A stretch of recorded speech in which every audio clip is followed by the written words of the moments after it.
What's up, everyone? Good Monday morning. Hope you all had a good weekend. Welcome to the stream.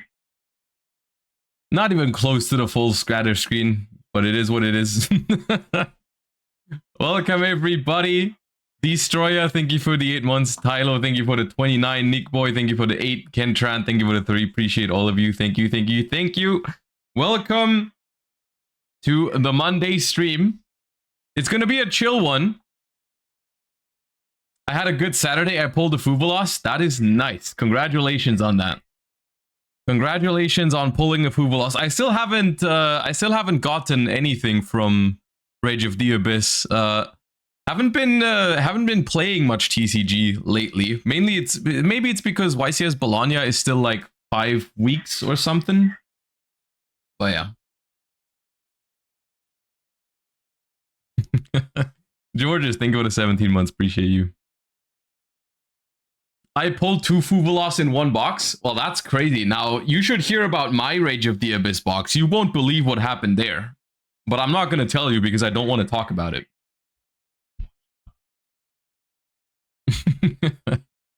Right. Thank you for the 15 months. You are not too early. Okay. Have you played the Tenpai Festival? I haven't played it at all in Master Duel, the festival, but I don't really feel like doing it today. It's Slayer, appreciate you. The thing with Master Duel festivals, I feel like, is that they are the most fun to stream on the very first day, because that's when everyone cares about it. But then, because last week when it started, I had something else planned for the stream, and I didn't want to cancel that for the festival. And now it's like the festival is like 5 days old or something, and to me it feels like people don't care about it anymore, and so I don't want to stream it. I don't know if that's true, but like that's why we're just doing. We haven't even done Master 1 yet, so I'm definitely going to do that first. If we hit Master 1 relatively fast, because I do think we are in Master 2 right now, so it could be fast depending on if we have a little luck, you know.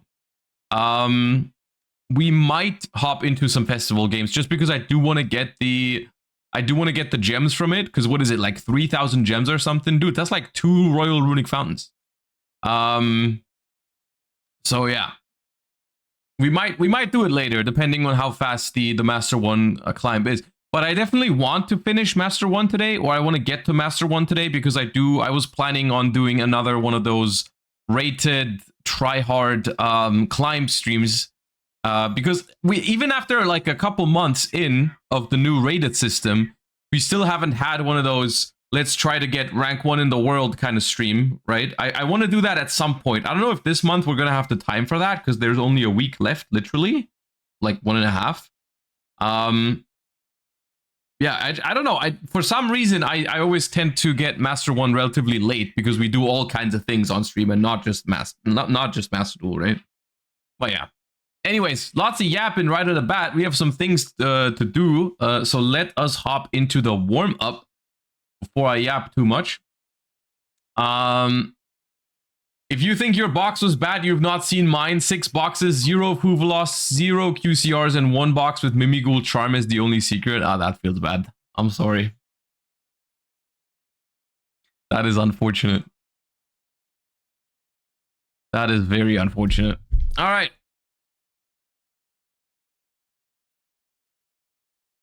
I'll be extra washed today to make you feel better. Don't worry about it. Rush recklessly.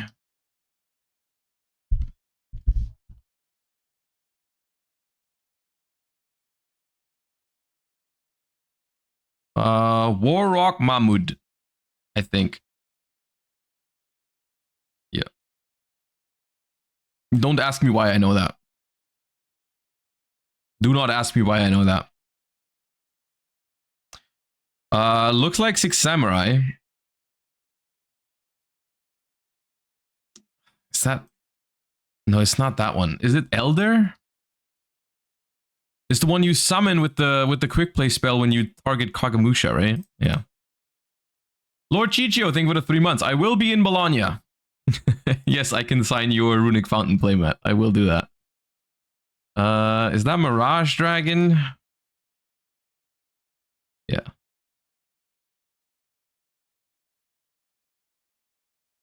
You hang around Farfa too much if you know Warrocks. It's actually because it's my auto duel deck in Duel Links. Now I said it. Dark Lord Enchantment. Volcanic Slicer?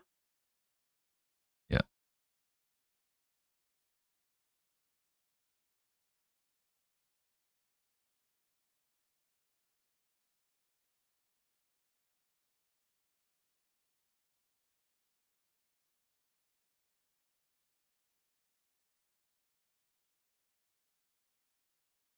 I think that's Lakeside Lady.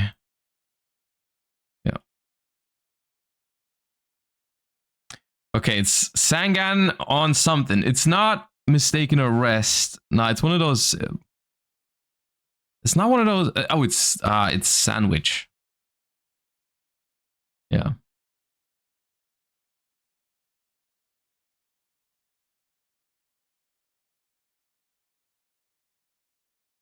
There's Arctic? Not very good with those. I think it is one of those.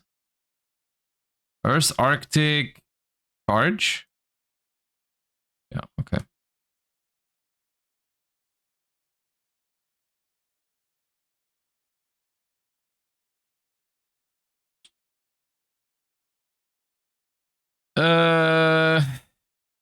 Can't tell what's happening. What is this? Therion Reaper Foom. Oh, okay.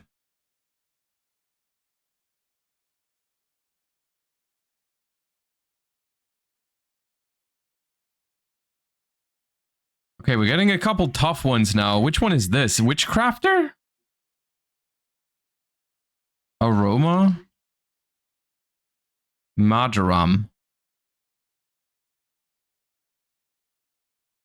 Sweet Marjoram. I scrolled over the spreadsheet for regionals, and I didn't see anything super spectacular. But if there is a specific deck profile, feel free to mention it, and we might look at it. But like I scrolled through it, and it was mostly I have it open. We can take a look at it in a moment. I was gonna talk about it, but I didn't really see any deck profiles that really stood out. I didn't even pay attention, but I wouldn't have known this card anyways. What is it? Wait, hello? Dimension Guardian. What is this? Bro, I've been so focused on the game that I didn't even notice we had a hype train level 4. Appreciate you guys. Thank you. Bro, I'm not doing anything. I'm just skipping. Virus Berserker. Oh, the Code Breaker. Yes, today is Master 1 day. Surely. Baby Rock. Baby Rock.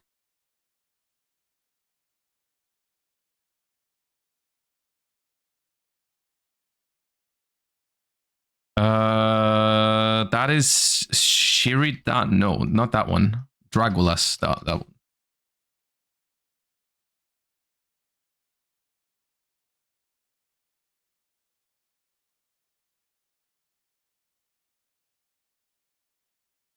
Comic Hand?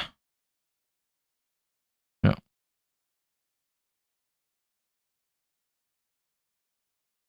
Dude, the white artwork with the red background, I thought it was circular for a moment. I was like, is it gonna be the one? Is that Jar Robber? Please be Jar Robber. You look like a Jar Robber. You are not Jar Robber. What is it? What are you doing with that jar if not robbing it right now? Goblin of Greed? I guess that makes sense too. That is a Steel Swarm, I think. Gatekeeper. Steel Swarm Gatekeeper. Yeah.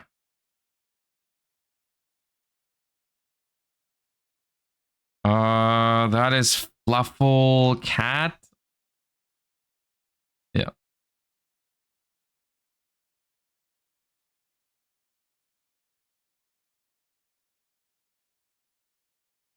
I can't even tell what's going on here. Oh, the Mech Knight Spectrum.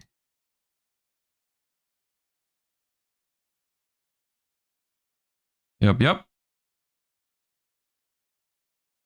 Stuffy D Wood, thank you for the 14 months.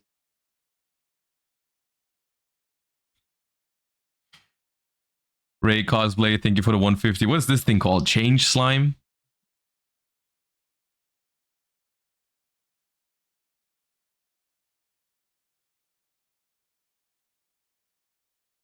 This is Subterror, isn't it? Subterror. Behemoth. Beliogeist.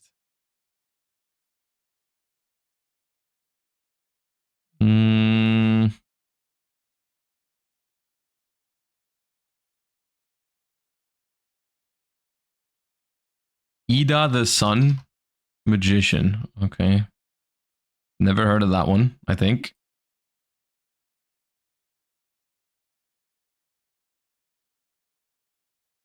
Oh, nice, a shark.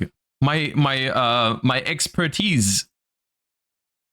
Let me just type shark. Surely there's not that many. Hammer shark? Hammer shark.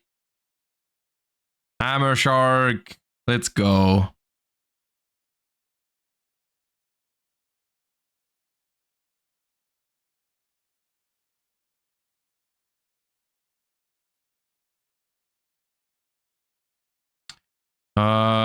Fright for Kraken.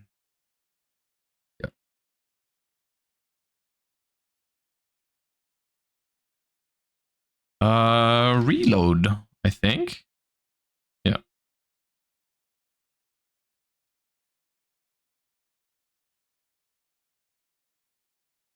Ballad Rock, right? Surely? No? That's not Ballad Rock.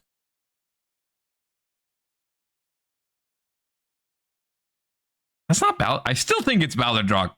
Oh, it's a spell trap. Oh god, I've been okay. Yeah, okay. That was not fair. That was not fair. Not in the slightest. Oh, that's a Gladiator Beast counter trap. Oh, what is that called? Disarm. Disarm.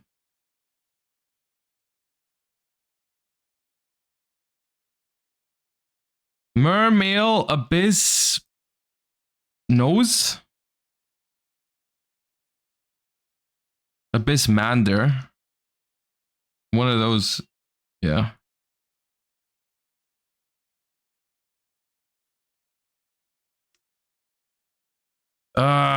Graveyard. No. What is this called? Cemetery Bomb. That's the one. Not Graveyard Bomb.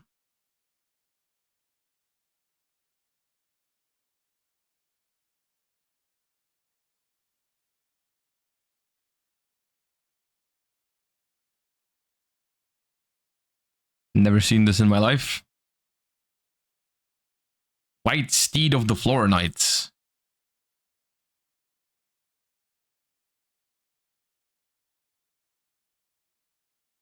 This feels like... Oh, that's Arima, right? Yeah. Okay, what do we have here? It feels familiar. Feels old. Last turn? Maybe? No. Oh, Manju. Oh. Bro, why did I think it was last turn? I think that's an Abyss actor. I'm pretty sure that's an Abyss actor.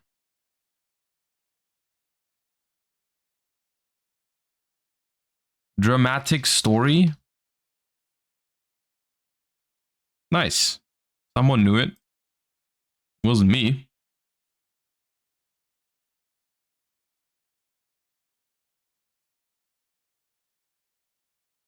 I have no idea what this is.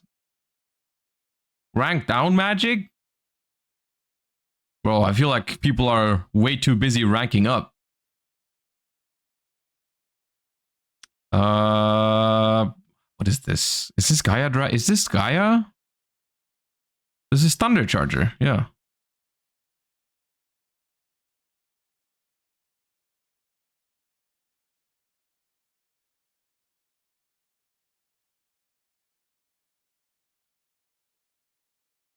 What is this? I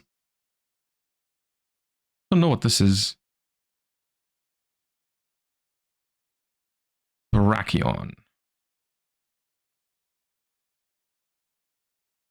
Is this Scepter? Yeah.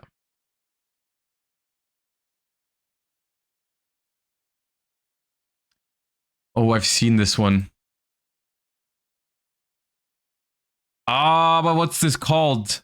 Emperor Zem. Yeah.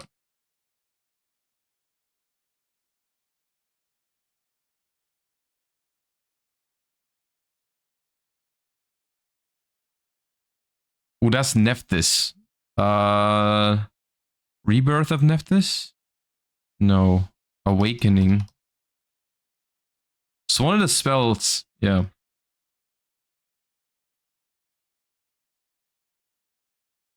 That is that DD Warrior Lady?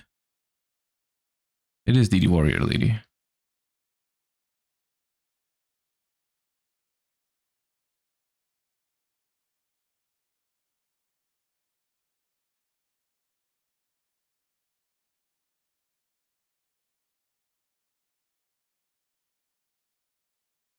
I don't know this one. Ketoble Pass. All right.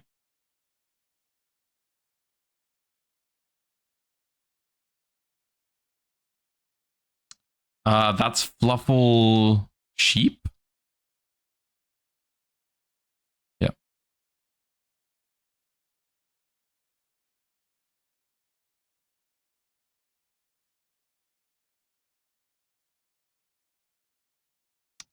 No idea what that is.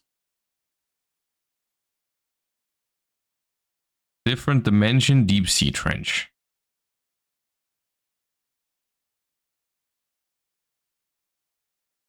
Is that a Blackwing? Don't hit me with a Blackwing right now. That is a Blackwing. Oh my god. Which one is it? Koichi? Nope. Blackwing Koichi the Daybreak. Yeah.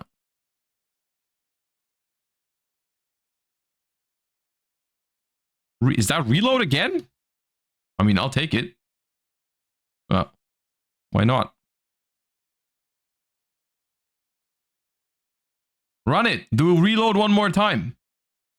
Oh, I've seen this one. It's very old. Shadow Spectre.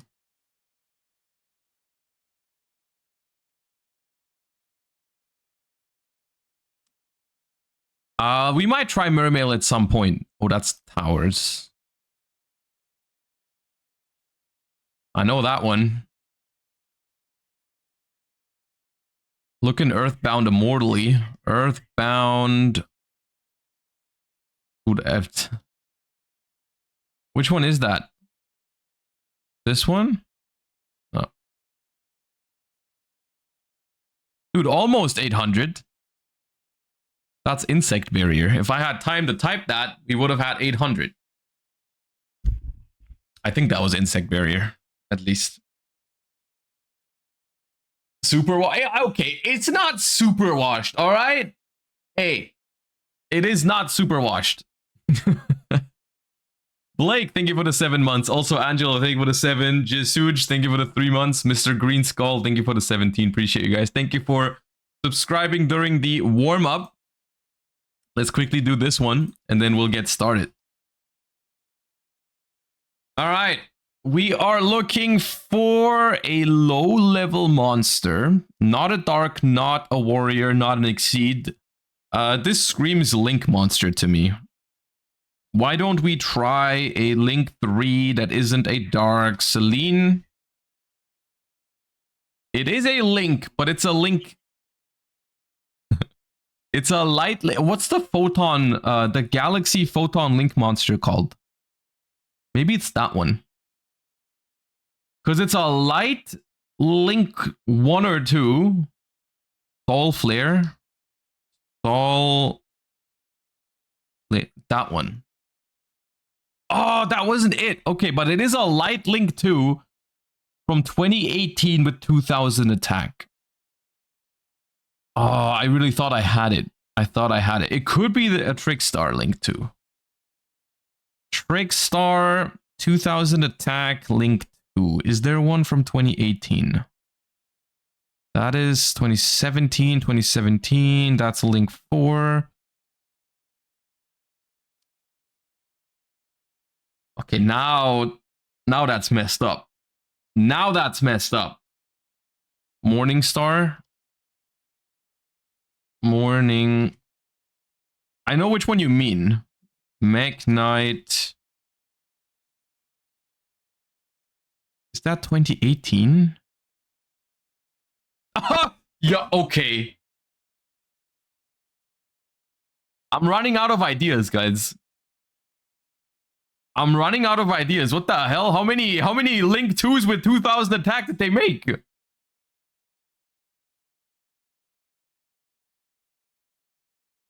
The Cyber Dragon? Isn't the Cyber Dragon? I'm pretty sure it's 2100 attack, right? That is, yeah.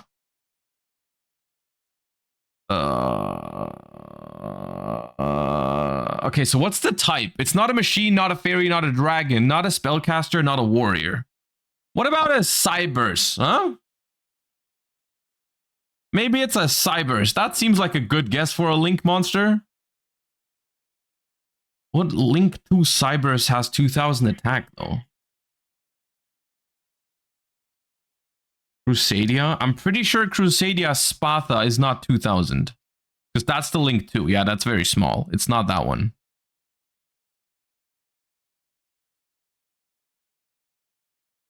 That is a Cybers Link 2 with 2000 attack, but it's a wind monster.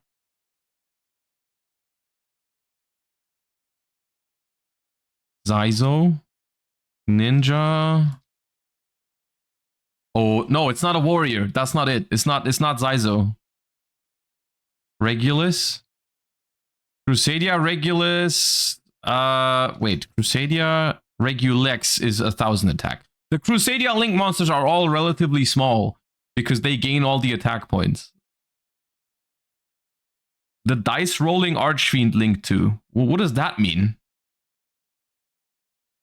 Maybe a World Challenge. Oh, it could be a World Challenge. Wait, there is a World Challenge Link 2 with 2000, I think. Wait, which one is it? It's the one I mean. Oh, no, that's water, and it's not even 2000. I thought this one was could have been it. Oh no, they're not light. Nope.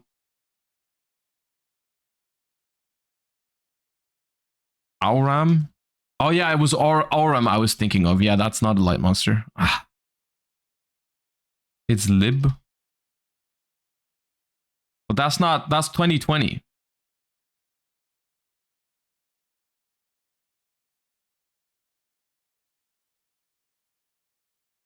Steel Swarm Origin? What the hell is Steel Swarm Origin? Oh, that's probably it. Okay. Dude. This card looks, I mean, I've seen it before, but I would never guess that this card is light. I mean, I guess some of the Steel Swarms are, but like this card looks dark as hell. That does not look very light. That does not look light. Bro, I did not realize how many Link 2s they made in 2018. 2018, bro, they made a lot of Link 2s, apparently. There's like 4 different ones with 2000 attack light alone. All right. Okay. All right, then. The plan for today, everyone, is a chill one. We have a couple of things to talk about. We have an interesting video to watch together later to have a little bit of a discussion to as well, because it was a video that I saw over the weekend. I started watching it and then I was like, you know what? I think this is going to make for an interesting discussion on Monday. So we'll do that later.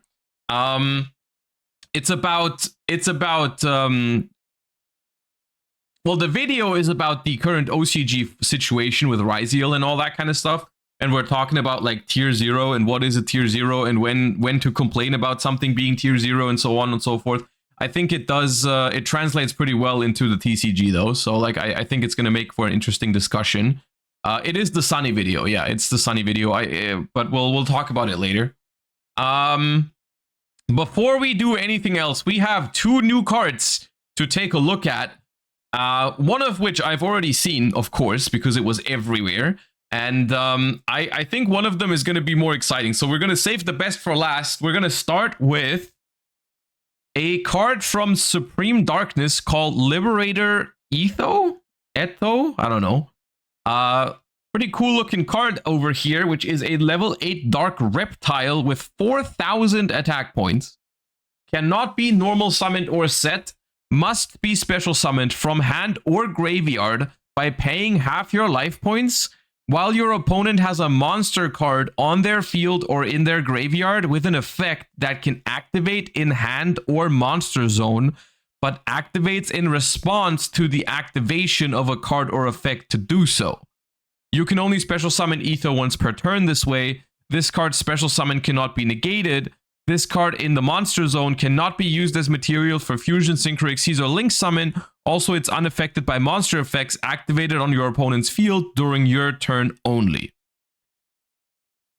Now this card, when I'm reading it for the first time, it feels very gimmicky.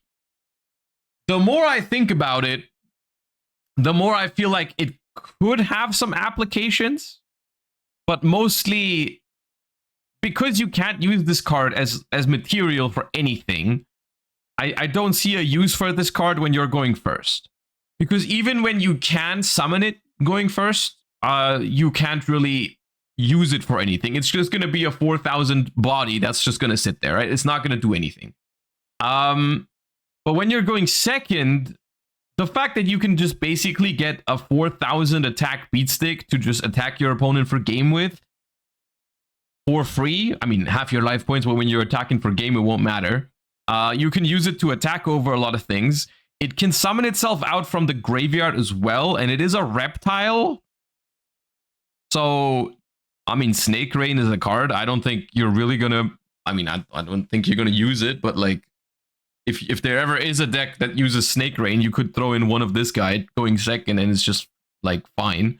King of the Feral Imps too. King of the Feral Imps can search you a 4,000 beatstick as well. That could be worth something. Now, the thing is, what is even the summoning condition of this card, right? Like, what counts as a summoning condition for this card? Anything that has like a quick effect that responds to your stuff. So any hand trap like Ash Blossom, not something like Effect Veiler or Imperm, right? Because those don't specifically respond to something you do. It would have to be Ghost Ogre, Ash Blossom, Bell, all those kind of things. They can have a Baron on the board, which is not legal in the TCG, of course.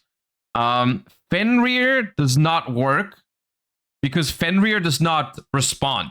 Fenrir is a trigger effect, right? It does have to be a quick effect, not a trigger effect.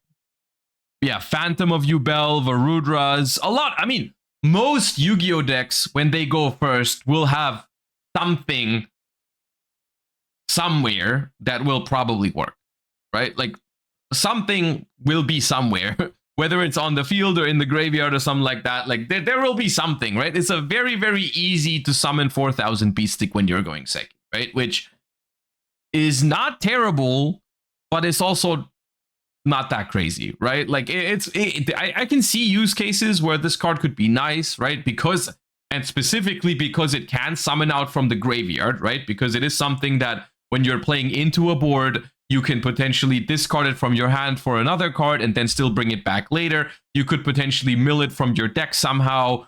Those kind of things, right? Like, that's why I think it has potential. If you're just summoning it from the hand, I think it's underwhelming. The fact that you can use it as a discard or something, and then bring it back still is cool in my opinion. But a very niche card for going second, so I don't ever see it having main deck play. It could be something that some decks side deck at some point. You know, maybe at some point there's a deck out there that makes a board that is really, really powerful, but it is kind of weak to just like a 4,000 beat stick attacking over the most important piece. And then this could be what you use, right? Because not that bad for that. All right. But now, the big deal, of course, you can tell from the artwork already what kind of card this is, because obviously it is another Molcharmy. And at this point, they have released, or they are about to release, the third Molcharmy in a set in a row. So every single main set for the past 3 has had a Molcharmy in it. So they have indeed become a little bit of an archetype. That begs the question, are there going to be more, because they have been they've been switching it up with the attribute, similar to how there was a Ghost Sister for, I think there's a Ghost Sister for every attribute, right? So maybe they're going to make Molcharmies for every attribute, right? We have Parulia for water, Fuvalos for wind, and now we have Niarus, Molcharmy Niarus as an earth monster. And this one, obviously, we don't have to read it all the way through because it works exactly like all the other Molcharmies, right? The same limitation, only one other Molcharmy effect on the turn. No cards on your field. Discard it. And now the condition on when you draw for this one is every time your opponent special summons a monster from the graveyard or the banishment, immediately draw 1. And then it has the same end phase effect, which I have no idea who came up with this, but they might as well have left this one off because this one does not matter at all. We could have saved a whole bunch of text if they just left this one off. Has anyone, genuine question right now, chat, has anyone ever managed to get this effect off in the end phase? I've never seen it. I've never seen it. I've seen it one time. That's crazy. Okay. In the OCG, it can be possible. I guess in a world where there's Maxi as well. Sure. I guess. Yeah. When Maxi is in the mix, sure. Okay. If you get Maxi and Fuvalos, maybe. But okay. Anyways, not what we're here to talk about. We're here to talk about how good this card is. Because obviously so far the first 2 Molcharmies are both very meta relevant. Molcharmy Parulia as a side deck staple almost instantly when it came out until this day. And Molcharmy Fuvalos is even making its way into a decent amount of main decks. Not every deck is main decking Fuvalos right now, but it is a very popular card. This one, in my opinion, since this was announced a couple days ago and I have already seen it, I've had some time to think about it. I think this card is going to have a very hard time making it into the main deck, simply because summoning from grave and banished is something that some decks do a lot and some decks don't do it at all, right? It's not like a Parulia where every deck normal summons, or like a Fuvalos that is also good against, like, I don't know, 80% of decks. This one is more like, I think this card is higher risk, higher reward. Like, against some matchups, this is going to be absolutely incredible, whereas against others, it's going to be completely useless, which screams side deck card to me, right? This screams like the kind of card that if there is a deck in the format that's weak to this card, you're going to put this card in your side deck, and it's going to be pretty strong, right, for those matchups. But only for going second, of course, like all the Molcharmies, which is a huge balancing factor in all of these, is that you can't just use them when you're going first against whatever, Malice. Ritual Beast is another deck that struggles under this card, even though Ritual Beast also struggles under, Ritual Beast literally gets destroyed by every single Molcharmy in existence, which is funny. Every single, because Ritual Beast just does it all, right? Summons from the extra deck 20 times, normal summons 5 times, summons from banished pile 20 times, they get owned by every single version of the Molcharmies. But this card is good. Long story short, this is a good card. It is, I think, out of the 3 Molcharmies that are out now, or that will be out after Supreme Darkness, I think it is the one with the least main deck potential, simply because Parulia and Fuvalos, they have a better coverage, right? They hit more decks. but this card is still a side deck option. As soon as it releases, every single format, you're going to look at the decks in the format and you're going to ask yourself, what decks could I cite this card for? And it's going to be, sometimes you're going to play it, sometimes you're not going to play it, right? There's going to be formats where the best couple decks don't play into this card, so you're not going to side deck it. And then there's going to be formats where it's really good against a couple decks and you're going to have it. Which is fine, in my opinion. Design-wise, I have no issues with this card. Even the decks, I think for the most part, you can always think of a deck that completely dies to a card. But like, in recent times, I can't think of many decks that really get destroyed by this, right? Like, it's like summoning from grave and banished is something that I think most decks, they can get away with just doing this like once or twice, maybe. Like, it's really only I feel like Malice is something that I could think of that would suffer from this a lot in upcoming sets, right? Cyber's extra deck spam, right? With their Sigma, Splash Mage, Transcode Talker, that kind of stuff, Link Decoder, that kind of, which, you know my opinion about that. I'm not too mad about that one. I am not too mad about that one. No, I think this is fine. I think this card is fine. I think I am mostly interested in seeing like, I wish we could fast forward and just see what the I mean, I'm guessing there's going to be a fire Molcharmy, a light Molcharmy, and a dark Molcharmy, and I'm just interested in seeing what those will do, right? Because at this point, I feel like we've covered all the special summoning from anywhere, right? We have summon from hand, summon from graveyard, summon from banished, and summon from deck and extra deck. So the future Molcharmies, they would have to have something else, right? We'd have to tie it to other conditions, not just summoning, right? Like, maybe every time the opponent sets, so we cover the trap decks, I guess, is something. Yeah. Every time a card gets, I don't know, banished. Every time a card, I don't know, what would happen? What else could there even be, right? Drawing from a token special summon, that would just be incredibly niche, right? Like, they could make a Molcharmy that works a little bit like Shared Right, even though maybe that's a little bit too powerful if you can Shared Right when you go second, right? Whenever your opponent adds. Right? That's technically a card that they've done before. But as a quick play spell card, which has been incredibly powerful in some formats. I don't know if that would be too much of a power creep on a card like Shared Right. Right? Every time your opponent shuffles their hand, yeah. I mean, at some point, they're going to make a Divine Molcharmy that's just going to make it like every time your opponent breathes. And then they either have to pass their turn or die.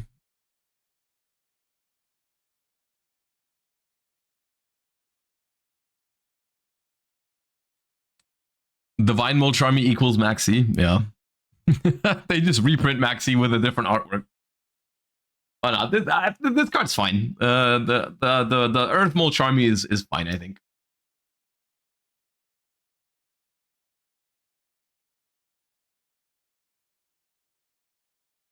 Maxi surely gets banned, right? Look, this is the third Molcharmy now, and we've been coping that since the first Molcharmy. At this point, it is something that only time will tell. At this point, I mean, they've put it to 2 in the OCG, so we are on the journey, you know. At some point, I'm hoping it goes to 0, but it's, we'll have to wait and see. I personally still believe in it. I do believe so. Yes, I think Maxi is gonna get banned in the OCG at some point, but it might not be. It might take a while, right? When will these come to Master Duel? I have no idea. No idea. The Master Duel release schedule is very, very loose and very much. They are not tied to any TCG or OCG releases at all. They just like decide when they want, right? Like some archetypes we get incredibly fast in Master Duel. Some archetypes we get very, very late. in the specific example of, for example, Promethean Princess, we got it in Master Duel before we got it in the TCG, right? Like it was like what, like a week or two. Yeah, there's no or Volcanics. Yeah, Volcanics just came out in the TCG and it was out in Master Duel for like 6 months or something. So it's hard to say. Whenever they feel like it is the thing, right? And then I do think that whatever happens to Maxi in the OCG, which is why I care about it so much, whatever happens to Maxi in the OCG, I think will happen to Maxi in Master Duel. I think that is what we're in for. Is that OCG and Master Duel have always been kind of close, not exactly the same, but I think with Maxi they're gonna take the same approach if it works out in OCG.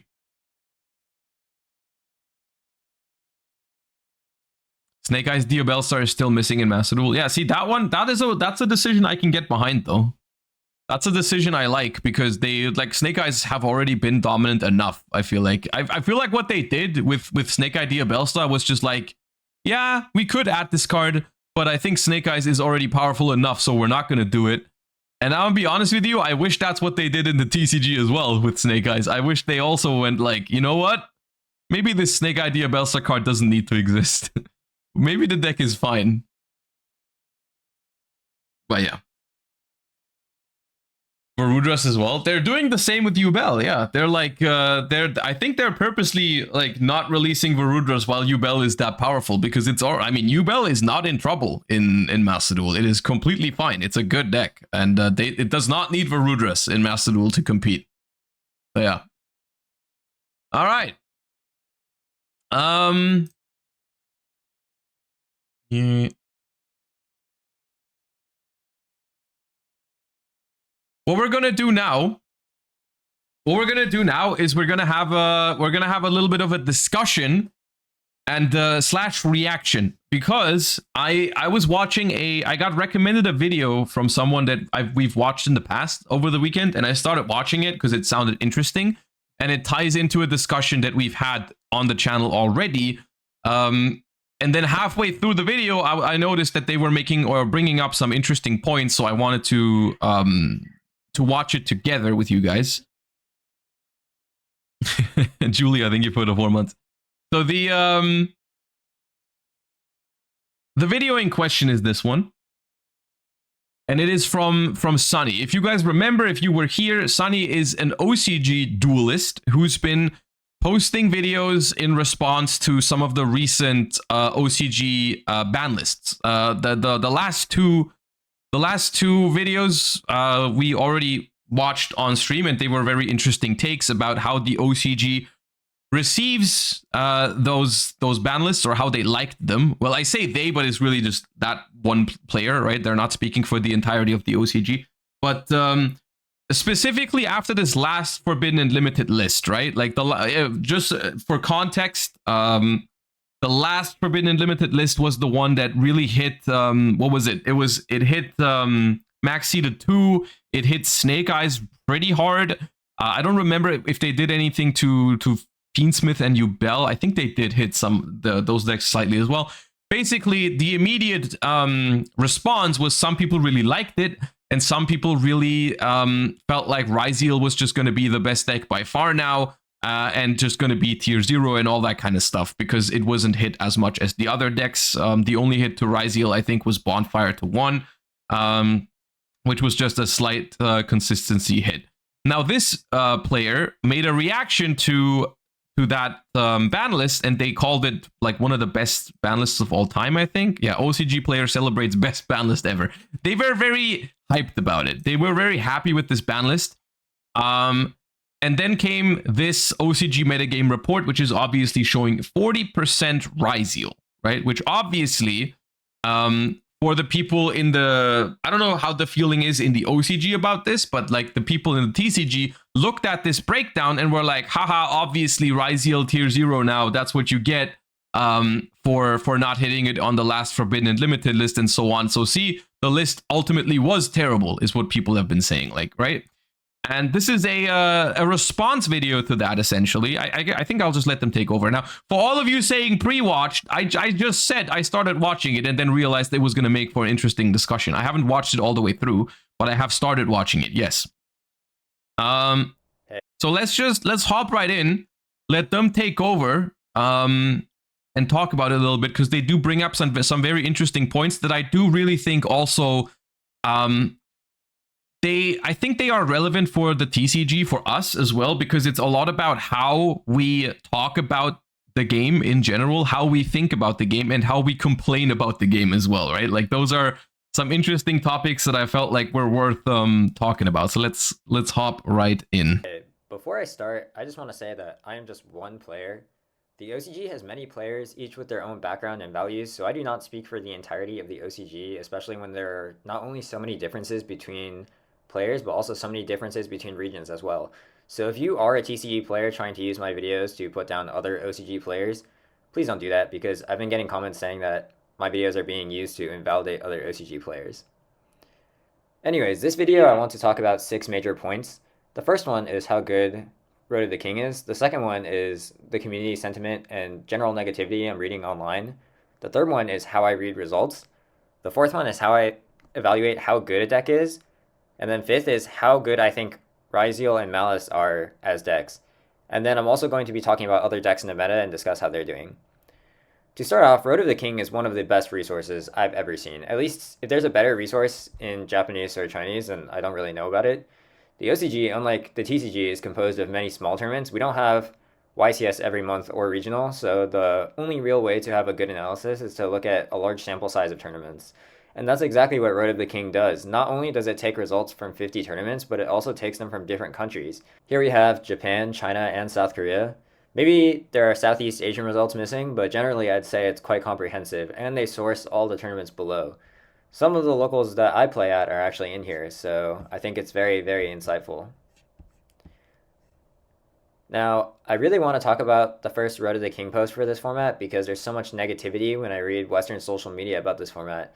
And that doesn't make too much sense to me, because it's like you all are getting mad for us when I think most players are quite happy right now. I guess it would make more sense to me. This is the Yu-Gi-Oh community in a nutshell. Not everyone, of course, but I feel like this happens. This is, I think that's a fair point. If people over here were sad and Western players were being empathetic, but it sort of just feels like people are already upset and using our format to justify their anger. That's just my feeling. I don't know if that's definitely the case, and I do feel bad. Maybe it is just social media in a nutshell. Yeah. For TCG players, because I was also crying last format. So I've lived through that format, and there are a lot of problems, but I'm just here to say that it will get better for sure. Even if you scroll down to the comments on this page, the top comment all say Ryzeal tier 0. So toxic deck tier 0. Konami is bad for creating tier 0 meta. To me, it feels like the meaning of tier 0 has been lost. Tier 0, based on numbers, to my knowledge, was 65% or greater topping conversion, and it doesn't even have to be that scientific. You could also just base it off of vibes if you want to say it's a sign of... This was the point in the video already where I was like, yep, that's going to make for an interesting discussion, because this is 100% true. The way we talk about tier 0 nowadays, I feel like people are using this term way too frequently without knowing exactly what it means. And also, people are using that term with basically the same meaning as they're using it with a negative connotation every single time, right? They're like, there's a best deck that has to be tier 0, and that has to be terrible, and the game is being mismanaged because there is a tier 0 deck, right? Every single time, I feel like that is every single argument. Every single time there's a deck breakdown where any deck is like above the rest, people are like, that's crazy. We've got a problem here, right? Like, that is nah. And I think that is a very inherent issue with how we think about card games and Yu-Gi-Oh specifically, right? And how we evaluate formats. Because if that's your measurement, if your measurement is, oh, if there's a deck that's better than other decks, then the game is in a bad spot. I have bad news for you, because then any card game, not even card games, any competitive game is probably going to suck for you 99% of the time, because turns out in competition, there is usually something that is better than other things, even if it's just sometimes it's a slight margin, sometimes it's a bigger margin, but that is very, very common. You have breakdowns that very often have something more common, more popular, more successful than other things. That does not necessarily mean it's tier 0, and it's also, most importantly, does not necessarily mean it's bad. It does not necessarily mean it's bad. Bad game health, and I think that's not invalid. To me, tier 0 is when there is very apparently one deck that is much better than every other deck, and you should be playing that deck if you want to be competitive. Yes.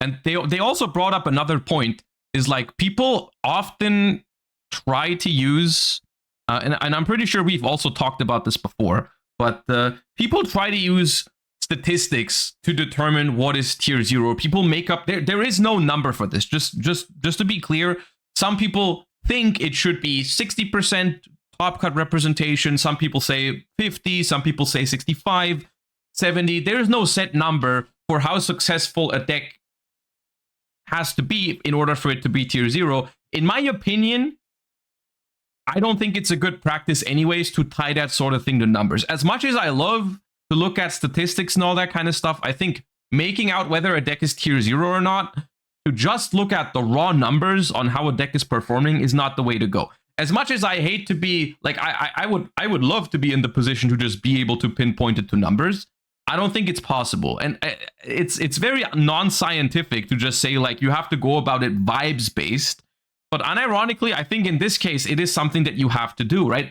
The numbers can be a good indicator. They can help you do that, 100%. Like, if someone tells you this deck is tier 0 and you can show them like a breakdown where it's only 5% of top cut, yeah, you can use those numbers to indicate that what they're saying is not true. Like, you can be like, yeah, I don't think the deck is putting up the numbers for you to make the argument that it's tier 0 or not. Or if a deck is putting up 50% of top cut consistently, 60%, 70, whatever it is, you can go out there and argue, hey, this deck is probably tier 0. I want to make that argument, but you also have to factor in other things, right? Because something that also matters is how many people bring a deck to a tournament to begin with, right? Like, the conversion rate into top cut is super, super important as well. Like, if a deck is like super powerful, but people, maybe it's too hard to play, maybe it's very complicated, maybe it's very hard to access the deck. For example,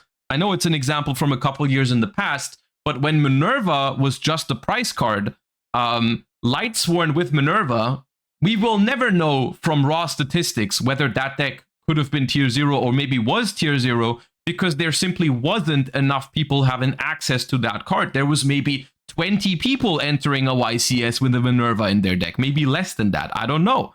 And then if out of those 20 people, like, or let's say it's only 10 people who are playing a deck with a YCS price card in it because of how hard it is to find that kind of card, right?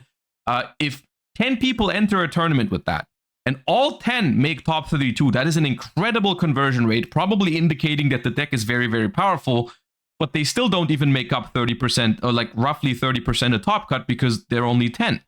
And so there is other factors. Obviously, that's an extreme example, right? But the raw numbers do not indicate whether a deck is tier 0 or not, and especially they don't indicate whether a format is good or not. Ryziel is neither tier 0 based on actual numbers, nor arbitrarily based on how people feel. I'm not going to lie to you and say that Ryziel is bad. It's obviously a good deck, but when you compare how strong it is to older good decks such as Yubel or Snake Eyes or Tenpai, the raw power level of the top decks has gone down tremendously, which means it feels as if you have more available counterplay. I really tried, and I could not figure out a way to beat Yubel or Snake Eyes going second. It was always just hope you resolve Maxi or Furos once and don't get Maxi'd yourself. Assuming you had a hand trap, looking at a detonator with some non-engine is much less scary than seeing the full Unchained board backed by like 6 more interrupts, including 2 Omnis. In the previous format, there were a lot of moments where it felt like resolve Maxi or lose instantly, and this is just an anecdote, so don't take it too seriously, but in my region, a lot of players are not crying about Ryziel. Among my friends, the more competitive players tend to think that Ryziel is a perfectly fine deck, and it's pretty good for the game that Ryziel is popular. I only have one friend who hates Ryzeal, and he is a mostly casual player who hates Ryzeal because it is a deck that takes little brain power, not that it is oppressively strong. I'm not saying that to insult him or anything, or to say that his opinion means less, but just to say that people who spend more time practicing and think up answers around me tend to think that Ryzeal might be the best deck, but has good counterplay if you don't want to play it. Next, I want to talk about how I personally read results. When you look at a pie chart like this, then it is very useful, of course, but there are a lot of other factors to consider. Things such as how many people enter a tournament. Another thing that that you need to understand, I think, it's hard for me to phrase this because I'm also not a native English speaker. I'm trying, but like these numbers, they don't 100% indicate, like they are not proportional to each other, right? Like because Ryzeal has 40% and Malice has 13% does not mean Ryzeal is exactly 3 times as strong as Malice. And that is not only true for top cut breakdowns, it is also not true for the play rate of a deck.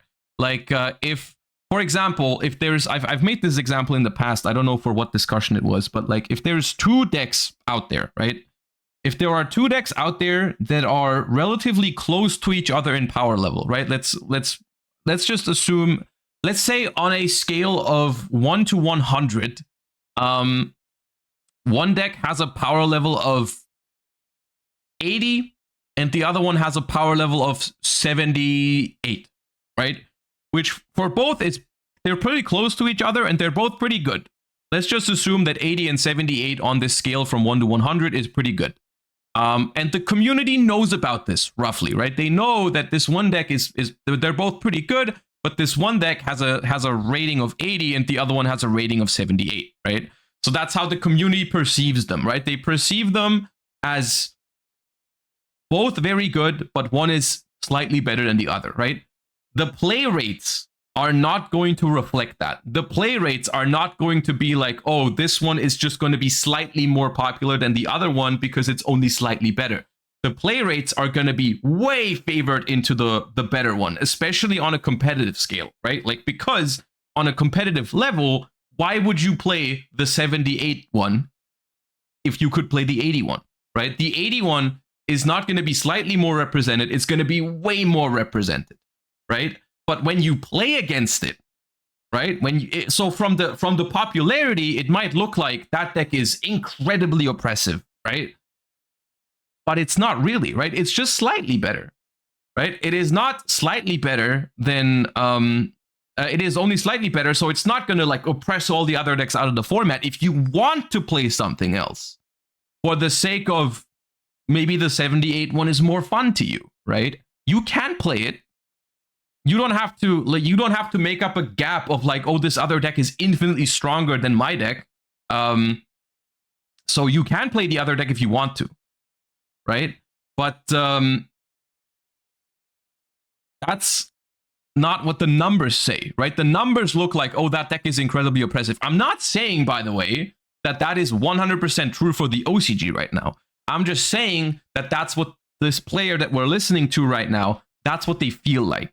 Right? They feel like Ryzeal is good. Ryzeal might even be the best, but Ryzeal is not as far above the rest as something like Snake Eye or Yubel was. It's not as oppressive as Snake Eye as Yubel was, and therefore it feels like with other decks, you have a better chance of competing with it, right? And that is good. That's very desirable, right? Like the way that this player is feeling right now is something that ultimately is very positive, right? It's a very positive outlook for us right now. We are looking at a format where Snake Eye and Yubel are, or we've gone through a full year where Snake Eye and Yubel have increased the power level of one card combos to such an amount that they felt very oppressive and very strong and pretty far above the rest, honestly. Like if you were playing a rogue deck into those kind of decks, it felt like you had to make up so much ground in order for it to be playable, right? Like you had to get incredibly lucky going second or all that kind of stuff. Even going first, you would get hand trapped, and it was difficult, right? It's very difficult, and it was a very they felt very dominant, right? And what they've managed to create in the OCG, it seems like, is they have managed to bring down that power level because Ryziel and Malice are two decks that feel like, especially Ryziel, feels like a deck that is more in line and lower in power level than Snake Eyes and Yubel, and that's very desirable. Like, and that's a hard thing to do as well in card design, is how do you make new decks that people actually want to play? So they have to be good, right? Like, they have to be good decks, but they still need to have a lower power level than what Snake Eyes and Yubel had, right? So like, that's not that easy, right? That's not that simple, but it is possible, and that's a good thing. With each deck, what types of tournaments are the data coming from, and things like that. I think in Yu-Gi-Oh, a lot of times the best deck is not the most played deck, and that's just because people have lives and don't have infinite time to test and figure out what's being the best deck. And you can see this a lot in retro formats. The best deck of Go format is Chaos Turbo, and that wasn't the best back in the day. Edison format has a big three right now, but none of those were the most played during the actual Edison format, although Blackwing was still a popular historical deck. People play what they perceive to be the best deck. Back in 2021, there was a time where Diva Hero won or top 3 tournaments in a row, and it was the most represented deck at a tournament, even though it wasn't really that good. And people know that now. It also happened with Dragon Turbo after Dragon Turbo topped, and Value as well. Decks that are perceived to be the best deck have a lot of hype, and thus when you enter a tournament, a lot of people tend to jump on those bandwagons. If you look at the OCG player base for people who enter tournaments, there are highly competitive players who play what they think is best. Then there are competitive players that play decks they think are strong and easy to play, pet deckers. And this doesn't translate that well, but we have a term for people here called sister player. It's really just people who only play woman decks, so I'll just refer to them as that.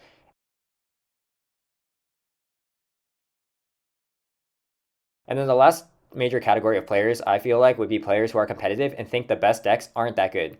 So this is me.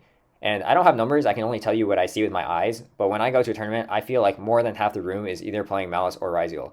And it makes a lot of sense. These decks are strong. Ryziel in particular is one of the easiest strong normal decks that has been printed in a long time. Regardless of what you think about Snake Eyes, not everyone could play Snake Eyes well. That deck was rather difficult, and you would get punished for things like linking your Flamberge early or playing into Nib and these types of sequencing errors, while Ryziel is very much a deck where the order of your cards does not matter that much. There are starters that are better in punishes, but I'd say most games you don't get punished for messing up. So already most competitive players are playing Ryziel.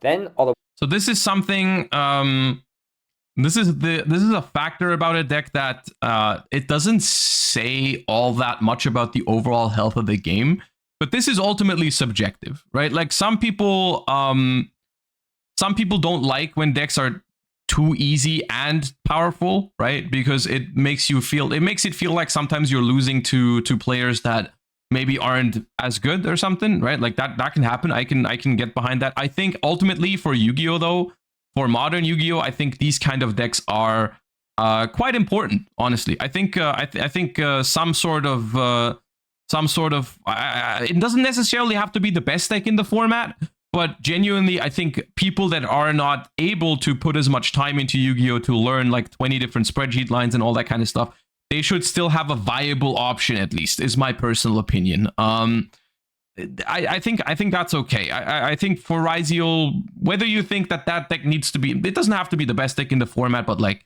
ultimately, I think even if a deck is fundamentally relatively easy, there's gonna be spots where your misplay matters when you're playing Ryziel, right? There's even spots where your misplay matters when you're playing Tenpai, even when you're playing Flu. All those decks, you know, I've played against people that play those decks because they're easy and they misplay and they lose because of it. That still happens, right? Like it's just the chances are a little lower sometimes depending on what deck they play for the misplay to like matter or something, right? Women players are playing Malice, and then Malice is also a good deck, unlike other women decks such as Valmonica or Striker. And then the pet decks are rarely going to convert to top cut because their decks aren't that good. So that just leaves a small portion of toppers, which are players playing other decks that are good, such as Memento or Branded. I will say that the closer we get to current format, the more likely the best deck is the most played because of better practice tools and communication, but I think this is a rare case where it's not true. I'm not an extreme contrarian. Ever since I played in the OCG, I've agreed with the best deck for results, but just not this time. I don't always get it right, but in Edison format, there was a rather long period of time, like nearly a year, where I thought Hero Frog was broken, but no one was really playing it. And many strong players were telling me it wasn't that good or it was too exploitable, and now it's considered one of the 3 decks in contention for the best deck of the format. So I do value results. Results do matter, but I also care about things such as what a deck's strengths and weaknesses on paper are and how it matches into the field. The way I evaluate how good a deck is for current format is 1. How does it play into high impact traps? So this would be Maxi, Shifter, Droll, Purelia, Furos, and Nibiru. And then it's how much non-engine can it play? The third one is the deck weak to breakers? And the fourth one is it possible to win going second post board? There are other criteria that matter, for example, how it loses to normal non-engines such as Ash and Imperm, but that is almost a prerequisite for decks these days, so I thought the other criteria were more important to distinguish between decks once you get into established good decks. As for Ryzeal specifically, I think that Ryzeal is actually quite comparable to Kashtira, and this is probably why I thought Kashtira sucked too. Clearly, I was not really correct about that, so Ryzeal is definitely better than whatever I'm saying right here, but Kashtira was a deck that was completely incompetent into pretty much every single. And I do think this is a good comparison. In some ways, not in all ways, but when after the format after tier limit format, when Kashtira was the deck in the TCG that put up the most results by far, I want to say. That was a format that, looking back at it, honestly, I think was completely fine. Now, I do agree that obviously Kashtira or Rysart was not the most fun card to play against, but Kashtira as a concept, that format, you could essentially play not whatever you want, but Kashtira on a competitive level didn't really bully out that many decks in the format because, quite simply, Kashtira's end board was highly breakable. Right? Kashtira's end board was highly breakable. Like, yeah, it was a shifter deck, and sometimes it shiftered you, but that's kind of like even normal these days that some decks are shifter decks. Kashtira was like the pioneer together with Flu.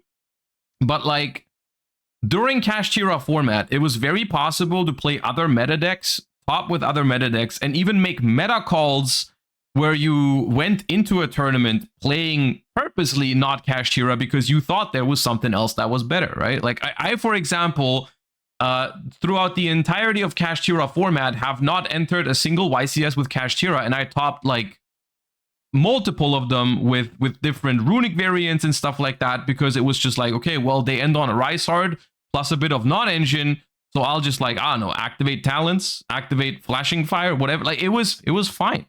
It wasn't as oppressive as trying to go second into Snake Eyes or try to go second into Yubel. It was a different situation. So was Kashtira the best deck overall, results oriented? Yeah, probably. Kashtira was definitely the most popular, but was Kashtira oppressive and stopped you from playing other decks? Not really, right? Not really. Non-engine. Like, now, obviously, people hate the you have to draw the out argument, right? But do you know what drawing the out means when you're deck building? It means that there is an out, right? Like when your opponent makes the Yubel board, have fun drawing the out because there isn't one. And that's even worse, right? That's even worse when the only out you can think of is like sphere mode and that's it, right? Like that, if at least I can put some outs into my deck for Kashtira format and that makes my other decks more viable, right? Like if there is no, if you can't even think of an out, then you've got a problem. Just fall apart into any breaker, which is why I personally like Kashtira format because I thought there was actual counterplay to the perceived best deck. Kashtira was good because it was a deck that had god consistency and its card quality was like 2 times the card quality of other decks. But it was also a deck that wasn't tier 0 in history. I'm going to be using some Hakuna Matata videos, but it seems like Kashtira was pretty consistently 30 to 45% of topping decks, which also matches my memory of the format. Yeah. That to me just screams like a very strong deck that you don't have to play, but some people call Kashtira tier 0 historically also, and I don't understand that either. I think Ryzeal is a good deck, and it's honestly a well-designed deck because it... Now, this one I don't really remember that much anymore. I don't remember if people called Kashtira tier 0, but knowing the internet, knowing the Yu-Gi-Oh community, I can very well imagine that people look back at it as like Kashtira tier 0 format, which it was not. Blocks you, but its perception, I think, is a bit off by players. It isn't a deck that is immune to hand traps. Duo Drive is quite a painful spot to get hand trapped, and it also isn't a deck that is weak to most breakers. Sometimes they do, but I think Ryzeal players will play to be protected against breakers, and that's why everyone is playing Ultimate Slayer, because it's the only one that actually one-shots their entire board. To me, the scariest thing about Ryzeal is that it synergizes a bit too well with Floodgates, but that's more of a Floodgate problem. When you compare it to Malice, I find it a bit easier to play against. Malice is a deck that is weaker to hand traps, but is harder to hand trap, which I know probably sounds weird, but let's say you summon a Dormouse. Now you're in an awkward spot where if you hand trap the Dormouse, you pray that they don't have an extender, but if they do have anything, then you're getting full comboed, and if you don't, then they summon the White Rabbit, and even if you negate the White Rabbit because it has the better effect, you're getting comboed because they start link climbing. It's just the more likely damage to mitigate the damage of your hand trap. So between the two, I do feel like Ryzeal is probably better because it plays better into Furos, Maxi, Nibiru, the big hand traps. It doesn't play better into Droll and Pirellia, but those are much less common to see. And it also has extremely good synergy with Floods. It's better going second, but Malice produces a much more layered board, and it's harder to stop in my opinion when it goes first. It's also the best shifter deck of the format, and I personally play Malice in tournaments sometimes, but not Ryzeal. Now to look at actual analysis from Road to the King, I'm so glad they're mentioning the artifacts because this is the part that I heavily underestimated Ryzeal for. It's that Ryzeal has one of the best synergy with Floodgates of any deck. Because Aggregator negates right when you send it, it means you can Floodgate them and then turn off your own Floodgate on your turn. For example, that was a problem. They need to stop doing that. Real talk, we just can't have that many options to turn off your own floodgates. With Summon Limit. If you got Maxi turn skip, you can't flip Summon Limit and live because most decks don't do that well under their own Summon Limit, making it really awkward for a lot of decks aside. Skill Drain and Anti-Spell are some other popular ones I've seen, and then the artifacts, of course. Artifacts are not just a Ryzeal thing. For example, I'm playing Memento and I cite artifacts as well. I've been abusing Scythe the entire year, and I think that's part of why I tend to do well in tournaments because I have the Scythe technology and I'm on artifacts really early. I have the Scythe Artifacts technology. are a recent addition to Ryzeal in general, but it has unreal good synergy with Ryzeal because, for example, in Memento, I'm trying to thrust for Sanctum, but if I draw Scythe, I need to search for Fracture Dance in order to pop it, which is much more difficult than what Ryzeal has to do.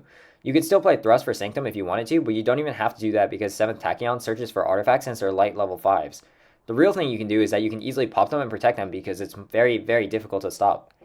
Actually, I'm a little bit confused about this article because here they're saying that you use Tornado Dragon to pop it. You could technically use Tornado Dragon, but I'm not sure why you would use Tornado Dragon over Detonator.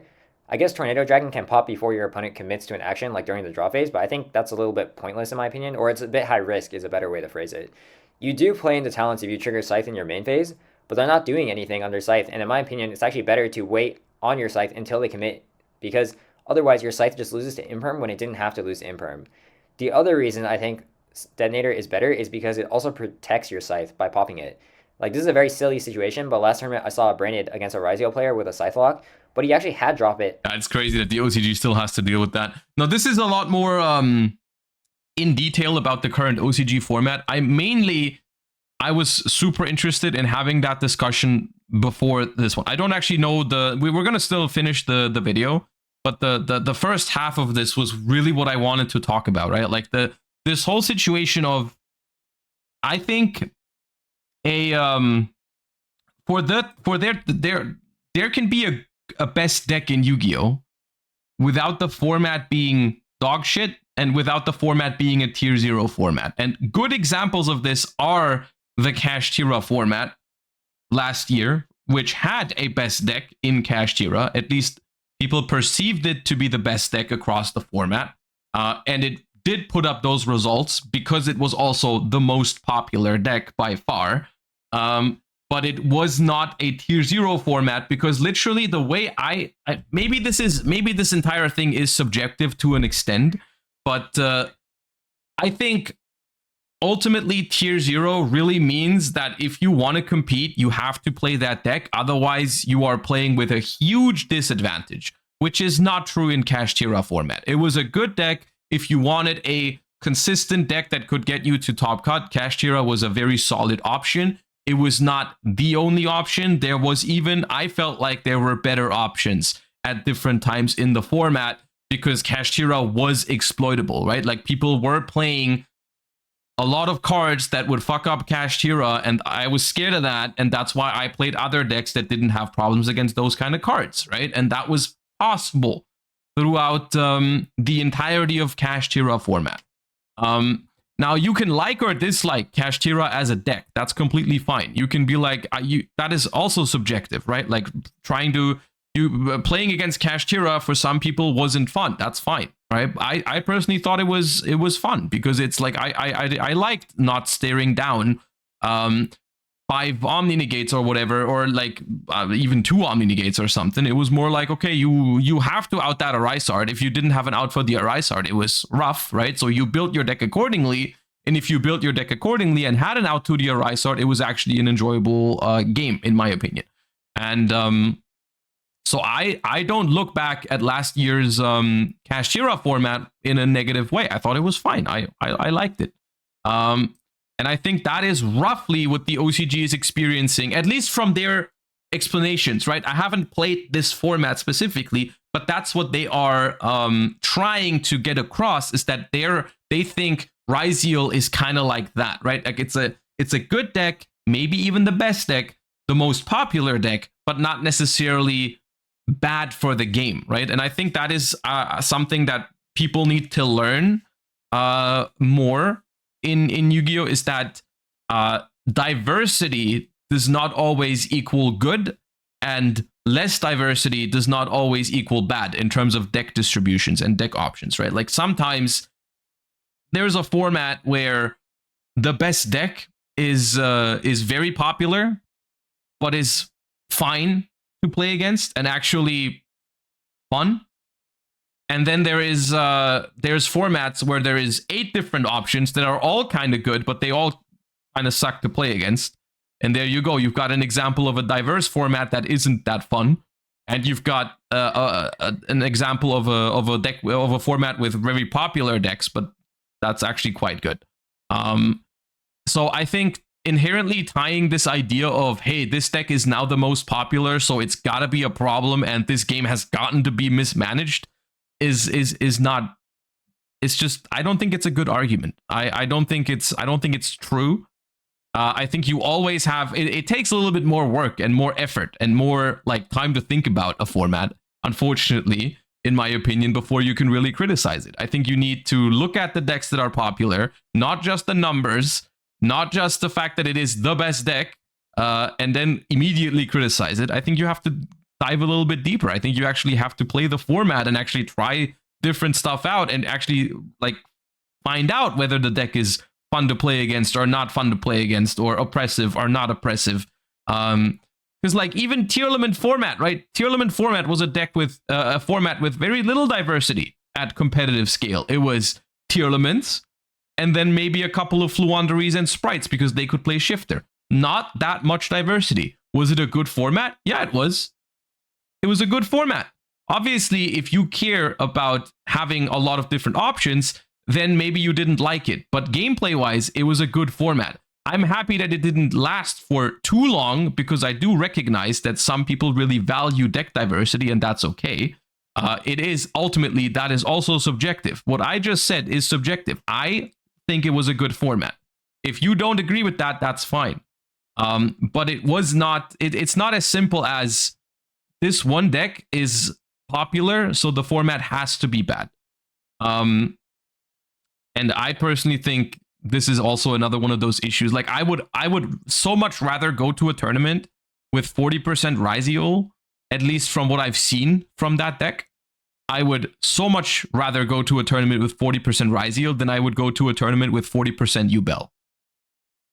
And I feel like or I would even go to a tournament with 40% Kashtira before I would go to a tournament with 40% Yubel in an instant. I wouldn't even think about it. If there was one YCS 40% Kashtira, there's another YCS 40% Yubel. I'm going to the Kashtira YCS every single day of the week. Every single day of the week. It's not close. And that example alone, to me personally, already shows that the number alone does not define whether the format is good or not. It does not define, like that number alone does not define whether the format is good or not. Which would interrupt the Tornado Dragon. But you can replace the 2 decks in your head with 2 other examples, right? You can use Snake Eye 40% and Sprite 40% or something, and then just think about, is your answer always the same? are you always going to be like, nah, they both 40% most popular deck, doesn't matter where you go because they both suck? I don't think that's true. I think you can always think of two examples of two different formats with equally popular decks where one is better than the other. So the number itself does not matter that much. Since he didn't have a monster, it meant he couldn't stop the Scythe from resolving, since they were playing Detonator and not Tornado Dragon. If his opponent made the Tornado Dragon, that wouldn't have worked, and Detonator is also more interrupts than Tornado Dragon. Because if you just pop the Scythe with the Detonator, you still have 2 additional pops in addition and maybe an Aggregator negate. So you can use Tornado Dragon to accomplish almost the same thing. Let me find that comment. Where is it? Ryziel, OCG player here. Ryziel isn't really a tier 0 at the moment. Why it got represented that much is Ryziel is easy to pilot. Exactly, thank you. Now, unfortunately for you, all the TCG experts in the chat that have already played an astonishing amount of 0 Ryziel games disagree with you. So you as an OCG player, you unfortunately you don't really have that much to say here because they've played a grand total of 0 Ryziel games and that makes them an expert. But that's not how people in my region play it, at least. Also, Tornado Dragon loses to Cosmic. I just feel like it's worse in every single way, pretty much. And now, the rest of this deck, I would say, looks normal to me. People gave up on the Rafflesia stuff really early because it just takes too many bodies to make it. Typically, the turn 1 is just Duo Drive, Dugaris, and... Having played the OCG format a bit, I'm way happier to fight Ryziel than Malice. That's what it sounds like, to be honest. It sounds like Malice is a much more, like... oppressive / combo heavy deck than Malice. So in some ways it's actually good that Ryziel is more popular than Malice, or in a lot of ways actually. In the OCG at least. Search for cross and plug in for their turn. Now for Malice, I agree with the article. Lizardos is definitely a mandatory inclusion for Malice. Banish for cost has excellent synergy with Malice because you could use SP instead. The article is saying that wasn't good because you have to use your SP early. I don't even know if that's a reason. The real issue I have is that you could stop it because there wasn't a second monster SP could tag out with. So that means Lizardos banishing for cost means that you can't stop them from making the Link 3s. But Lizardos is very helpful for sure, and this also applies when you start with White Rabbit because you would only start with White Rabbit if you didn't have access to Dormouse. The rest of the deck looks pretty normal to me. I actually don't play the Dominus Impulse, which is one of the biggest benefits of this deck, because it's not that good into Ryziel, and otherwise it looks pretty similar to my list. The extra deck is also basically the same as mine, except I play Azalea for Chaos Hunter. I like how they cut the Transcode Talker, because I cut that card super early, because it's really only needed when you draw Dotscaper. So when they say the Ryziel board is much harder to play through, I actually wonder what the Ryziel end, the Malice end board is. Because, I mean, I've read the cards, but I still, like I said, I haven't played the format yet. It doesn't look like they're putting up anything completely insane. I mean, it looks like they're ending on Singularity. Or no, Terahertz, not Singularity. Terahertz, my best friend, which probably has a spell trap negate in D-Save Worm. And you're probably going to have Apo as well, maybe? You're going to have some of these trap cards. Okay, I can see why that's harder to deal with than the Ryziel end board. And have to go for a normal Cyber Slime to make Terahertz. Otherwise, you would just always use the Malice monsters. The pack bit here is also really, really good because Terahertz plus Trap plus Link 3 plus Infinite Follow-up. Okay. It's needed to diversify your Terahertz options. You don't always want an Aggregator negate. Sometimes if they interrupt your trap with Call By or something, then you don't have removal anymore. But yeah, the conclusion is that these decks are the decks to beat, and they are, and that's also why I'm not playing them in tournament. Like I said earlier, when I enter a tournament 5 to 6 rounds of Swiss, there's probably 3 or 4 Ryziel and Malice players every time. Maybe 5 if I play against them round 1 as well. And the way current works is that there's cards that get one-shot every single deck. So Ryziel has to play into D-Barrier and Scythe Lock going second. Its board itself gets obliterated by Slayer when they go first. One hand trap is not at all irrelevant against Ryziel either, because if you get hit on Duo Drive, that is an extremely painful spot to get hand trapped. You can probably make something every game, but the most frequent board you make is low power, and you lose games to one-shot cards decently often because everyone is hard prepping for you. It's the same for Malice. You have to be... So this is another interesting question that I feel like is good to talk about as well, is whether, like, if there is a best deck or perceived best deck in Yu-Gi-Oh!, is it actually smart to bring that deck to a tournament, right? Which is something that I've personally decided against a lot in the past couple of months, or even the past 1.5 years or something. Like I said, I never brought Kashtira during Kashtira format. I actually also didn't bring Snake Eyes or Yubel to the YCSs when those decks were super. Actually, we didn't have a YCS during Snake Eye format at all. But like, I didn't bring Snake Eyes to Euros, for example. But I feel like there is times where the best deck in the format is just good and you should play it from a competitive perspective. And sometimes there's times where the best deck in the format has weaknesses too. It still is the most powerful deck overall or something like that. Like, for example, Snake Eyes. Snake Eyes was a deck that when Snake Eyes was the best deck, it was very powerful, but it had its own set of issues that I really didn't like. For example, my main takeaway is in a tier 0 format, or not even tier 0, but even when there is a best oppressive deck like Snake Eyes or Yubel, if the mirror is not that good, I really don't like to play them. Or that's me personally. If I know that going into a YCS, the Snake Eye matchup or Yubel matchup is going to be the most popular one, and I'm not happy with the mirror match, I hate playing those decks.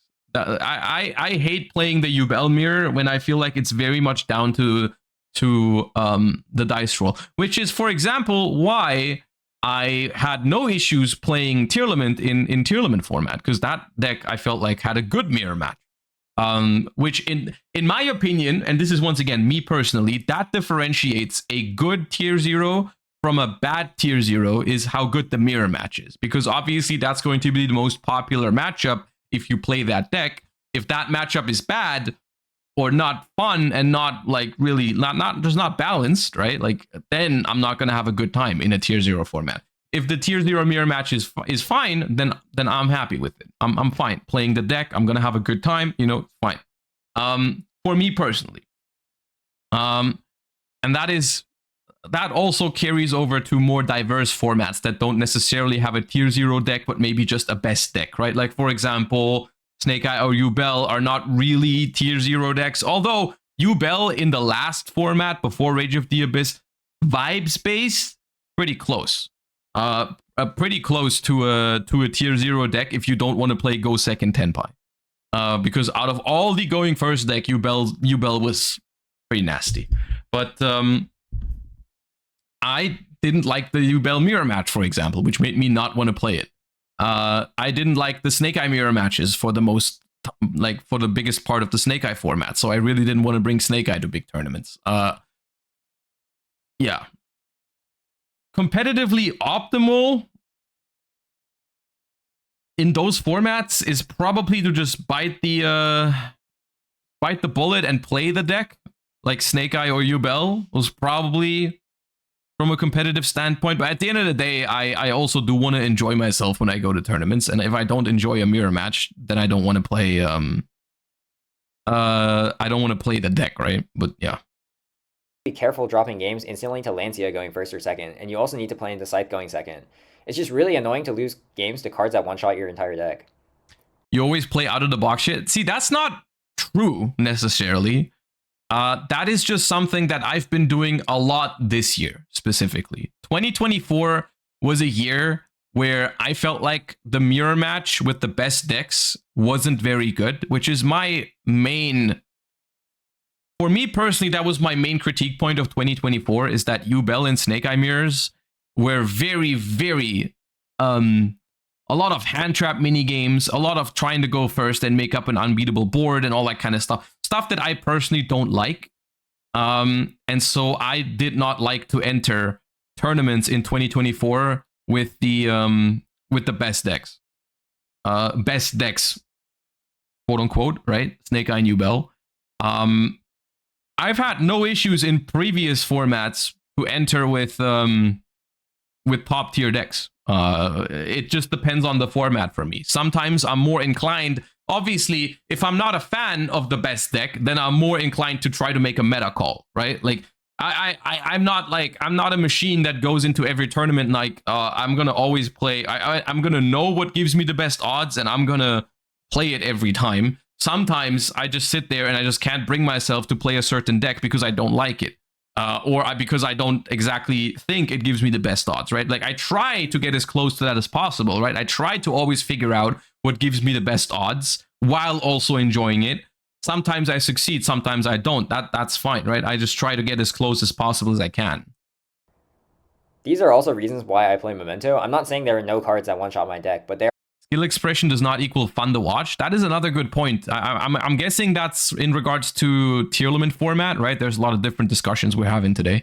Tier limit format, and that's why I say I'm happy it didn't last too long, because I can 100% understand why watching tier limit mirrors was not that fun, right? When you're not super deep into the format, which most of the people that are watching a tournament are not as involved as the people playing it, right? Because if you were super invested in a certain format or game, you would probably be at the tournament, right? A lot of the majority of people that are watching a tournament are watching it because they are a little bit more less involved than the people playing, right? Unless you're from EU and watching an NA tournament that you couldn't go to because distance, right? But like the majority are the people that decided to not go to the tournament and instead just maybe tune in from home or something. So like the more casual audience during a tournament format mirror match, obviously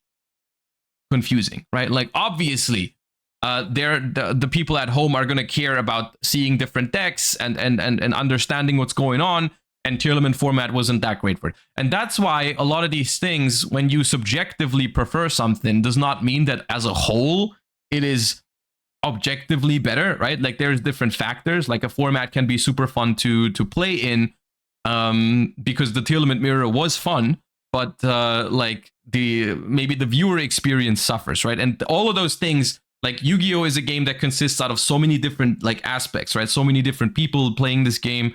That like only because you particularly like a certain thing about a format does not mean that everyone has to agree with it. Like most things have a positive for some people and a negative for other people, right? are far less played because Memento is a much smaller portion of the meta. For example, well, Mouse doesn't really count because they main deck Shifter, but if you just look at the Ryzeal side, they don't have anything that is necessarily very good into Memento. In fact, they just side into more going first cards because their actual board isn't that strong. I have a video on Memento, so I don't want to spend too much time talking about it, but I play Memento because I think it's the best deck. If I thought Ryzeal was the best or Mouse was the best, then I'd be playing those two decks. Memento does not lose to the common big hand traps. This is like the thing my last video got the most pushback against. It does not summon from deck 10 times. Okay. First of all, why is Jaja on the screen right now? In some OCG player's Twitch chat or something? And why, out of all things, is the person being called out for yapping like crazy particularly Farfa? Actually, you know what? Scratch that. I get it. That actually makes perfect sense. That actually makes that makes, of course it's Farfa. It summons from deck at most 2 times, and one of those 2 times is a quick play that you can chain to Furos or choose not to special from deck. So it would really only draw from Darkblade as a starter, which you do not need to use for your combo. You can easily make them draw 1 card and end on level 9, level 11, field spell, 3 back rows, at most 2 draws. Memento does not lose to Furos at all, and it also does not lose to Drone Lockbird. Unlike Ryzeal, you search everything you need off the first search, and then you dump everything else with a combination of level 9, Goblin, and Horse. And also Sheep Infusion, also Send Engine. It does lose to Parelia, but it's like a soft lose. I will agree with this because they draw 3 cards off of Parelia unless you have a specific hand, in which case they not only draw 2, but Parelia is much less common than Furos and Maxi and Droll. Almost no one is playing it, and Ryzeal also loses to Parelia, even harder than Memento. It might also lose to a paired Nib sometimes, but your opponent needs to commit to holding both for the end board, which is scary because if you hold for the end board, then you let them search 3 back rows versus trying to stop their starter. Memento also has a plan versus Maxi compared to most decks. I'm not going to pretend that Memento is immune to Maxi, that would be delusion, but the reality is that every Yu-Gi-Oh deck pretty much loses to Maxi, unless you're specifically talking about like Fluandries or like Runick Sun. Okay, so the process we're going through right now, the arguments we're going through right here, is also something that at the end of this entire...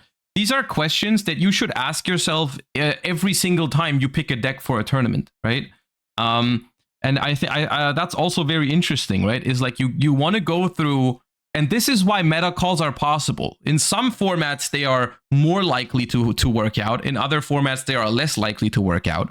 But overall, you want to always look at, you never want to be the one autopiloting going like, oh, this is the most popular deck. It must be the best, so I'm going to play that, right? You always want to go and analyze the format. And obviously, it's a very time-intensive thing, but you want to go and analyze what kind of decks are people playing? What kind of non-engine cards are people playing? What kind of boards are these decks making when they go first? And like, what do people perceive to be the most popular and best decks? So that's what the non-engine, they're going to play the non-engine that's good against that, and so on and so forth.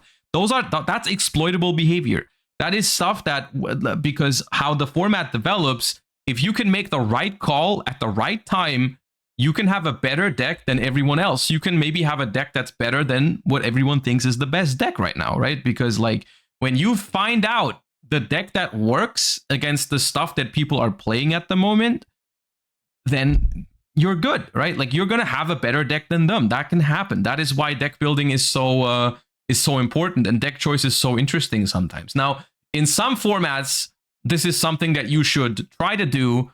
In other formats, that is something that's not going to be possible. I remember during tournament format, I was trying to do this a lot. I was sitting there weeks before tournaments trying to figure out a deck that could maybe exploit the fact that you're going to play against only tournament throughout the entire tournament. Because if you could have done that, if you could have figured out a deck that's good into tournament, maybe you would have the best deck in the room for like one tournament until the idea is out there and people start preparing for it and so on and so forth, right? I think a good example of this is maybe the, Paleo in 2017 is a great example of this, where for like specifically 1 or 2 tournaments before people knew about it, like that deck was insane because it just slaughtered everything in the format and like no one knew about it. So like these kind of things can happen, and if you are able to make those calls, then you potentially end up just winning a tournament with it. Or something. And Memento honestly has a pretty good solution on their maxi relative to the field. You give them 1 to 2 draws, and then you set up to combo them on their turn to get 2 pops and a follow-up, and you also play with your hand traps afterwards, including Furos, because you clear your boards after your pops. You really only get 1 shot by shifter. Different Dimension Crown is also a problem. Lingering Banish Floodgates are very annoying, but not everyone can play those, and they're also unpopular at the moment. Your deck also has other intangibles that are strong. Your boss monster is a main deck monster, so you can do something under Scythe. I've killed a lot of players through Scythe before because it's not that difficult. And you also have engine spell and trap removal, so you can clear floodgates. You play quite well into the Ryzeo board because they turn on your extenders if they use their interrupts. If they play it right, you should still lose engine to full board, but that's just how Yu-Gi-Oh should be. If you only draw engine and they make a full board, then you should probably lose if they execute properly. Otherwise, their deck would be extremely bad. You play through normal non-engine well as also. Memento can easily play through. Yeah, I guess this is debatable whether, like, people always use this as an argument that like if you need to draw hella non-engine to keep up with what your opponent is doing, then it's bad, right? Which to an extent I agree. At the same time, it is kind of true, right? If you just draw 5 engine cards going second in Yu-Gi-Oh, that has always kind of sucked. I mean, it's hard to compare it to older formats because in older formats, we didn't really make the distinction between like non-engine and engine as much, right? Like, I don't remember when this started, but like, if you go second, I don't know, Zodiac format, and you draw 5 Zodiac cards going second, you're gonna lose the Zodiac mirror, right? If you go second in, I don't know, what is like another example of that? Like there's very old examples of this as well, right? Where you just like, you don't want to see too many of those kind of cards. Like you always put those kind of cards into your deck because they give you a better chance of winning when you draw them. It is, I think the point where it starts becoming problematic is more like when I draw a balanced hand, right? When I draw a little bit of engine, like a starter and an extender and 1 or 2 non-engine, maybe like a quite balanced and a solid hand in modern Yu-Gi-Oh, right? If that leaves me with no chance because my opponent just plays through 2 hand traps like it's nothing, or my opponent makes an end board that doesn't even lose to 2 board breakers plus starter plus extender or something like that, maybe then you could start arguing like, okay, these boards are too oppressive, or these decks are too powerful at playing through hand traps and making incredibly powerful boards. Because I'm going second against Yubel, and I'm drawing like Dark Ruler, Talons, Snake Eye Ash, and Bonfire, and I still have no chance. For example, right? I'm using Yubel as an example a lot. I'm scarred. Ash But and Imperm that and these is, type of hand I traps think, with a most good indicator for problematic boards. hands, and it can also play a lot of non-engine.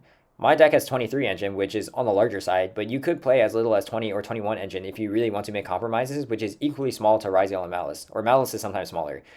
The deck produces the biggest board off of 1 card. I know that sounds win more, but you get hand trapped in most games, which makes your board smaller, but still much bigger than what the other 2 can make. No, I'm telling you, if you draw Dark Ruler, Talon, Starter, Extender, and Cash Tira format, you're gonna have a good time.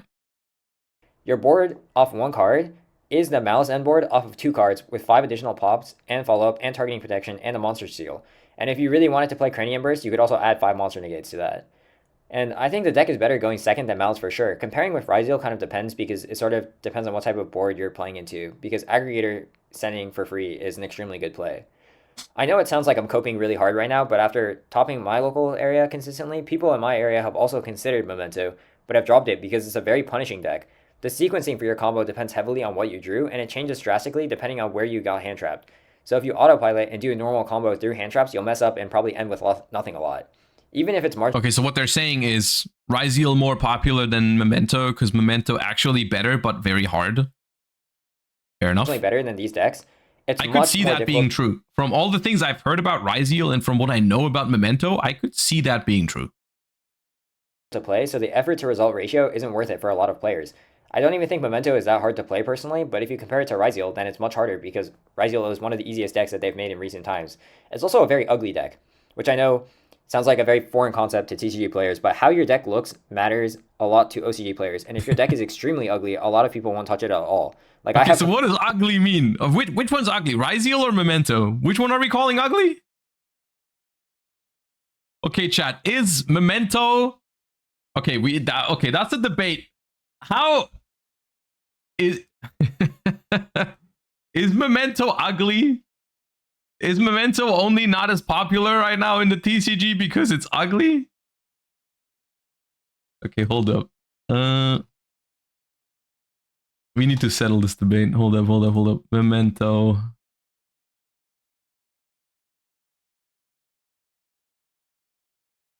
I mean...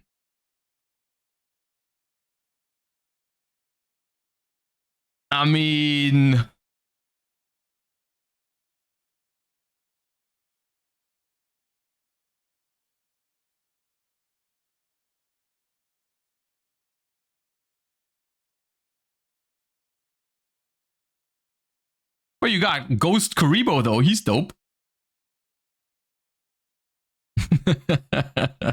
No, I'm just messing around. Obviously, that's highly subjective. I don't know. I don't know if that's really... I mean, I don't know if that's the reason ever. Competitive friends who top tournaments. Look, here's the thing. Maybe it is different in the OCG. I don't know. Maybe they really care about this more. I personally have never picked a deck based on that. So, like, I can't relate to that, but hey. That tell me they're not going to play Memento because it is too unreal ugly. So that's another barrier for Memento's play rate. Finally, I'll talk about some other decks that were on the chart. I would say it's pretty much identical to my predictions, except for Voiceless, which was a deck I forgot existed. So I'll talk about Voiceless first, since it's the highest after Malice, but Voiceless is such a weird deck to me because when I evaluate it based on my criteria, it should be good, but whenever I play against it, it's just barely not good enough. Bro, that is the Voiceless experience. That is very accurate. Voiceless on paper is actually pretty solid. Like, it's a really solid mid-range deck. You're like, okay, well, doesn't care that much about Perulia, doesn't care that much about Fuvalos, doesn't care that much about Maxi, even for TCG and Master Duel.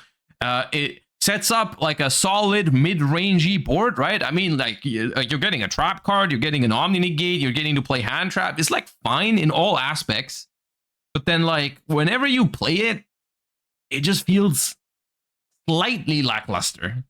Like, slightly not enough non-engine, slightly not consistent enough. Yeah. But it's close. Like they're always just missing one interrupt, and it doesn't lose to big hand traps, any of them really. It produces a satisfactory board with very few summons, and they can even It's like a modern version of Sword Soul. It really is. It's like a little bit like Sword Soul. But Sword Soul at least had the advantage. I feel like Sword Soul was better going second and weaker going first. Voiceless is slightly better going first and even weaker going second, I feel like. Yeah. D-Fissure now. But if you think about it, the Voiceless board is... The problem is it has one game plan. All right, bro, explain 30% Tenpai or something. Like that is, once again, you're not wrong, but that is not the problem. A deck can still be good. Right? It's not a great argument per se. Bigger than the Ryzeo board, just comparing board to board. It's just that it's not backed by as much non-engine, and the non-engine these days are like stronger than the actual board. And everything about the deck is way worse. It doesn't have that much room for non-engine. It's honestly not even more consistent than decks these days. And not having a lot of... To me, Voiceless Voice feels like worse Centurion. See, I think on paper, I agree with you. On paper, Voiceless Voice should be like a better Centurion. But whenever I play those two decks, I feel exactly the opposite way. Whenever I play Centurion, I'm like, damn, that's nice. And whenever I'm playing Voices, I'm like, yeah, that's disappointing. Like, and I can't exactly pinpoint why that is.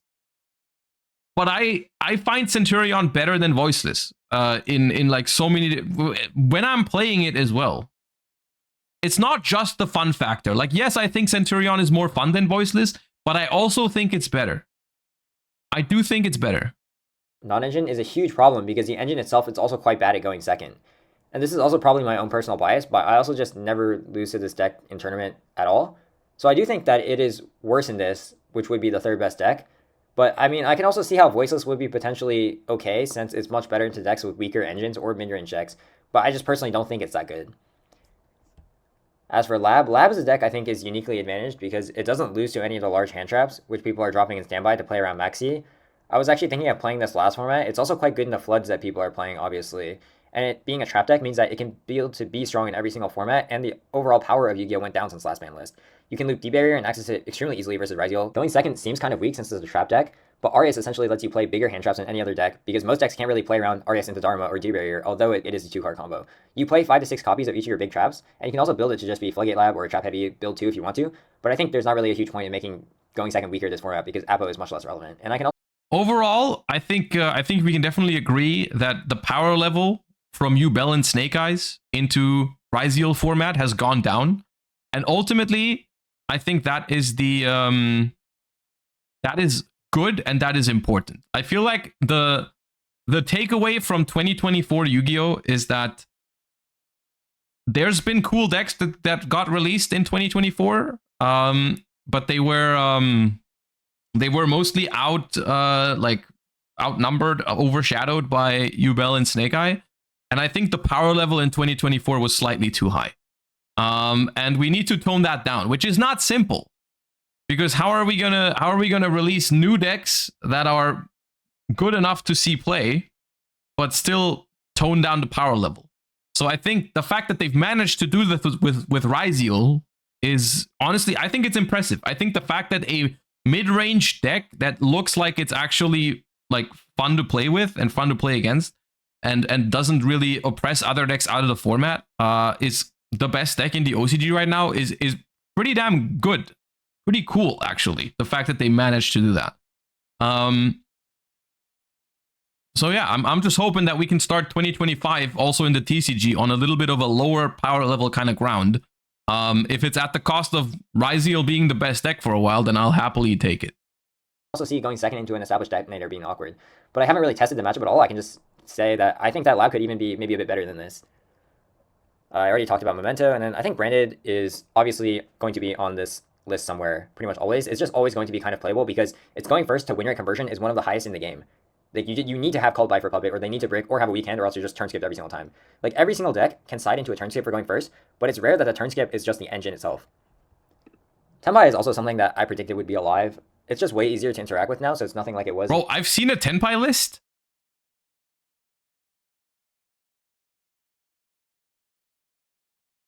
You know what they're playing in Tenpai now? Because Chandra is now at 1 in the OCG.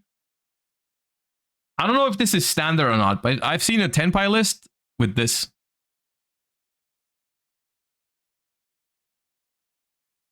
Masked Dragon. Release date 2004. This is Mystic Tomato for dragons. It's crazy. In terms of before, results-wise. Something that is funny is that I was seeing some builds on Japanese Twitter that were basically some really funny builds that apparently top with Masked Dragon. Oh, yeah. The battle recruiter. It sounds like a meme. This one was actually not pre-watched. I haven't watched that far into the video. But realize that if you don't have removal on your board, it's basically the same as normal summon Chandra, but most boards are just going to have removal. Centurion is such a weird deck because there's a time where players in my country almost unanimously thought it was a top 5 deck. Some people thought it was a top 3 deck. The perception of Centurion was that it was very good, and its results in my regions were also quite good.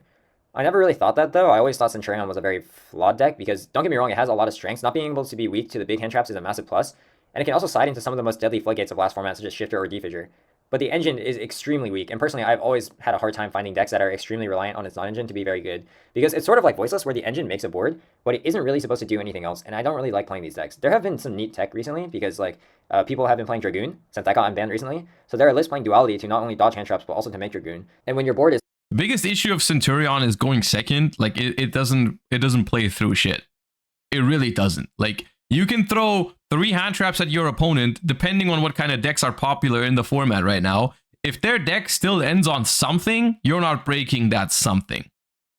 That is Centurion's main problem.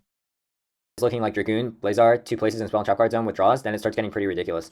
The ceiling of the deck is actually quite strong now, if you choose to build it that way. It's just that you need your non-engine to carry much harder than other decks, and I don't really think this deck is that good for that reason. But there's always going to be Centurion. This makes this deck very format dependent, in my opinion. Like, it's like, if there was a format where like Bestials are super good and likely to stop your opponent's plays, for example, then maybe it'd be fine. Like if we had another like format where tier limits were super popular, not like the tier 0 version, but like a tier limit deck, like where Bestials were like really good non-engine, that'd be fine. If you are in a format like last format where you need to throw like 3 or 4 hand traps that just go neg1 into a Yubel deck and they still end on like Spirit plus Rage, even if you hand trap them 2 or 3 times, that's bad for Centurion, right? But it's just like one of those decks that if there is a format for it, I think it can pop up and be really good. Players around. I honestly think the reason for this deck's topping rate going down is because the woman deck players switched to Malice, even though that sounds kind of goofy. It was actually the 3rd most topping deck at one point, right before Malice came out, if you check the other posts. Fact that this is a factor when we're talking about deck breakdowns is quite something, by the way, that we're arguing like, okay, the last one I'm going to talk about that's why it was 3rd popular deck at some point. Because I'm pretty sure I looked at that breakdown and I was happy about Centurion's performance and all that and interpreted all kind of stuff into it. And now I'm here and it's just because of that. All right, then. And it just feels very, very sad. Aside from this one player who I just blew up with Furos, the other one made me realize that the Yubel board is much more difficult to make big because 1 Phantom means it's not really realistic for your turn to ever start with Phantom. If you start with Phantom, then you can't really recycle your Yubel names, which means it's nearly impossible to make Varudras. You're also just missing multiple link climbing bodies, so you don't really have much agency in how you execute your turn. It really has to be... It's almost like Phantom should have been at 1 to begin with. 1 sequence. For example, you normal Lotus, and then special Phantom, Phantom Place, Nightmare Pain, Pop Phantom, search Graveformer. Like if you ever deviate from this exact sequence and you lose so much of your end board that your deck already has really bad follow-up for. So I do actually think it's much worse than I initially thought, and I'm a bit surprised that there are 6 tops still. I guess maybe my initial prediction was accurate, but I'm a little surprised that it was.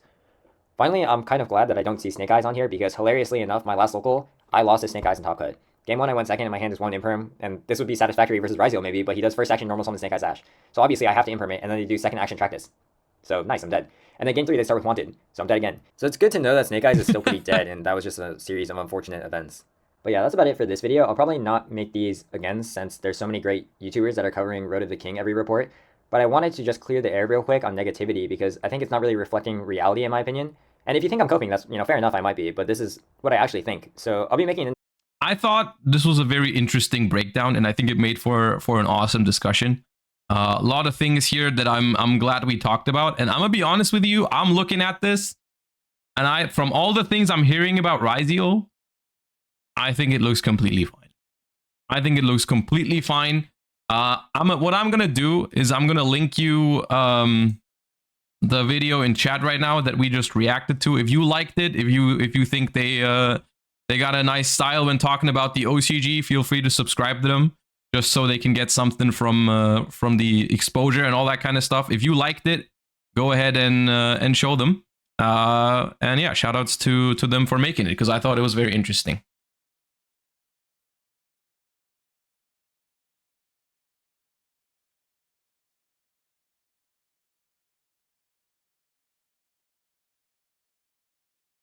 All right. Higher Ground, thank you for the 5 months. Zorio Streams, thank you for the 2. Also, thank you everyone else who subscribed during the Yapathon. I was kind of busy talking about that stuff, but appreciate you guys. All right, that's enough yapping. What we are gonna do now is actually we're gonna duel.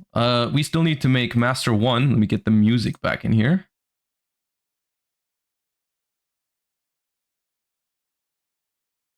All right. What is your question, God Kaiser Schmidt? You may ask a question.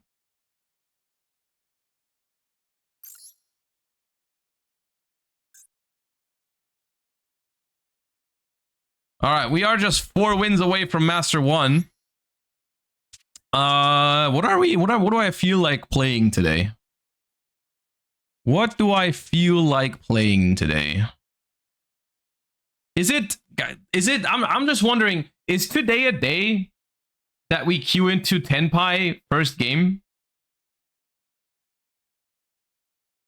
or not? That's the question I ask myself every time I enter Master Duel these days. Game 1, is it Tenpai or is it not Tenpai? Because if it is Tenpai, I'm queuing my Paleo Labyrinth Runick, and that's 1 deck. Just for context.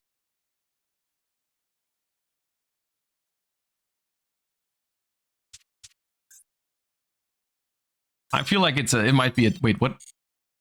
Why is it prohibited? Is it that strong?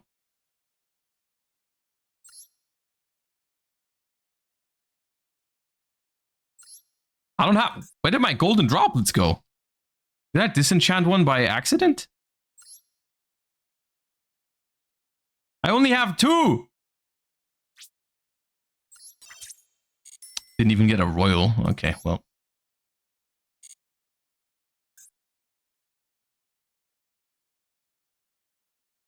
I may have disenchanted one.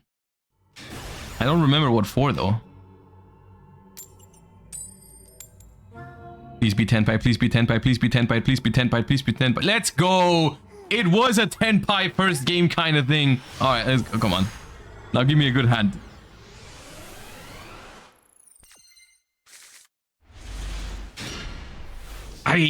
There's no runic spell. I mean, Fountain doesn't count. That's awkward. Well, we have D barrier though, so fine. I wish I had a runic spell, because now, dude, I might not set Karma Cannon, because if they lightning storm me, I have D barrier. Yeah.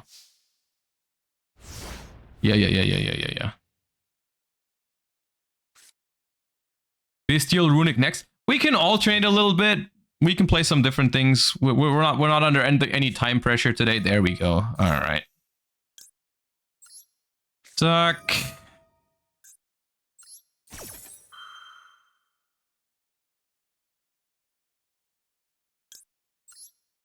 Suck.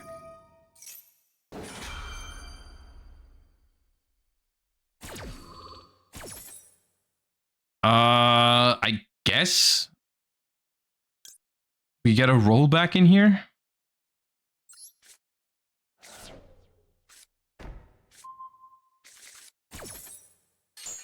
Why do they always have Duster? I don't make the rules. I do not make the rules, but that's why I didn't set my Karma Cannon.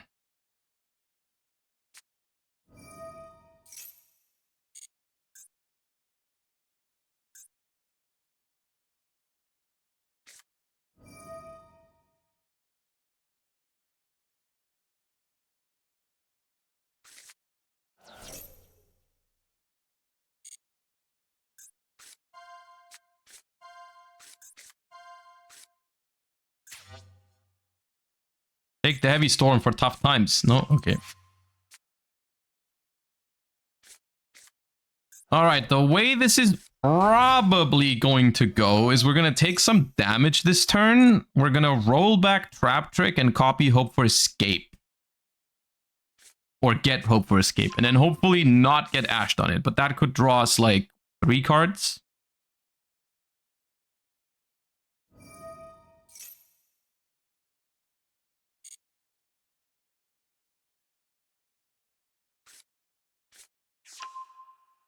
What if they Zelantis you? Under Prosperity, it's not going to be enough.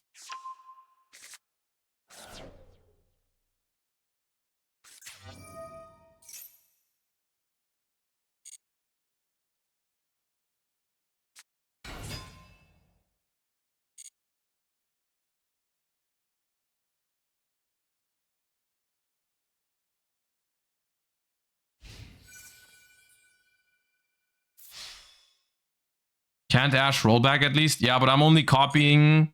I'm copying Trap Trick so they can Ash the Hope for Escape.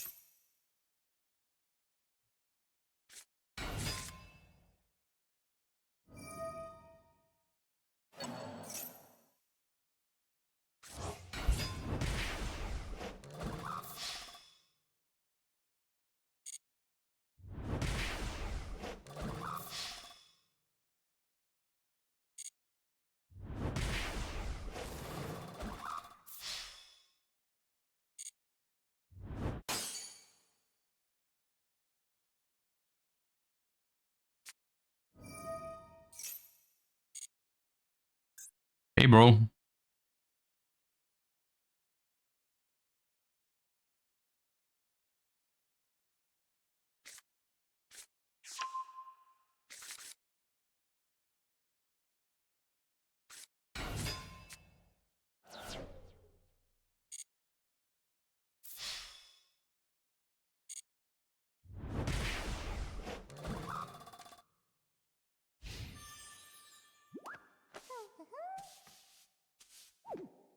All right, well.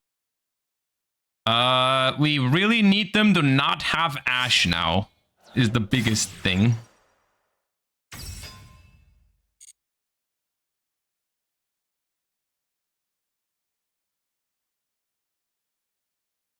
Because then I think we just win.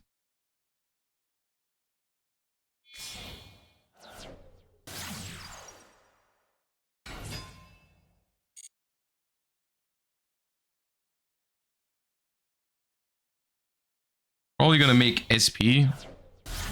Yeah.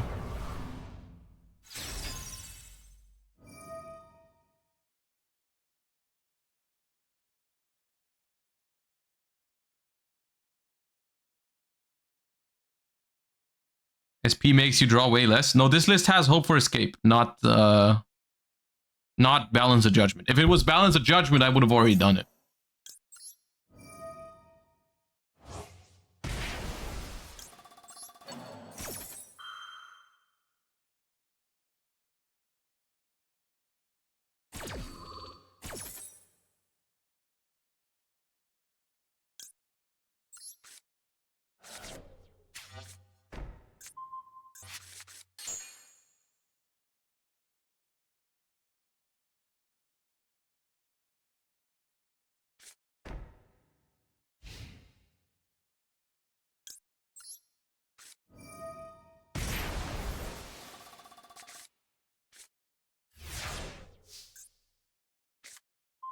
Okay.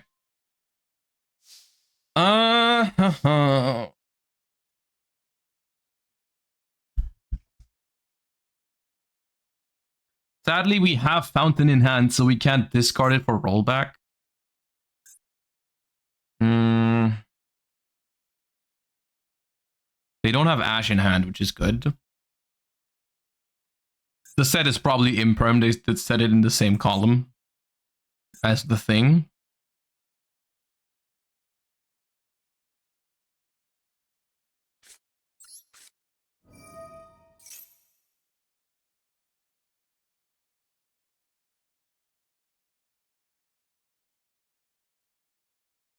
Gonna want to summon with one of the runic spells, not the tip.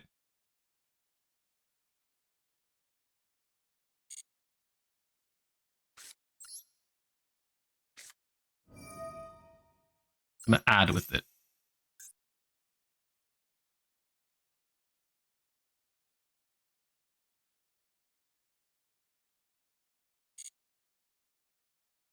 I'm gonna add with it a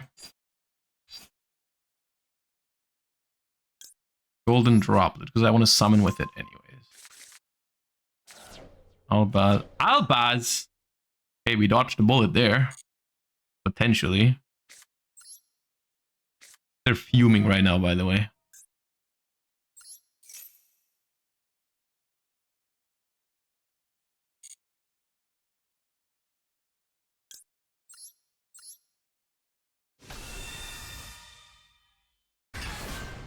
Alright, what we're gonna do here is we're gonna fountain for 2. Maybe bait the seals bounce, and then if they bounce it, we can still fountain for 3. Yeah.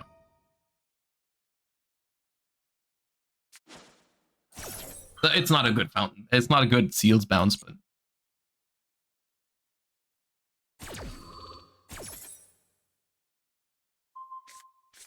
Monster Gate first. I'm gonna Monster Gate first, yeah, because I don't wanna draw the second lovely.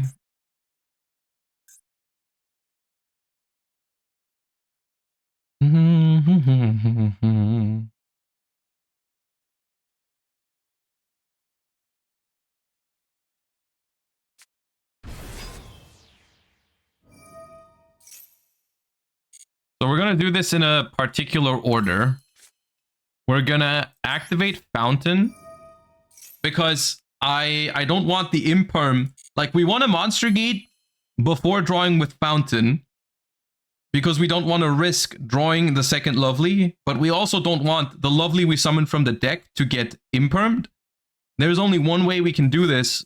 It's activate Monster Gate and then chain destruction to the on the imperm.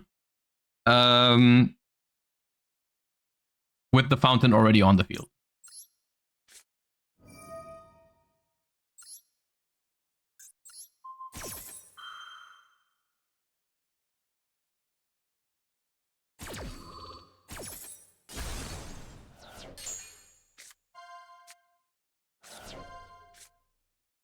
And now we watch. Oh, we milled big welcome. That's good. That covers the SP.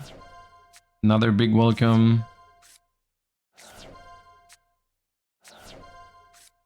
What was wrong with just activating Destruction and then doing the stuff? Because Destruction was our only runic, we would have to draw with Fountain then, and if we draw the second Lovely, we basically lose the game.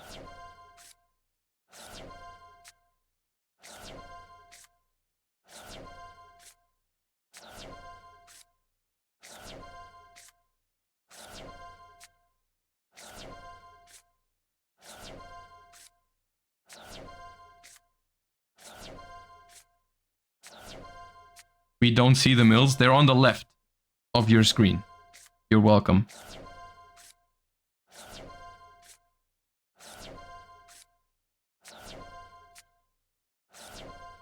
Now it needs to not be... Okay, it's not even close to the last card in the deck. We win! What if they call level 8 on Monster Gate? I mean, they can scream the number 8 into the universe. It's not gonna help them.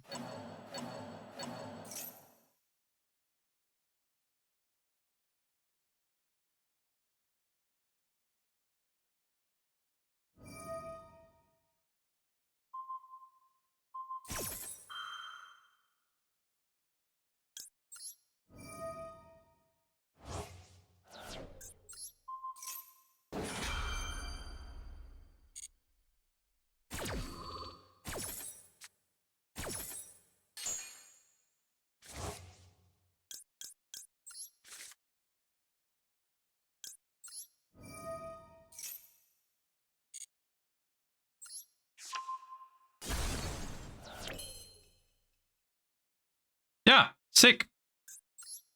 Great game.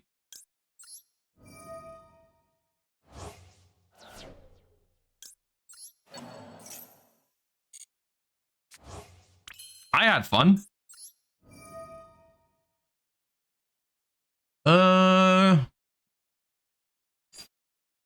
Get me a Morella? Morella to copy burst. I mean, I have. Oh wait, I have Morella already. No, okay. Give me a D barrier just for the vibes. Tuck.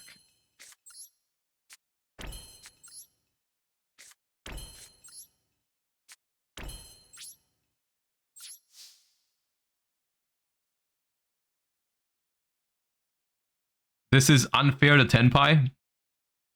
Yeah, I feel bad for my opponent too. 100%.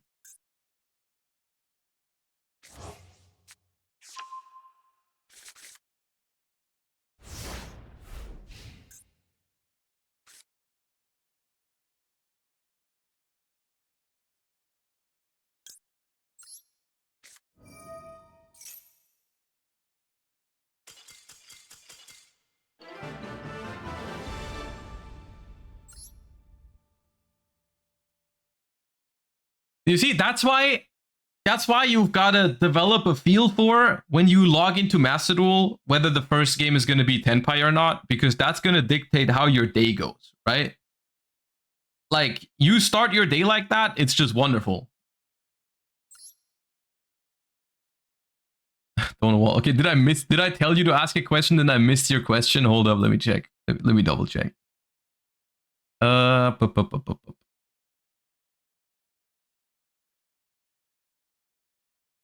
I'm doing a presentation about Yu-Gi-Oh! Can you make an outro in German for me?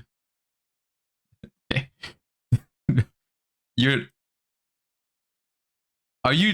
creating a school, is it for school, like a school presentation about Yu-Gi-Oh! And you want me to say an outro for you in German that you can show in your presentation?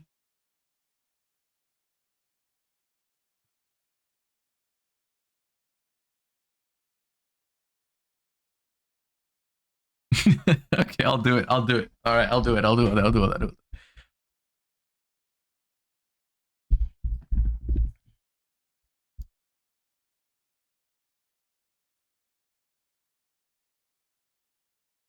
right.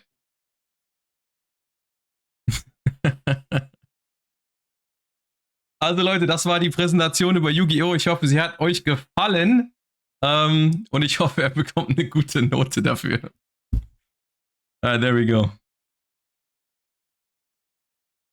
For the kids.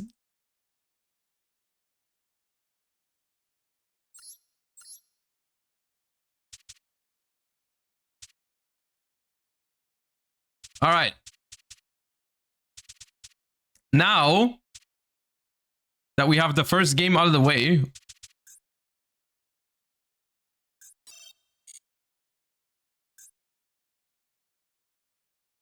it doesn't feel right to hear you speak another language. I hear that a lot. Specifically from Germans, whenever I talk to them in German. I mean, okay, that's the only two options. I only speak German and English, but yeah.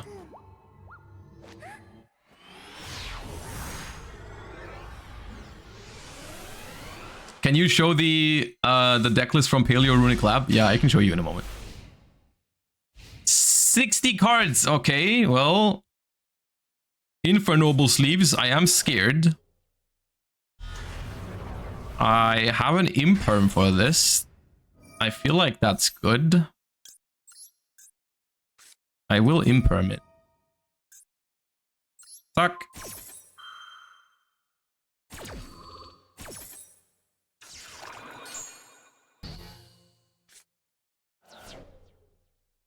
Do you pronounce your name? Dude.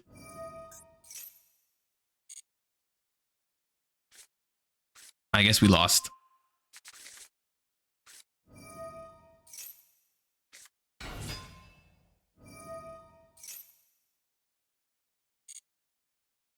I'll tell you something. I'm pretty sure with my hand against Ryzeal, we would have played a more fun game. Just saying. Just saying.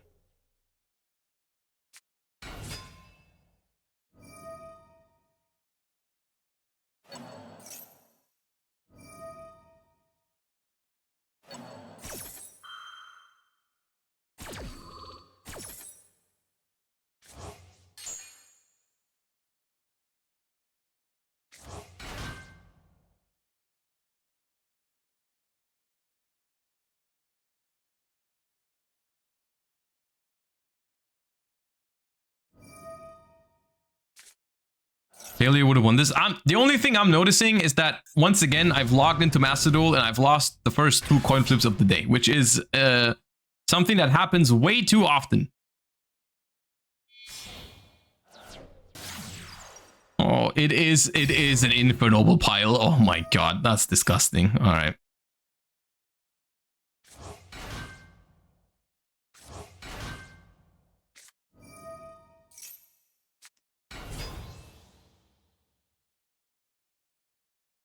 Bro, go ISOL to search. Trust me. ISOL to search. Search! Search follow-up! You want it! No one plays Ogre! Let's go.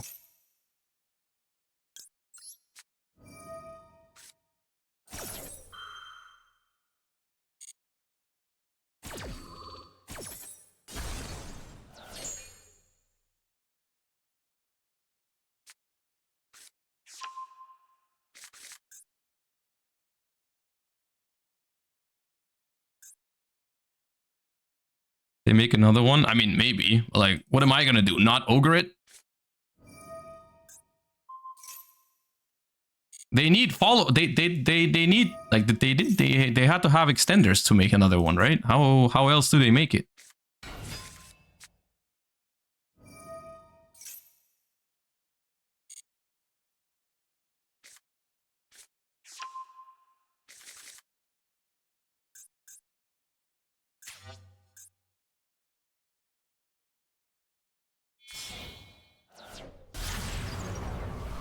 Well, that's a warrior.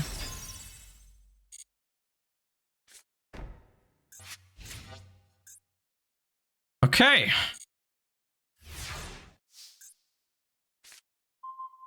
Thank you for the effect veiler for turn. Thank you for that gift. Okay, so Mikanko traps. Target a face-up monster your opponent controls. Equip that face-up monster to a Mikanko monster you control as an equip spell. Then, if a ritual... Okay, so this just takes one of my monsters. This is the untargetable shit. Yeah. So I mean, I don't have to deal with Huli right now.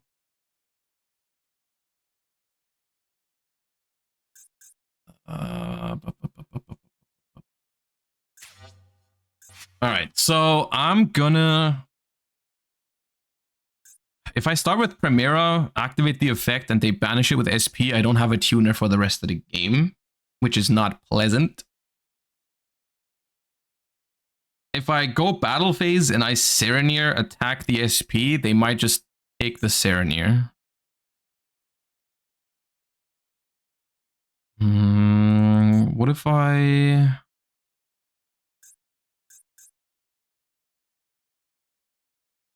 Normal Primera, no effect? I mean, I can, but what's the point?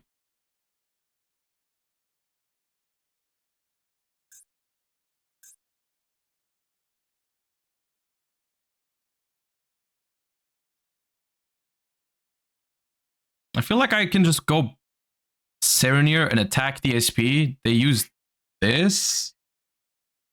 Stand up.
Let's go. I hope they like it.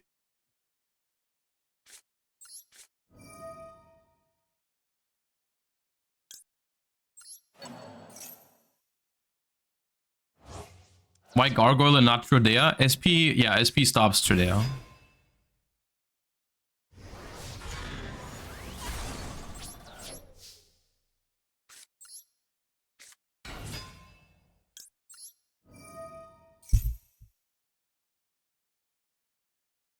Yeah, I've normal summoned, so I'm not going to extend any further. Cannot be destroyed by battle. Your opponent takes any damage you would have taken from battles. All your card can't talk about mechanical cards. So I hate Mechanical. Probably just get this, then I won't have follow-up. This pattern. I probably end up making this pattern.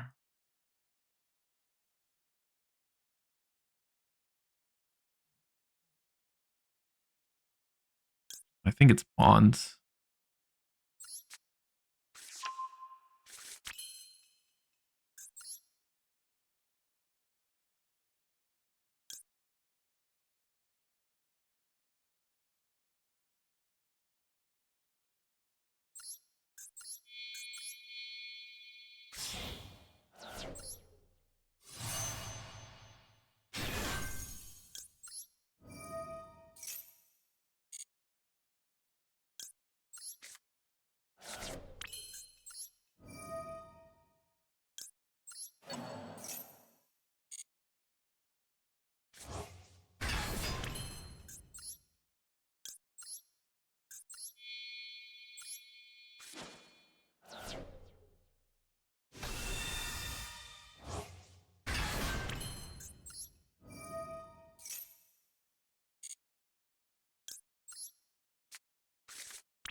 Not entirely happy with it, but I think it's the best we could have gotten.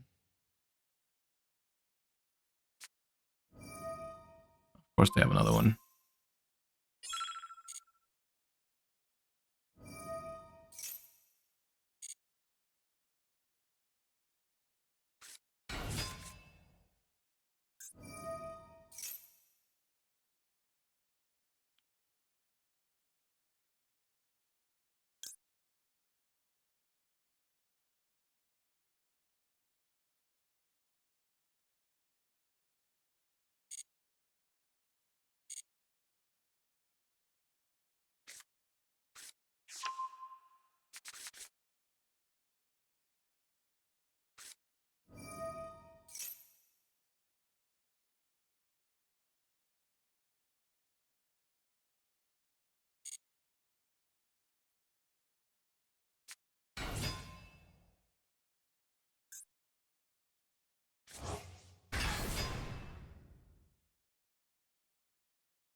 problem is that 3 attacks into this is still enough.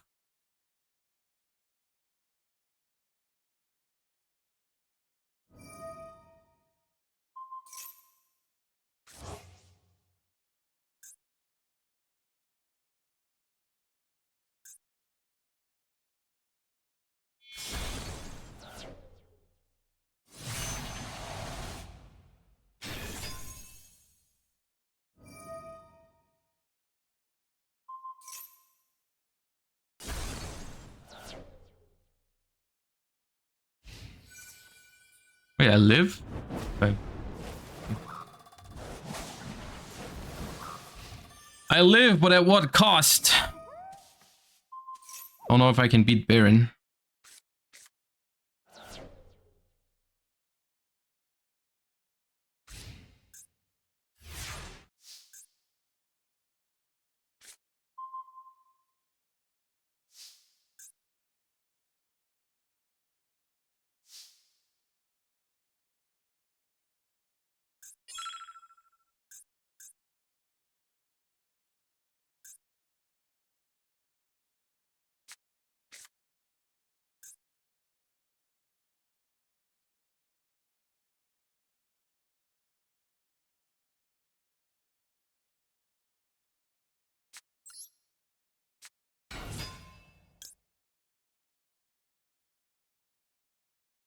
Oh, they only summon from extra deck once, right? Oh, that's tough. I can't even Typhon.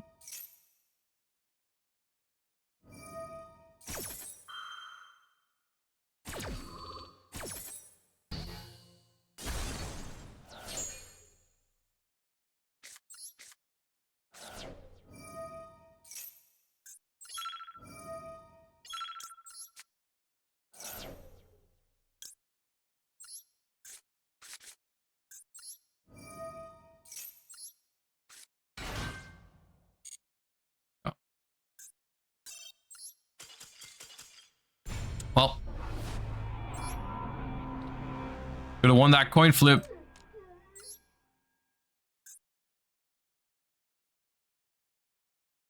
New zombie card?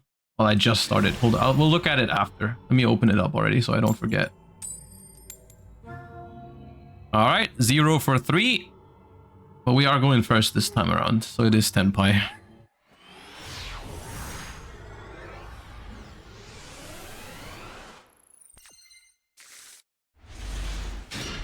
That is not a good hand against Tenpai. We die, like, almost certainly.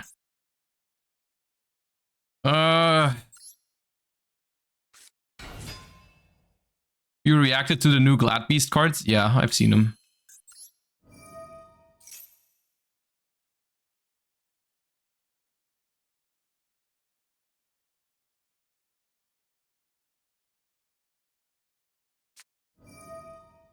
You know what? Out of all the things they could have had, that is the least bad one for me. It's still not great. I don't feel particularly happy. The question is, do I give him one? Do I give him one? I mean, I have nothing. But even if I give them one, I also don't have much. Because if I grab the field spell, I have 1 synchro on their turn. 1. Well, I guess I need the field spell.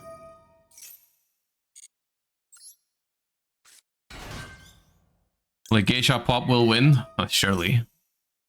They just won't have Hydra, field spell, or Kaiman. Yep.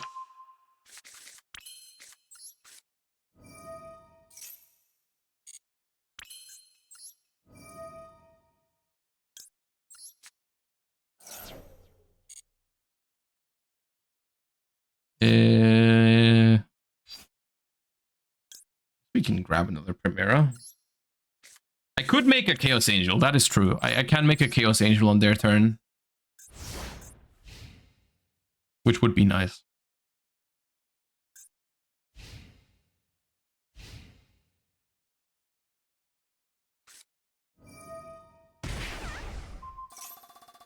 Or not.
Worst format since Hulk is out? Nah, this format's fine.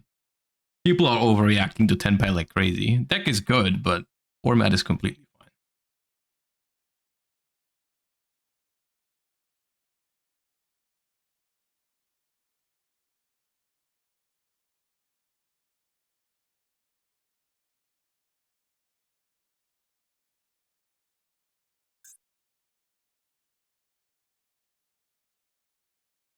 You lose here? I mean, it depends.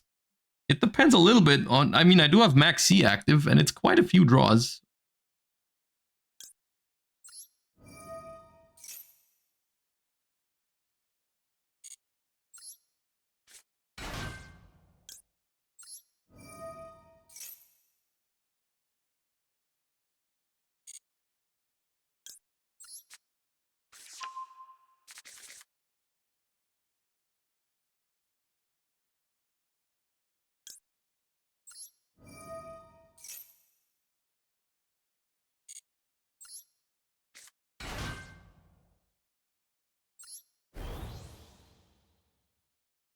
We're building a wall.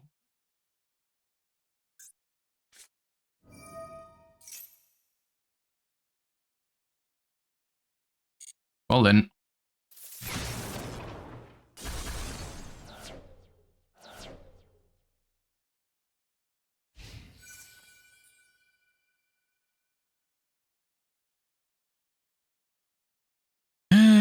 Yeah.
I live unless they have Kaiman, right? So Biden can come back, pop the Sangan summoning, make this 6,000. That's 100, 1,500, 6,000. That's not game.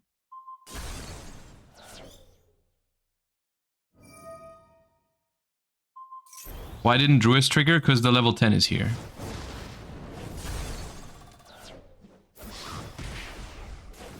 So the reason why I had to Ghost Ogre to get rid of the level 3 is now they missed the non-tuner. They needed one more Synchro Summon.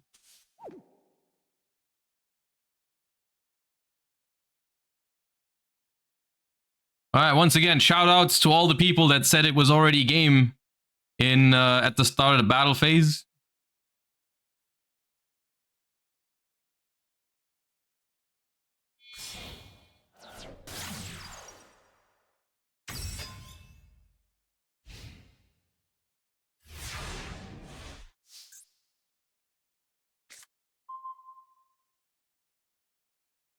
Alright, so this is once per duel, right?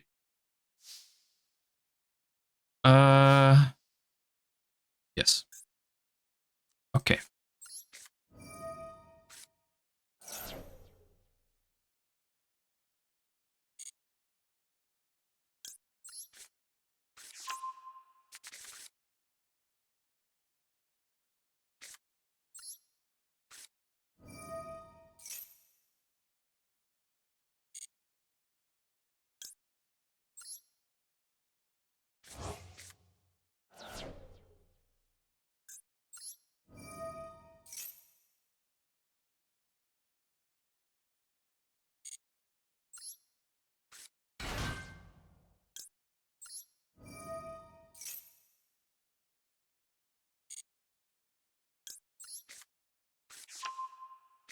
It is a little unfortunate that I can't use Tradea anymore. But it is what it is. Maybe I should have kept it in the deck to place with stand-up. I didn't realize it was my last one.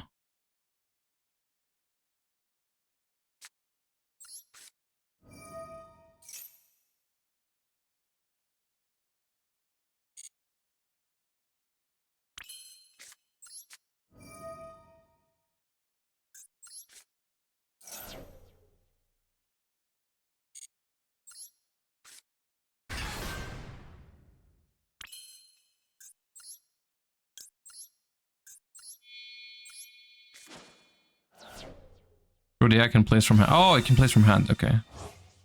Done it's no problem. I still should have kept it in deck.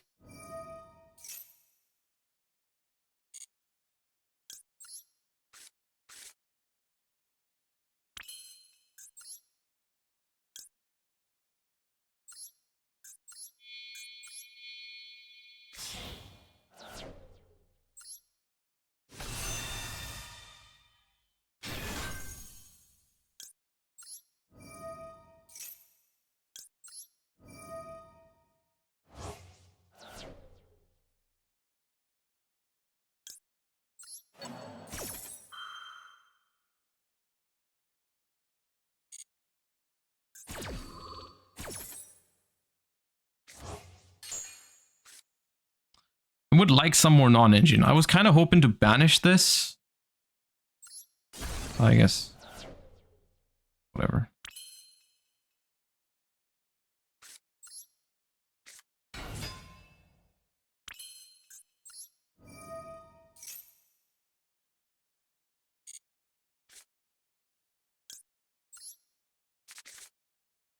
The thing is now with the seals, I can't chain Magna to it anymore. Which is annoying. Let me recycle a Tradea. No, Primera. I thought they were gonna maybe use the seal at some point. I think the fact that they are not is okay. But we'll see. I'm a little scared of putting something in attack mode because I might be forced to attack into Transcendent. That's why I'm summoning in defense right now. Oh, okay.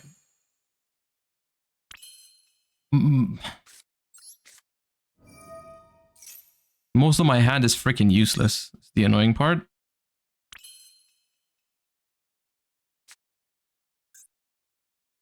If they might seal the field spell, yeah.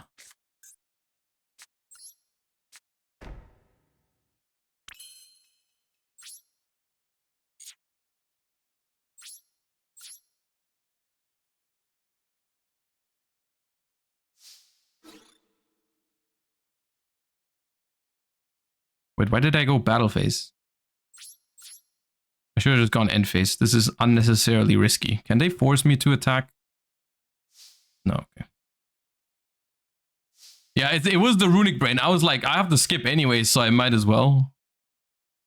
Let me grab this.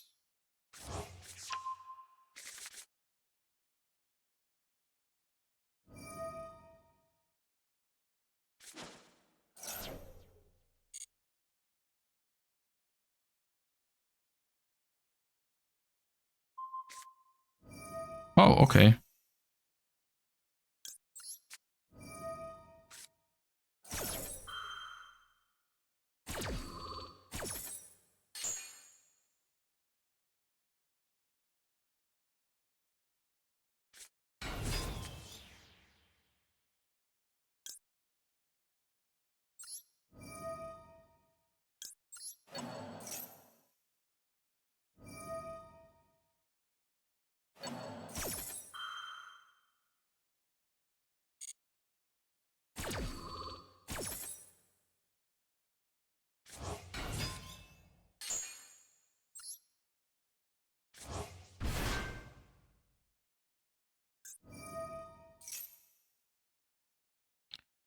Here's the problem. I think I have to Ash this because if they grab Sangan Summoning, a lot of my stuff is useless. So I'm trying to cut them off of it.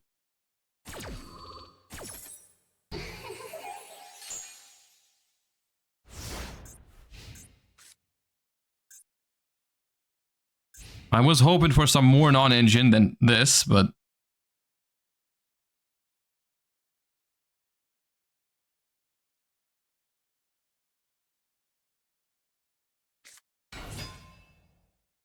Again, Roku normal summon, I think, is a good sign for now. That shall be okay.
Ooh.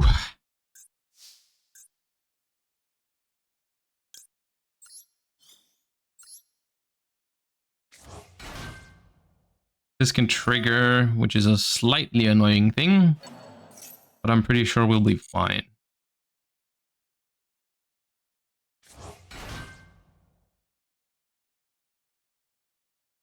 I don't need to regain revive. Uh,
Wait, why can't I make this pattern? Am I confused? Oh, I emblemed, of course, my bad.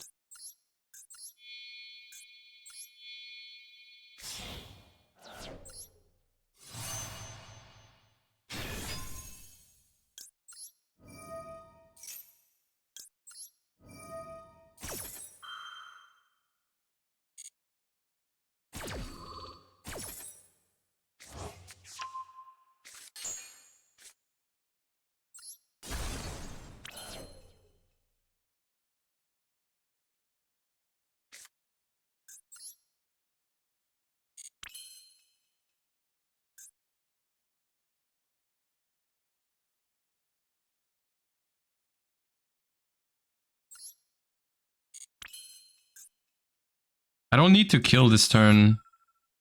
Feels like an unnecessary risk trying to kill this turn.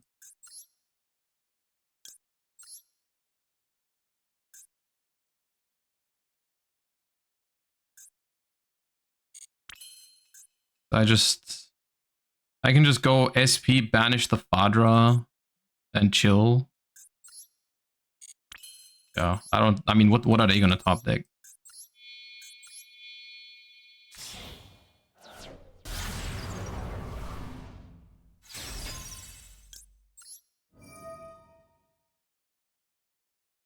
Where's this Fadra?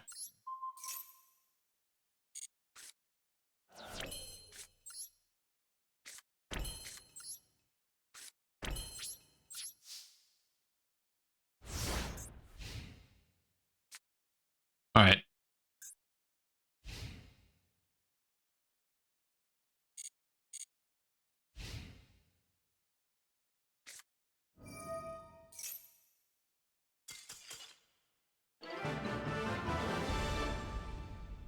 Woo! Okay. All right, we're going to take a look at the zombie card in a moment. I just need a very quick toilet break. Let me bring it up. Up. And I'll be right back. Give me a second.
All right.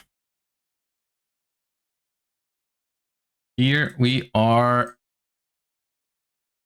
Yeah, scatter. All right. Delta of Temptation. That doesn't sound like a zombie card. It doesn't even look like a zombie card. Okay. It is a field spell. You can only activate one card with this card's name per turn, or you can only use the second and third effect of this card's name once per turn.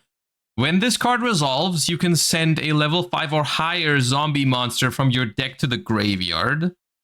If a zombie monster is on the field, you can special summon a Delta token, which is just a zombie token, Dark level 5. If a monster is added from the graveyard to the hand while this card is in your graveyard, you can add this card to your hand. Okay. Now, it doesn't read all too bad. It just depends on which deck wants this and which level 5 or higher zombies are there. Like, what do you want to send with this? Eldritch? But is a Foolish Burial for Eldritch good enough? I don't know. But basically, you know what's kind of funny? On this one, I feel like it would have been cooler if the first effect wasn't hard once per turn. Like, if you could, like, because the whole idea of adding this, oh no, while this card's in your graveyard, I thought you could bounce it from your field back to your hand and then replay it. No, it's from the graveyard. I misread that part. If a monster is added from the grave to the hand while it is in the grave, you can add it to your hand. Okay, so it has recur. I think this card is fine.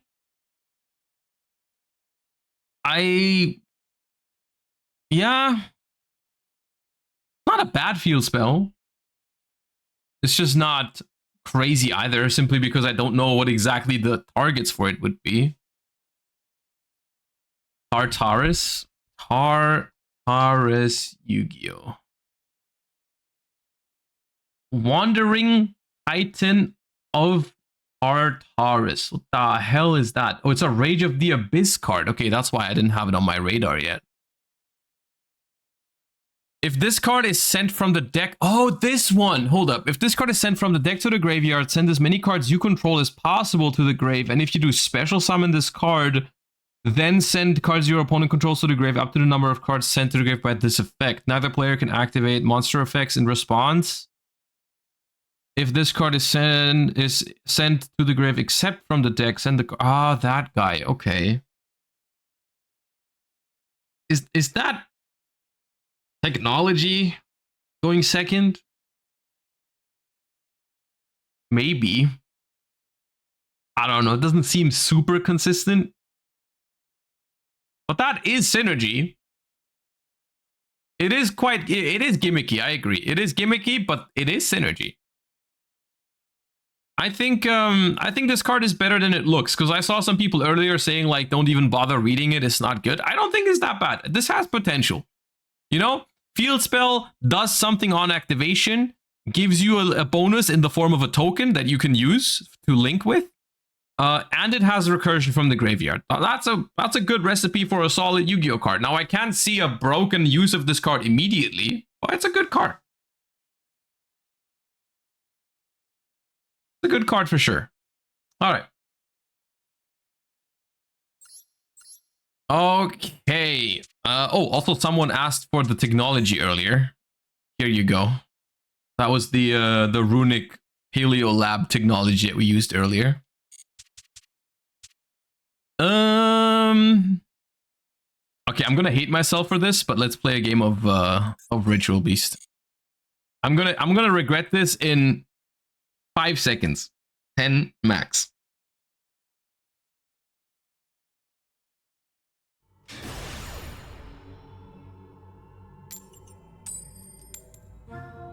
I still have not won a coin flip today.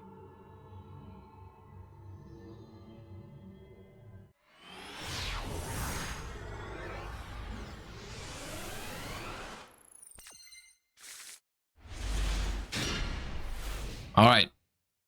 I do regret it already. Piri Rise map. You gonna search Samsara D Lotus? I'll ash it. Please search Samsara D Lotus.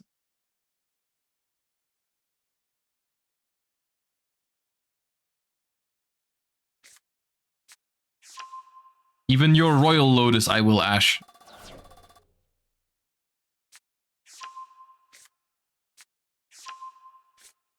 All right, well, if you have Phantom Plus combo, then I guess I'm cooked. Yep. All right. Nice Ritual Beast game.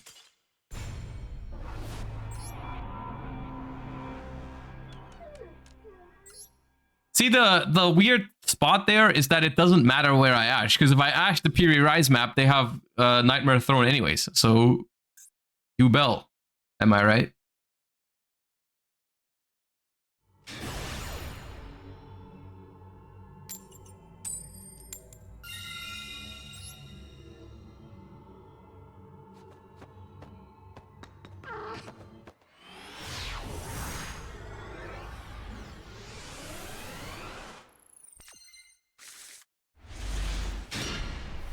Bro, that's the same hand. But it has Elder. Bro, 4 out of these cards were in my last hand.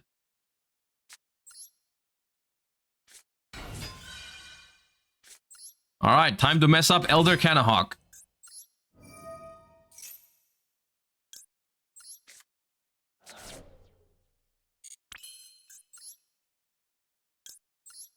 There's another level to playing Ritual Beast, at which point you start like adjusting your lines based on which kind of other cards you have in your hand. Like probably your line changes if you have Wen and Winda in your hand. Now I haven't unlocked those dark secrets yet.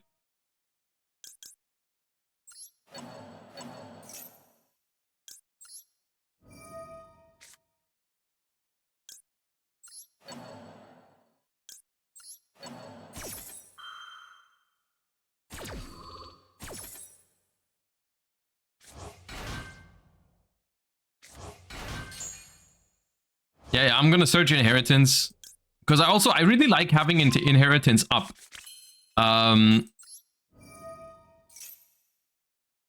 Because you can banish it for the Link 4. So... Banish Pengu? Banish Pengu... Link Summon?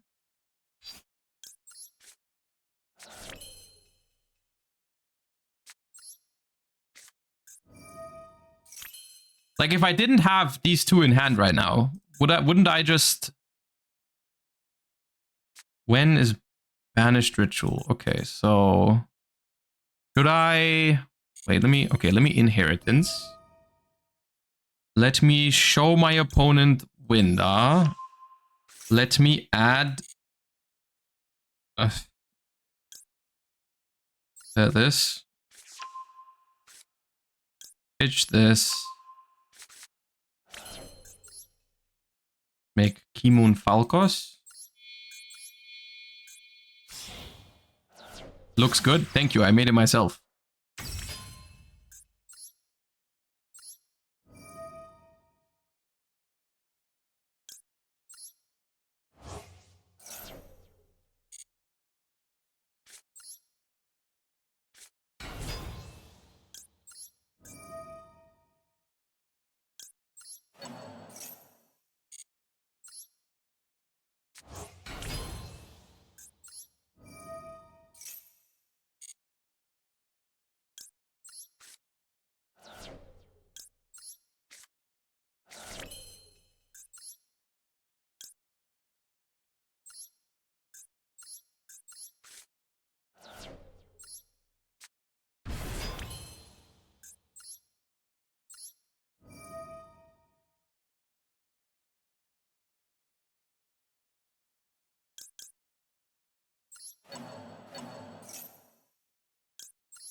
This is the point where I just don't care about playing around Nib anymore.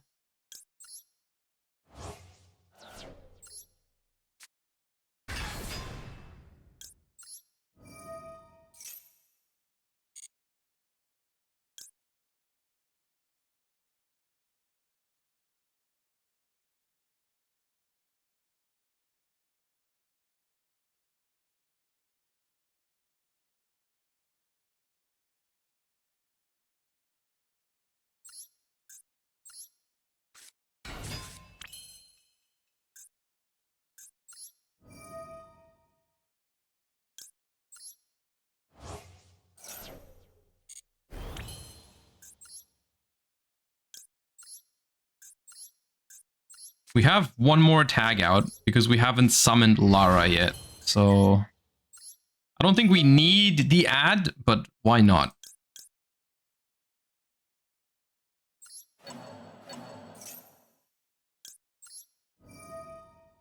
We can do the forbidden technique, tagging out into two of the same name.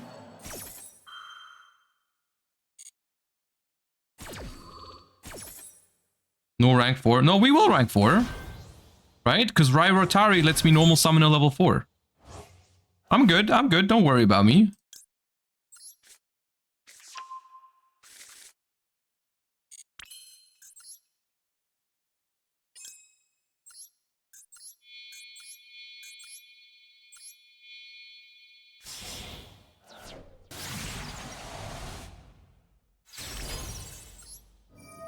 Add back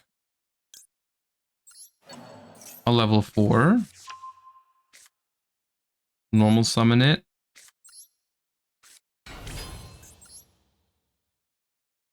Special Banshee. So they're playing 58 cards. What does one call?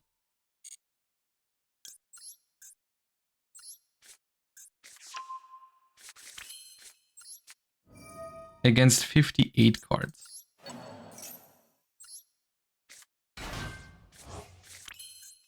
I'm leaning on just calling dark.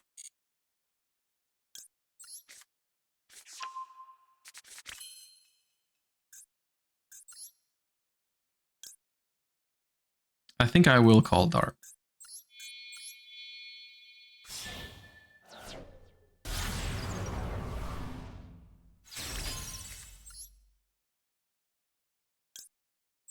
Banshee.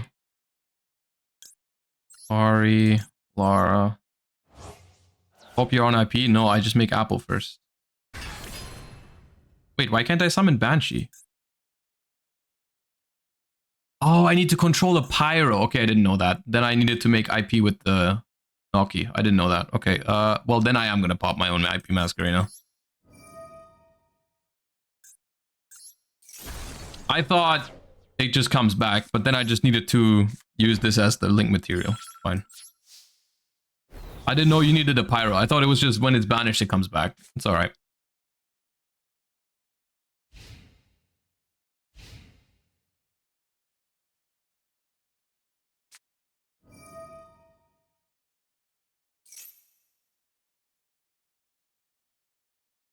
Okay. What is that? 50... Am I getting cooked by 58 card Tenpai? Bell...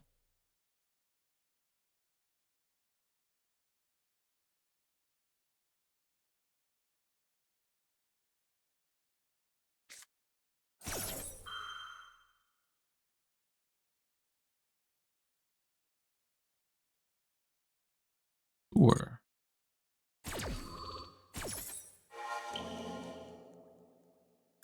Droplet Bell Lightning Storm. What do they mean by this?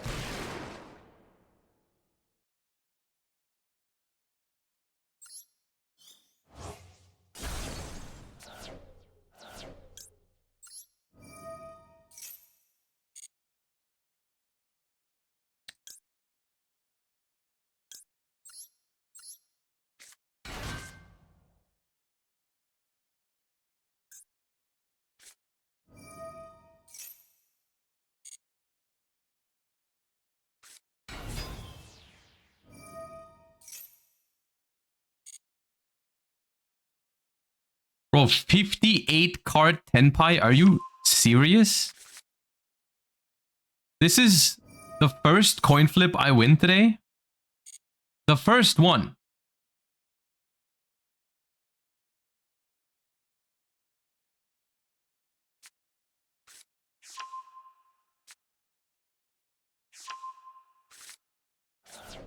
And they open Lightning Storm, Droplet, and 2 engine. We're fine against 1 engine, by the way, because we have Ash.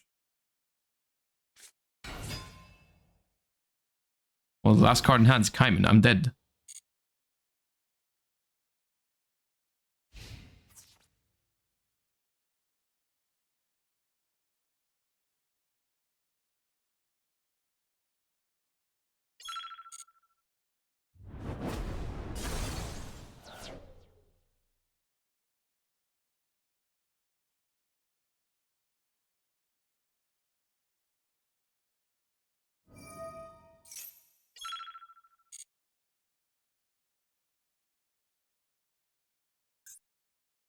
What are they doing?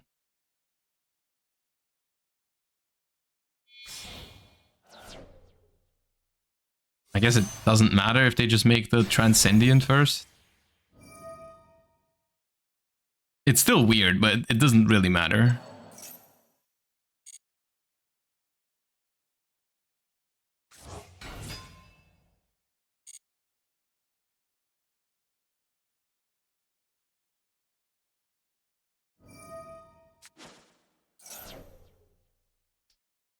If I Ash this, they Kaiman for the same thing. It's pointless.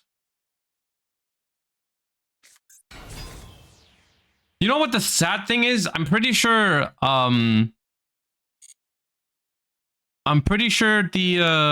Appaloosa, this misplay I think matters, right? Because if no, actually it doesn't. It didn't matter because instead of the Nokia Drago, I would have had Appo, and they would have just dropleted that. No, it made no difference. I lose to that regardless, even if I make the Appo correctly, no difference.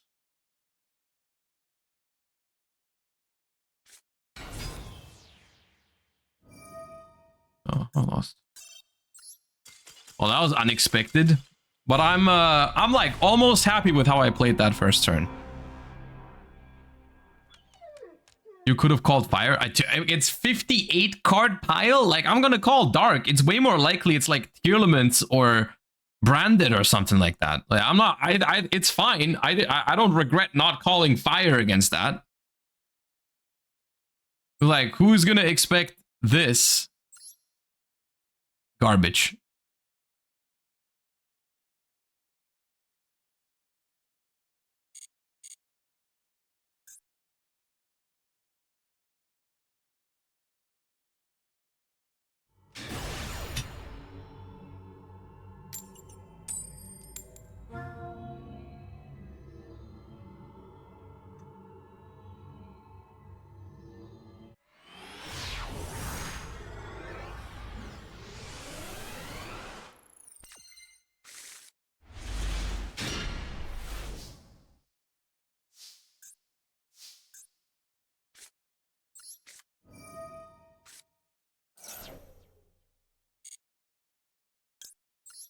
They sent me first, right? So this time we call fire.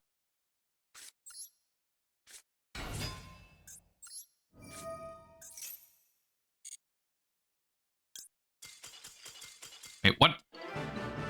I guess they know. I guess they know we're gonna Protoss. Okay. All right, we end on a high note with Ritual Beast. That game, I didn't make a single mistake. You can say whatever you want, but that last game, not a single mistake.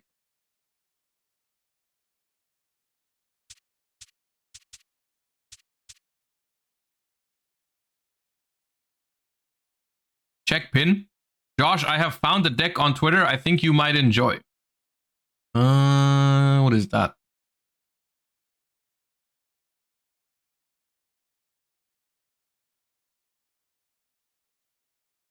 I made 1600 points with Burgess Stoma. Yeah, I do like this deck. So they're doing Ken and Gen without thrust? It's just reasoning, Gen, Ken, and Paleo. That's fun. This also will farm Henpai, unless they have Lightning Storm. Actually, no, you give them Gen or Ken. They have to have Duster. Or they have to have Duster or Heavy Storm, I guess. Or Red Reboot. What's the bottom left? That's Dice It. This is Dice It, and this is Fiend Comedian with the alternative artwork. And the OCG Fiend Comedian looks different. Level up your Royal Paleo game. They are strong on the Royal game, dude. They got 2 Zeus, 2 Cambro Rasters, all 5 Paleo. Okay, yeah, stuff has been crafted. Money has been spent, I think. But I admire it. Powerful. They are committed, dude. They're more committed than I am. It's crazy. All right. You know what? There's a lot of Tenpai right now. I'm feeling like we should unleash the secret technology once more.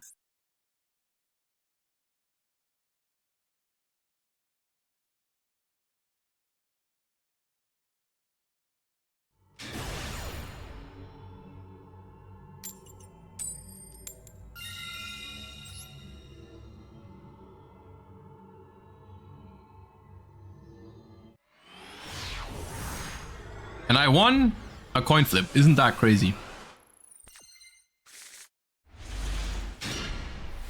Okay, this hand is weird. Slightly. Actually, I should have done it in draw phase to play around Effect Veiler, but maybe I should try to bait Ash Blossom with Hugin, because if my Trap Tantalizing Tune gets ashed, I like resolving Hugin doesn't actually give me much.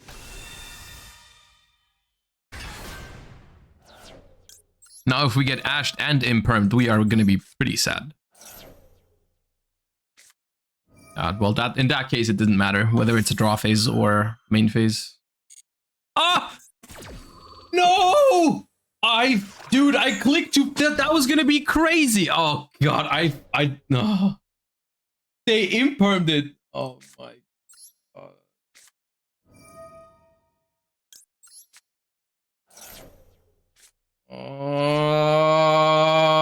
Oh, dude.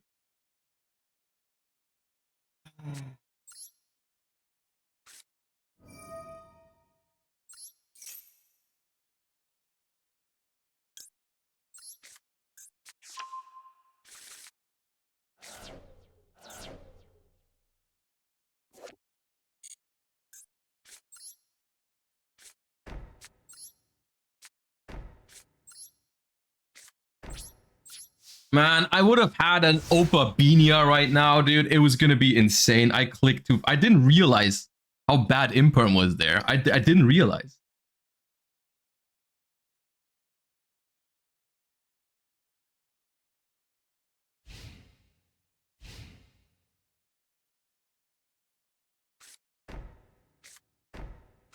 And it's stun.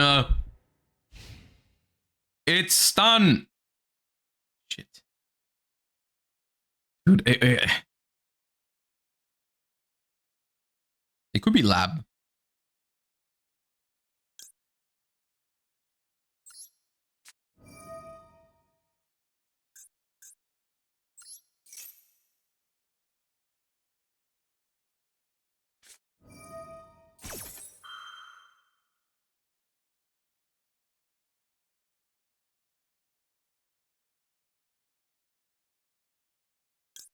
I deserve this.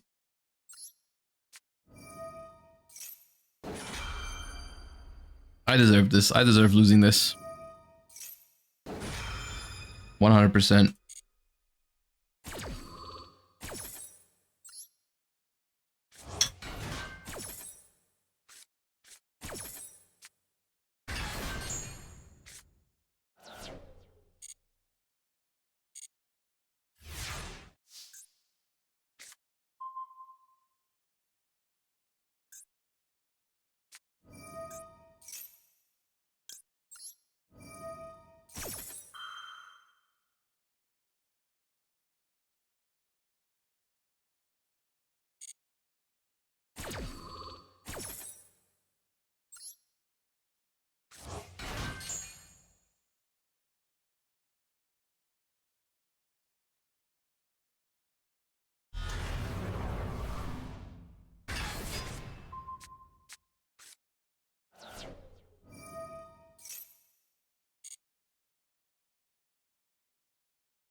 Yeah, I would have won that, but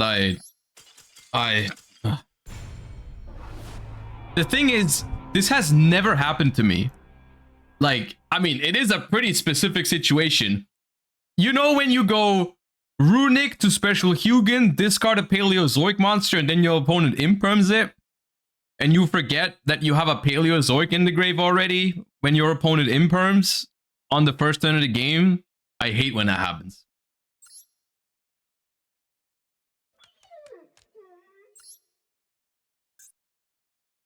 Very relatable, right? So these are the things I'm dealing with today. Anyways, how's your day?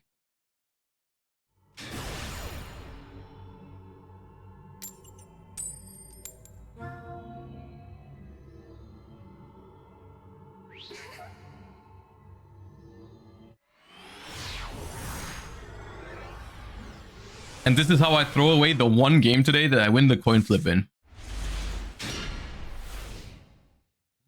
And now I have double rollback and no way of discarding it because I drew the one of Fountain because for some reason it's still limited.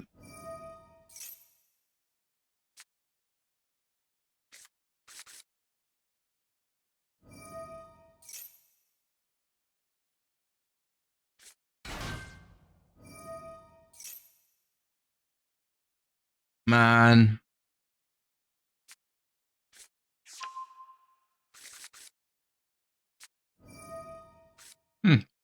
Mm-hmm. Yeah. Yeah.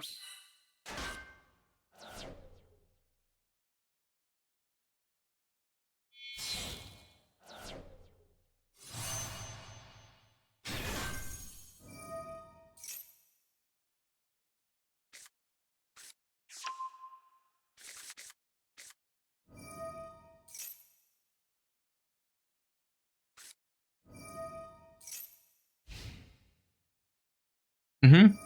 Yeah.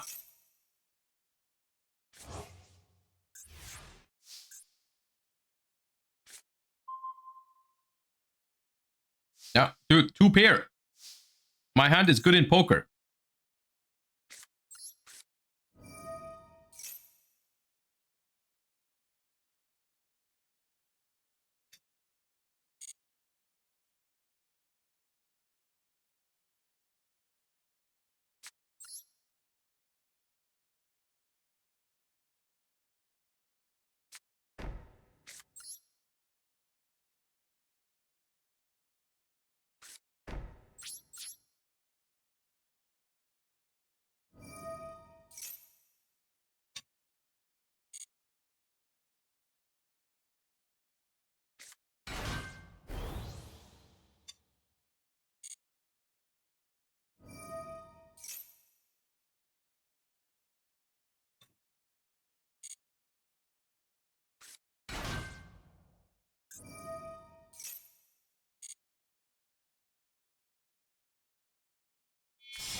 Duerne, thank you for the 13 months. Negrilio, thank you for the 3. And Lishlem, thank you for the 20. Appreciate you guys. Thank you.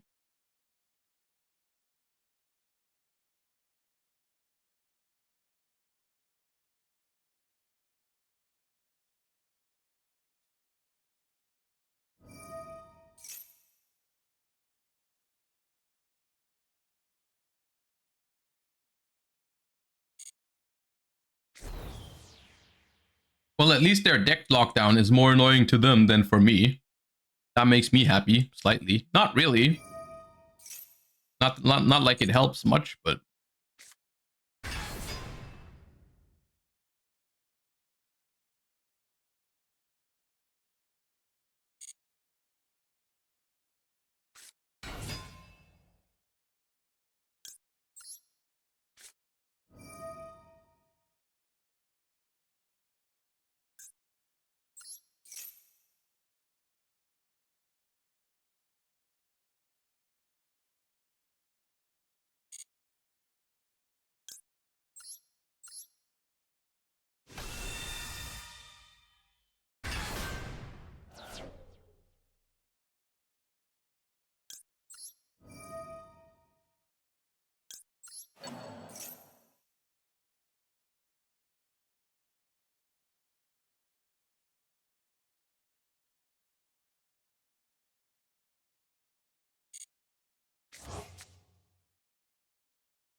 You let me live?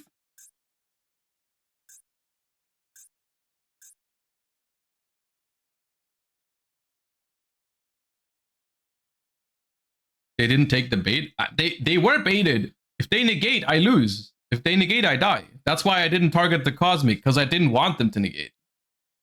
So I hit something where they would reasonably be like, nah, I don't need to negate that.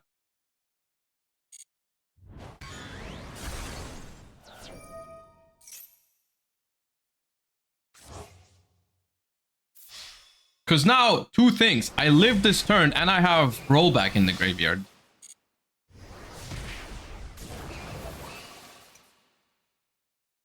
Is it looking good? No, it's not.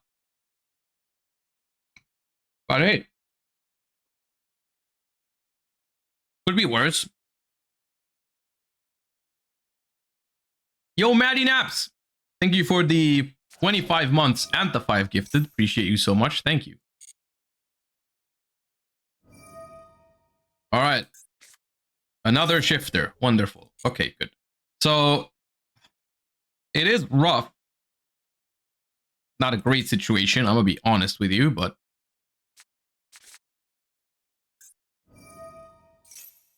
bro, why didn't you do that to kill me? Like, you're playing Gargoyle and Emmet? Bro, just say so. You could have just attacked me for game.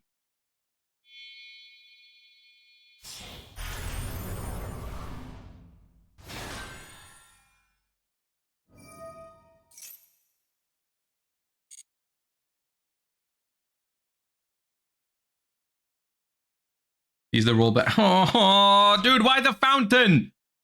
I already don't have much.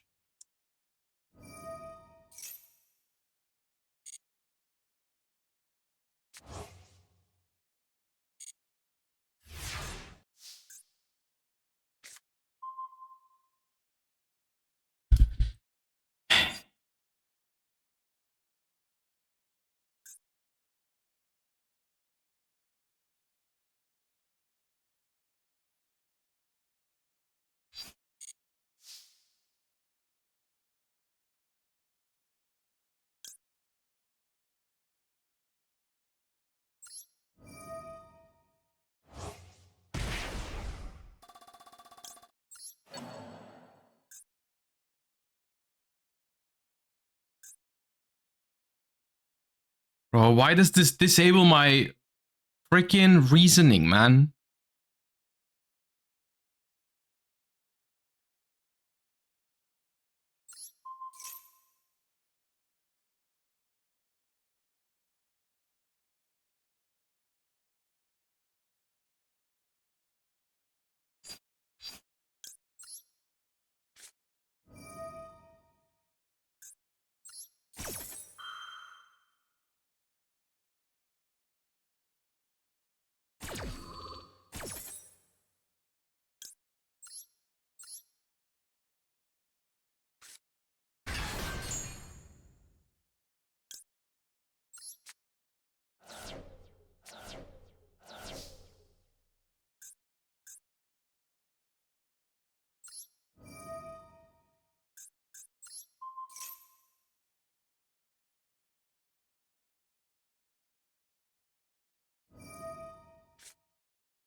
They played to its game.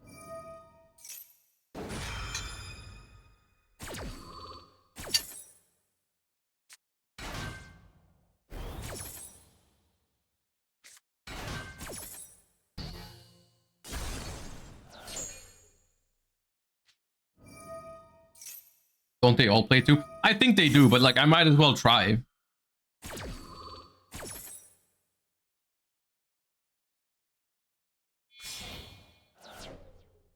Could reasoning even get us out?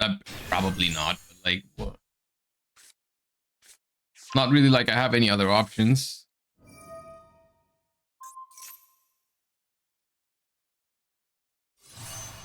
Oh, they don't. Okay.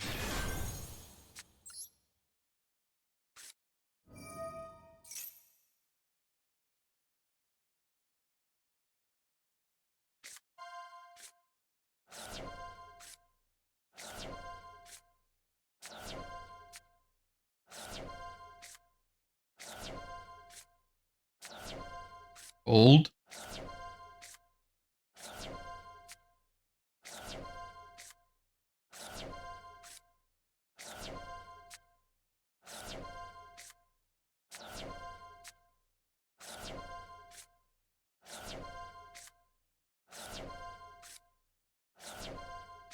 Okay, that's the last rollback. We needed that one.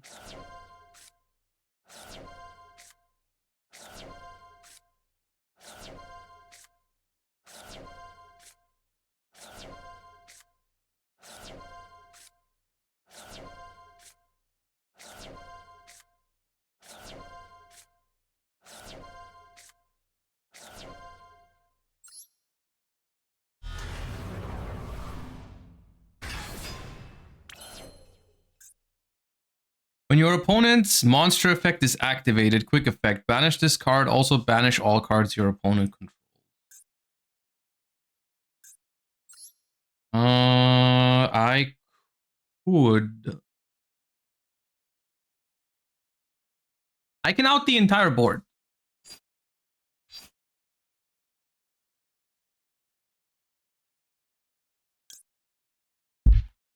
So I use this. What is this guy called? The Red Supernova. Red Supernova.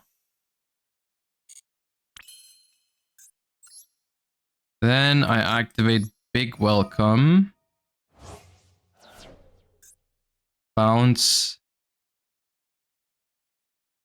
Dingirsu. Activate this.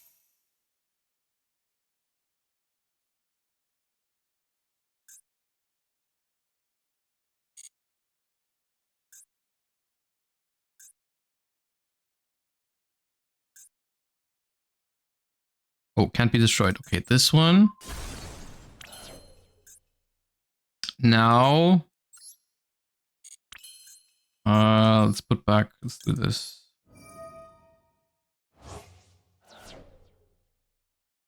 Like a rollback.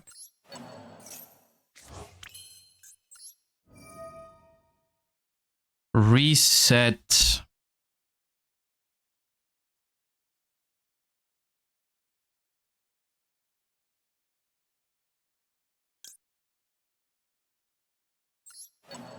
Armor Cannon. What was the card in their hand? I forgot. I'm pretty sure I know the card in their hand. Or I'm supposed to know the card in their hand. Bonds? Okay, good. Okay, good.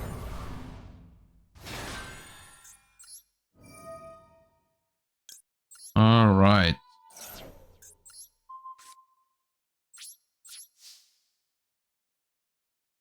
Well, hey. That's as good as it can get. For now.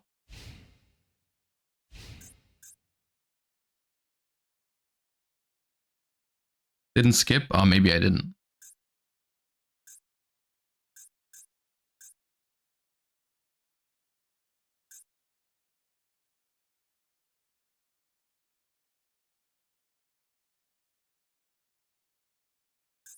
I did not hit Elemental Burst.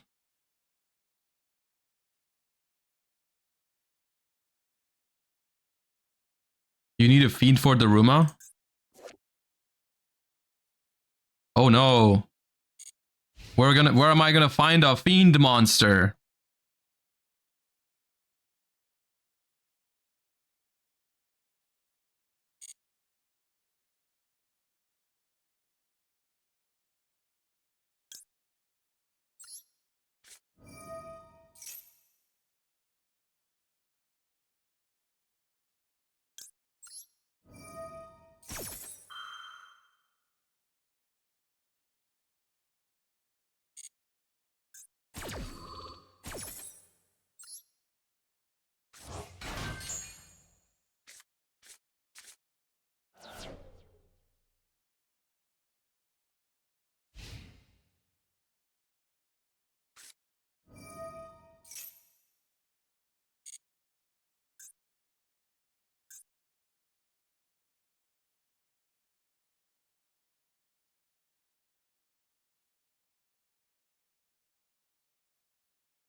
The Typhon can't, the thing can't be flipped because it attacked.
Thank you.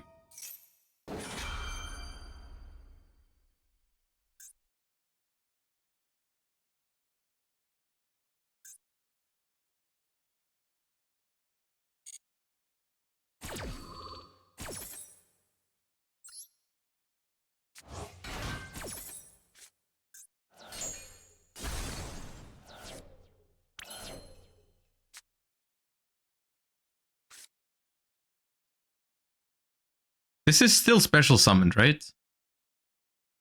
I'm gonna find out for science. I'm pretty sure it's still special summoned.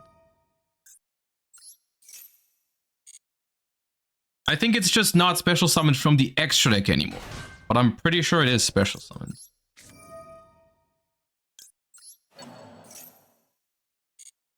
Yeah, I can activate it. Oh, nice.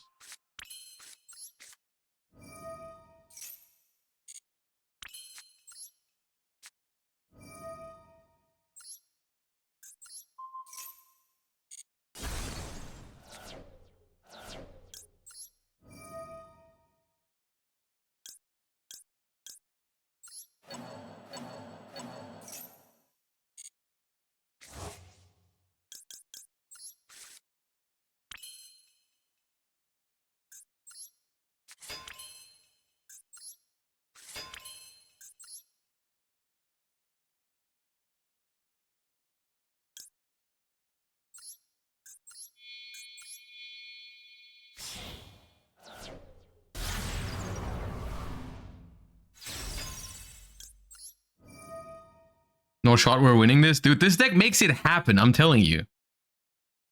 This deck makes it happen.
All right.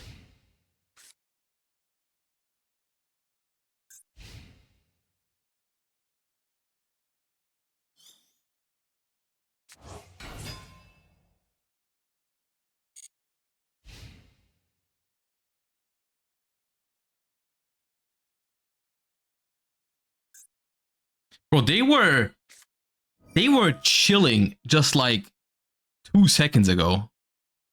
Imagine how they must be feeling. They're like, what the hell happened here? How did this happen?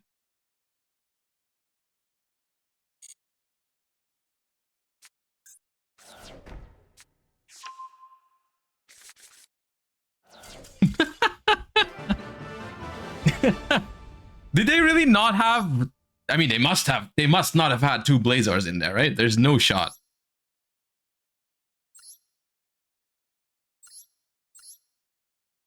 Yeah, they didn't. Okay. Well, they are they're crafting the second Blazar right now. They are in the deck editor as we speak.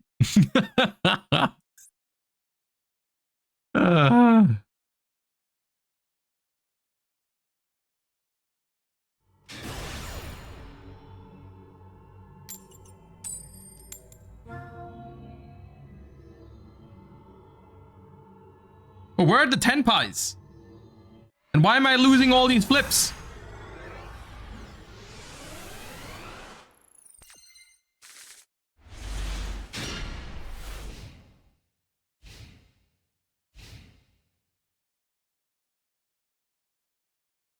Can you brick?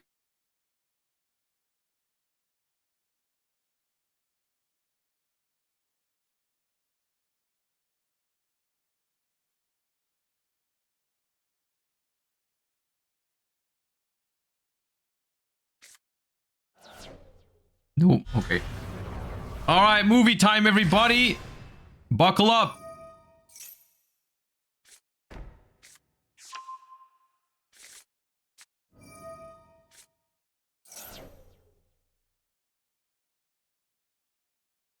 You think your deck in Master Duel is actually good in TCG format? Like this one?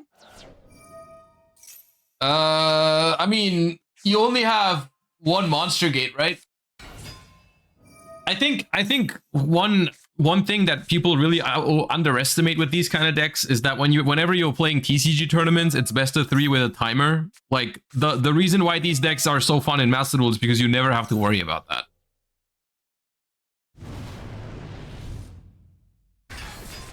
But 3 what's it called? 3 Monster Gate, 3 reasoning is quite a big difference. It's like 1 reasoning, 1 gate. It's not worth it. You probably wouldn't play the Labyrinth cards in the deck. Probably.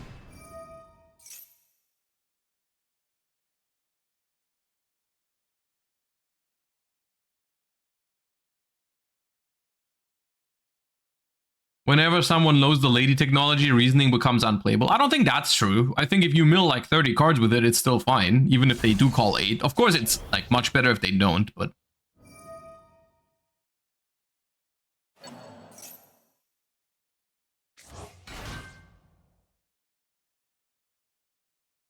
Hello, OCB Danny. Think for the 2 months. Now, the one little glimmer of hope that I have is that we're gonna go Hugin discard rollback, and then if they go Skyburn, destroy my back row, I can like roll back Dynamicious, banish Island next turn, maybe? To somehow live through this. Like, my hand isn't the worst against Fire King, but of course. Did they even search Skyburn? I feel like they didn't. Or did they? No, they added Sanctuary. Okay, so if there's no Skyburn and we can just set and pass and vibe, maybe.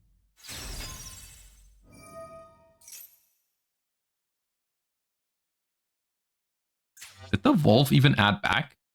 No. Noted.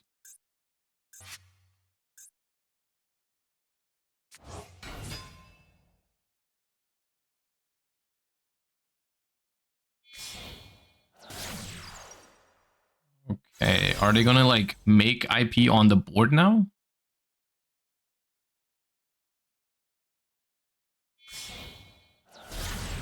Okay.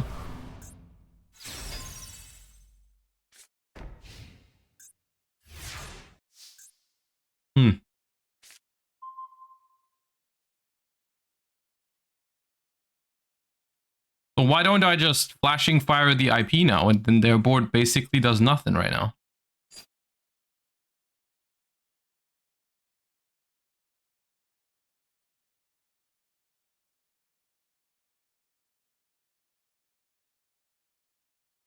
The only quote-unquote annoying thing...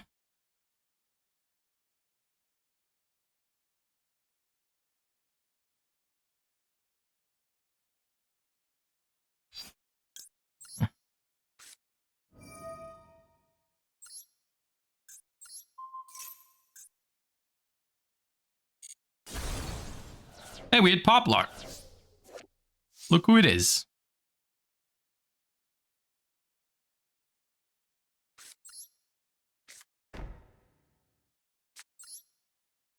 Pick W, one of... To be fair, they do play like 15 one-ups.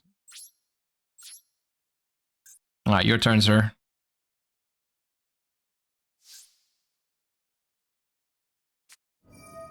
It did have Skyburn. The one of hard-drawn Skyburn. Wonderful. Well, that's terrible. Oh my god, that's so bad. Because that's gonna trigger... Fire...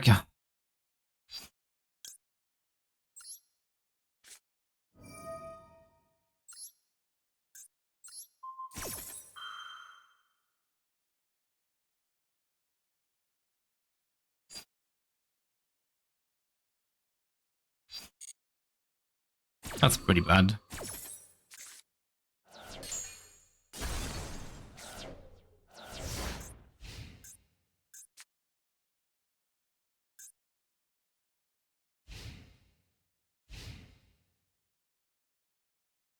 D7MX, think about the 11 months. I mean, I've brought Paleo to locals before, just not Runick Paleo at some point. Maybe the only thing is, like, I'm not playing as much locals in general at the moment.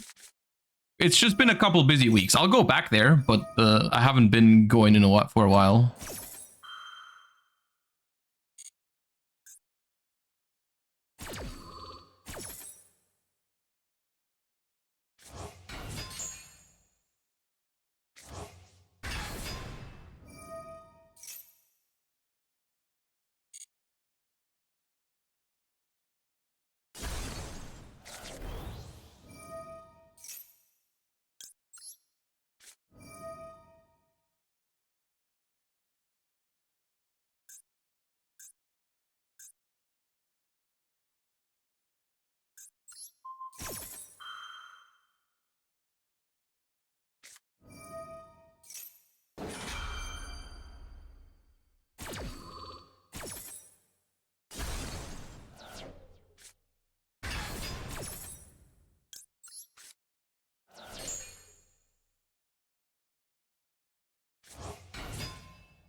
Now we just top deck reasoning.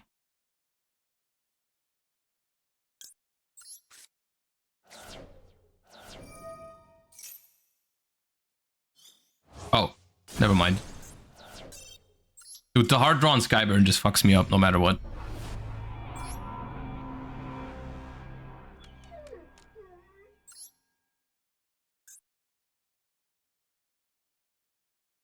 That matchup is unwinnable. It's whatever. Yeah, we're playing. I'm noticing we're playing more like fun decks today. We're not really climbing. Well, that's all right.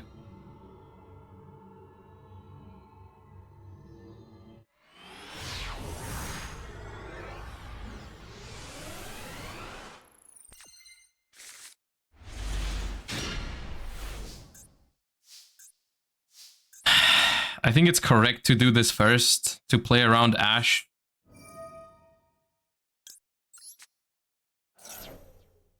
If I draw the second Lovely, I'm gonna be pissed.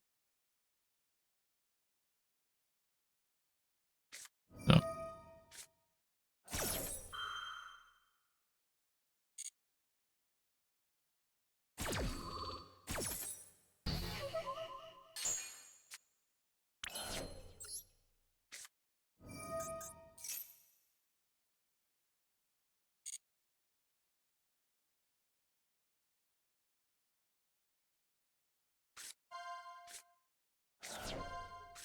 All right, level 2 has been called. Okay, bunch of Runicks, bunch of Paleos. Can I get rollback? Hope for escape is cool. Trap trick, all right. Rollback. Big welcomes. Hello? Rollback, thank you. Big welcome. All right, okay. All right, now don't deck out, okay? Like another rollback's fine, but like the lady should not be like the last card in the deck, all right?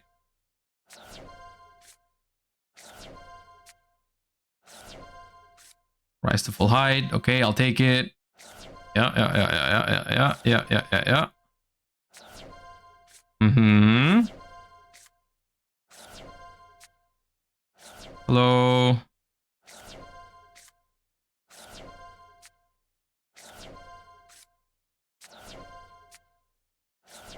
All right. Goodbye.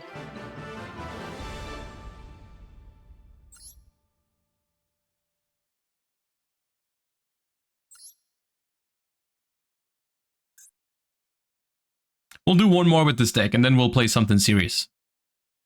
Not that this deck isn't like this deck actually beats Enpai and some other decks when it goes first, but you know what I mean.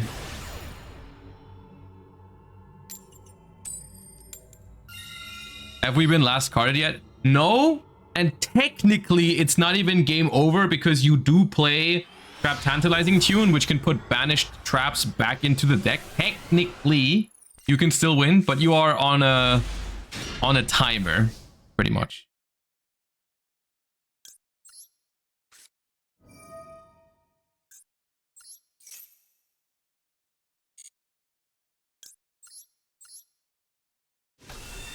Another very annoying part of milling as many, like too many cards, is that your trap tricks are dead. Okay, we did not get imperm this time. This time I was ready to chain the Paleo, believe me. I was ready. Believe it or not.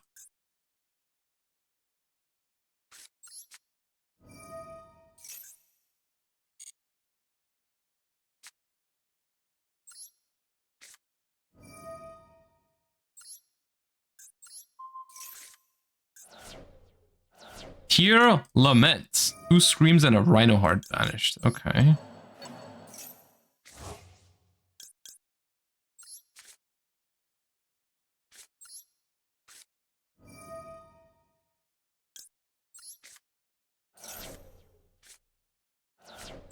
All right, bro. Buckle up.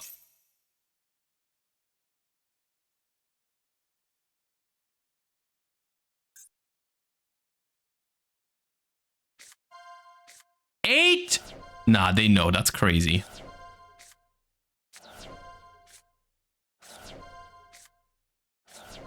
They know. They know. They definitely know. How do they know, though?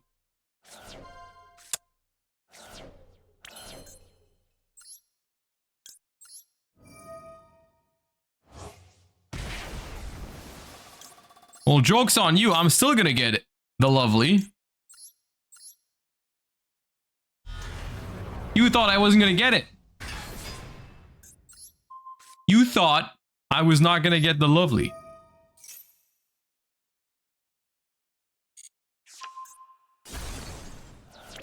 Say goodbye to your triple tactics talents.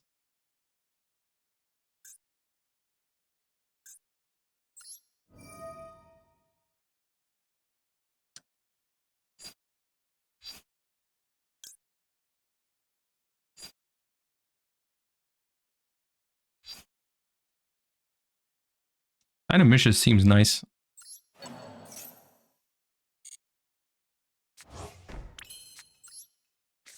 All right.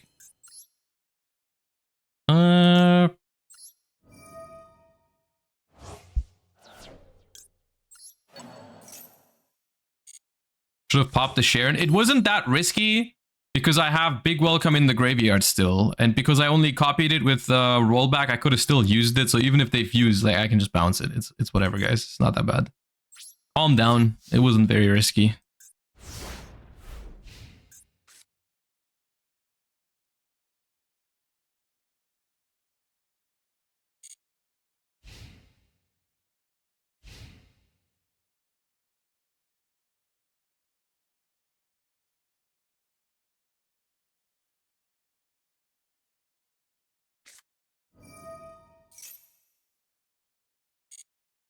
I'll allow it.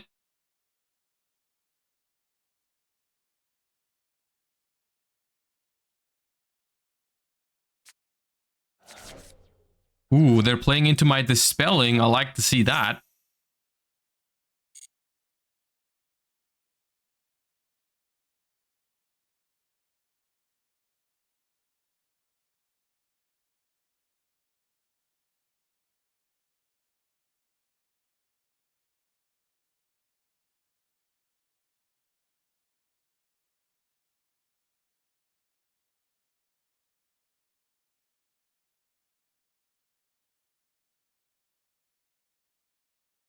Now I'm gonna Dispelling for the random discard. I don't care. If I hit Rhino Heart, I hit Rhino Heart.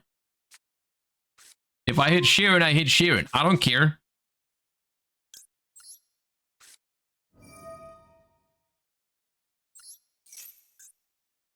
If I hit Sharon now, at least they have to fuse with something from hand.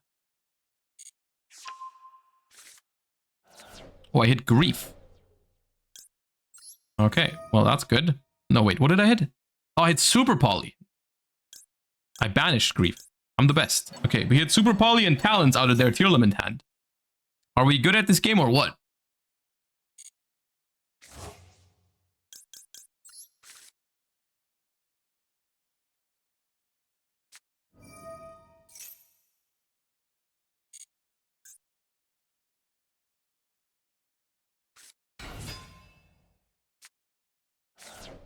Zephyros, the Strudel, and the third Scream.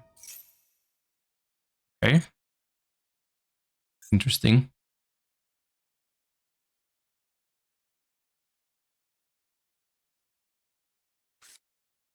You did forget the chain prelude to him. Hey, I don't remember any of that. I don't remember any of that. You don't have proof of that? Source, please?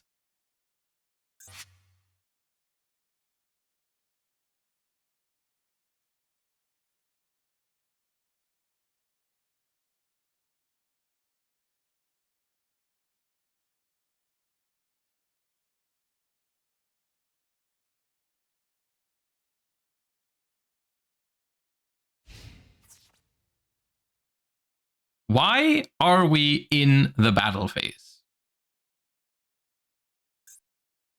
We have Droplet. Might have.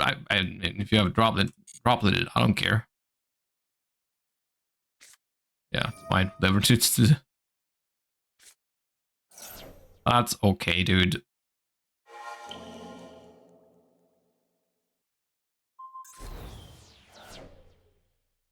That is okay. Wait, oh my god, you did it on attack declaration?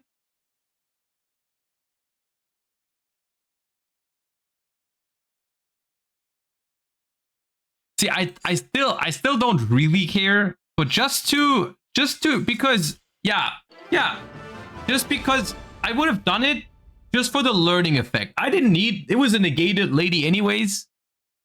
They could have run over it. I wouldn't really care, but like I would have still done it just so they would have learned something, you know? Just so they would have learned something.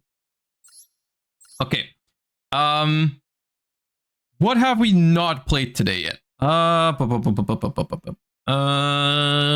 See, the thing is, the only the only decks I have to take it seriously is Centurion, right? Everything else is I'm just playing meme stuff. Yeah, I guess we play Centurion then. Bro, I have Dragon Link, Goatee Runick, Bestial Runick, Striker, Branded, Runick Tenpai, Furniture Lab, Stun. We're not playing Stun. Centurion, Lab, Voiceless. Nah, no, we're playing Centurion. We're playing Centurion.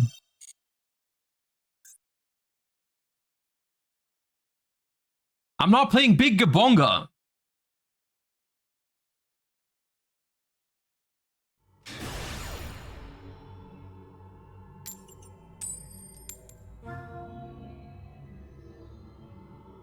And there's the Tenpai immediately when I switch off of that deck.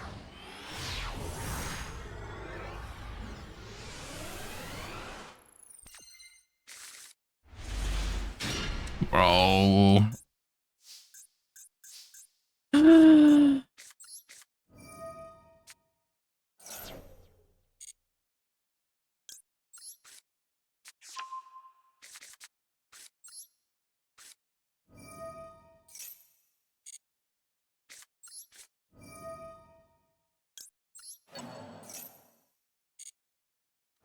There is worse hands, but it's like still annoying. I'm just gonna draw Primera now.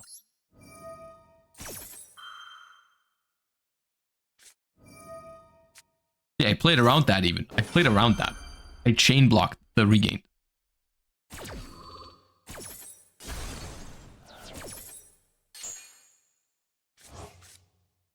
And there's Engine. Engine that would have lost to Ghost Ogre, by the way.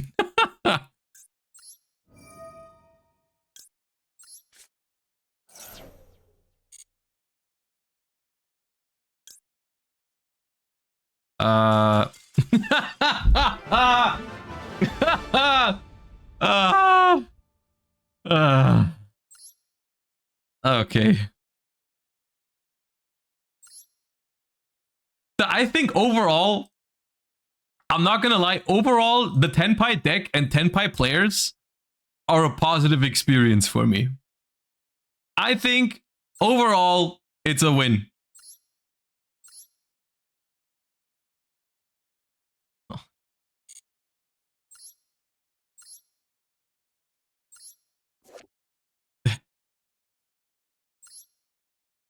Yeah.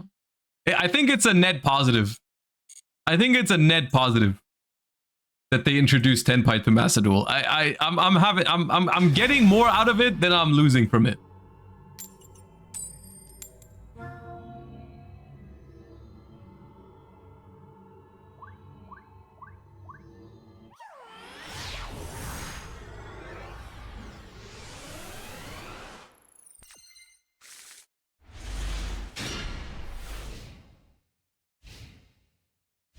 All right, 45 cards means they won't have an out to maxi.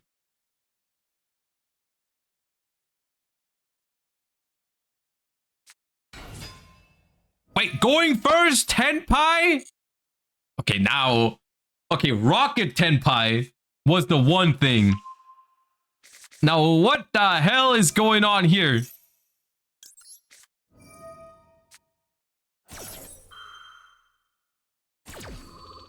Told you, no out. What?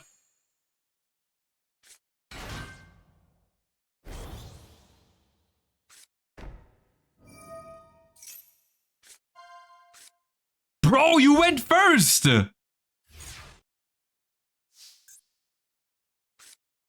They must have misclicked, right? They must have misclicked. There's no way. Ash it, ash it. Ah.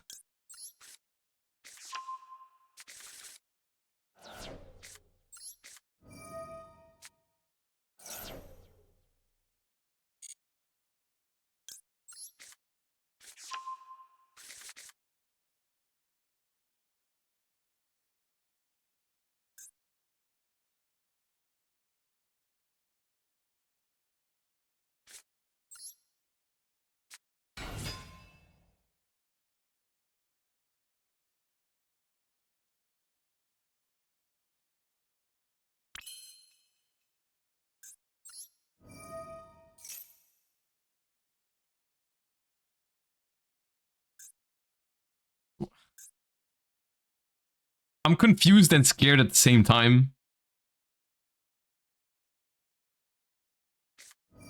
Droplet. Okay. Bro, you're sending... Okay. Why from hand? Why not the door? I mean, maybe you want to synchro with it, I guess. Okay.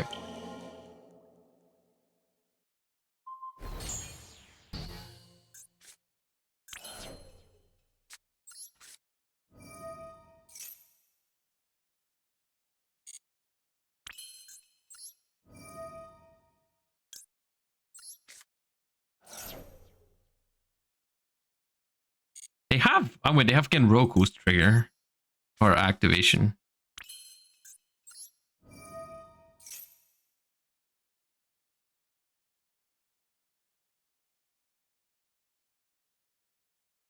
Now, Maxi is not pleasant here. That is also not pleasant. That's actually pretty good. Yeah, it's not as bad as Maxi, I think, but it is quite good.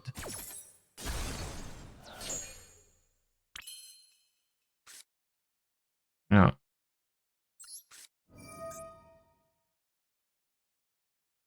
Let me just banish that. Wait, now you Genroku? Okay. Why would you do that though? Okay. Well, that's good for me.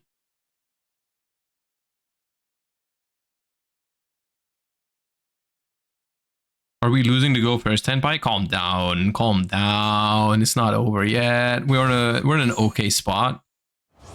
What is Fadra doing here? What the hell? Search follow-up, bro.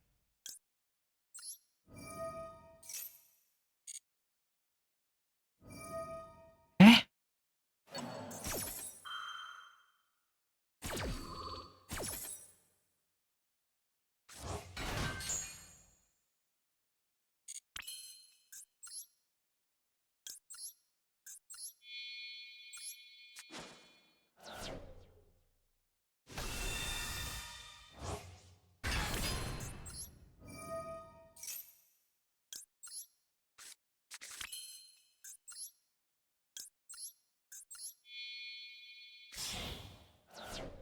They're gonna trish you in battle phase. They don't have a tuner.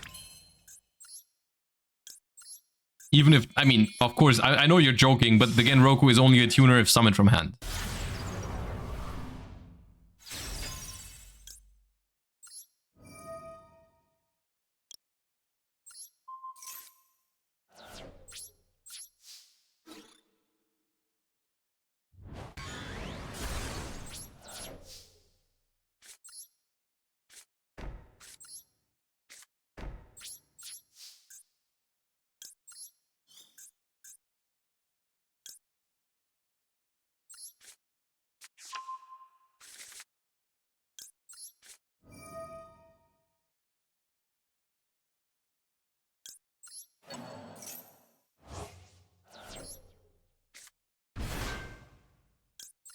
So like, we can still lose, which is scary, but like, all right, nice end phase imperm. This was odd. I'm pretty sure going first, they might have cooked me.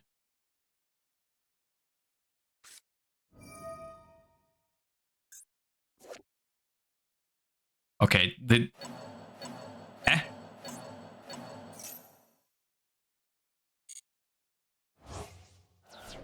Here, bro, draw a card. Bro, just upstart goblin me.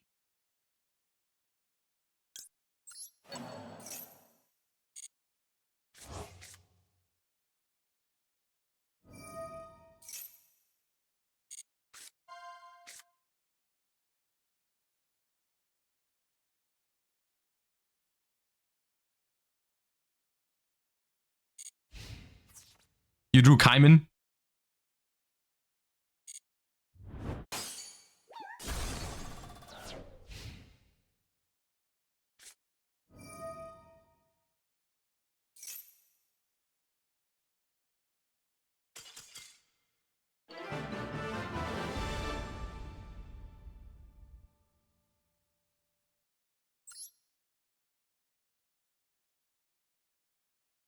Like I said, Tenpai, overall, I'm having a great time because of Tenpai, way more than I'm having a bad time because of Tenpai.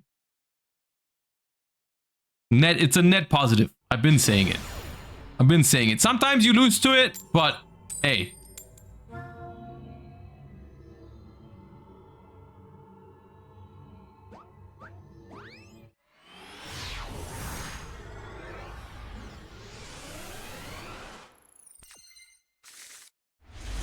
All right, all we have is one Ash Blossom. One Ash Blossom. Otherwise, our hand's pretty good. 60 cards. I wish I went first. Oh god, it's Labyrinth. Oh god, please, the Ash Blossom. Please, 60 card Labyrinth. Aha!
Now, Yubel, on the other hand.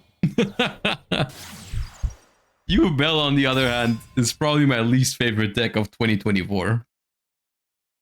Before Snake Eyes, and it's not close.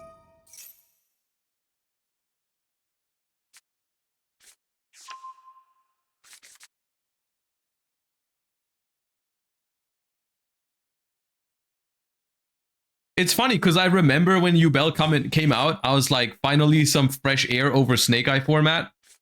Boy, was I wrong.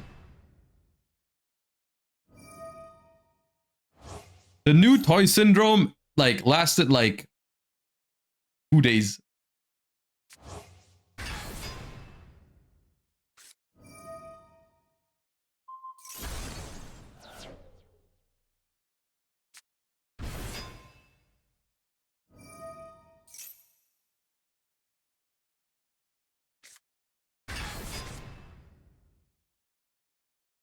Why is there Ku-Clock in your deck? I see Ku-Clock, I'm like, nice, I have Ash Blossom, and then they Contact Fuse into Phantom, and then full combo with Samsarity, Lotus, and 60 cards. You cannot script this shit.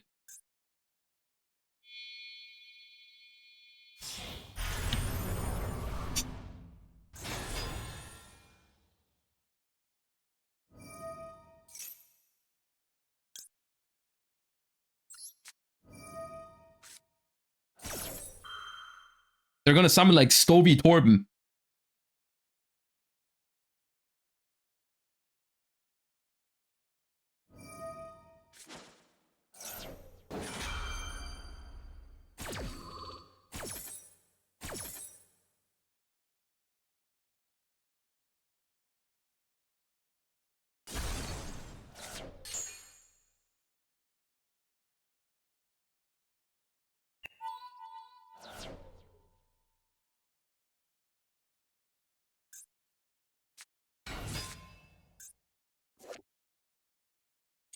Bro, what is happening?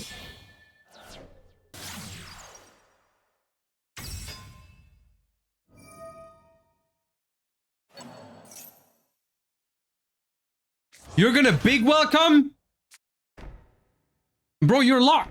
You're gonna big welcome Maxi. No, no, no. No. No.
Yeah, I'm here. I'm processing.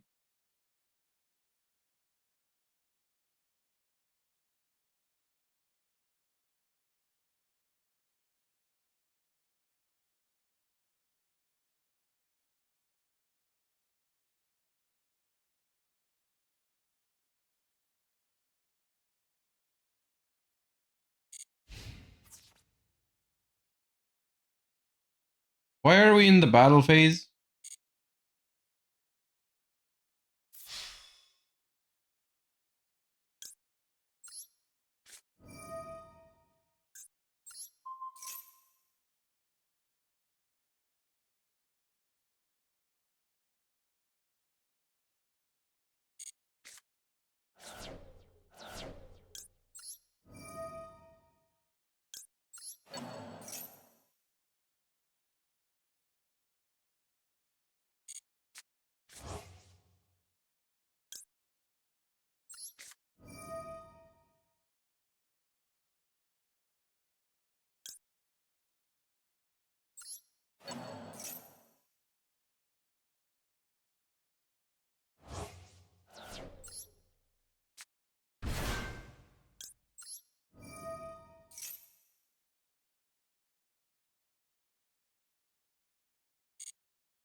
I can't take it.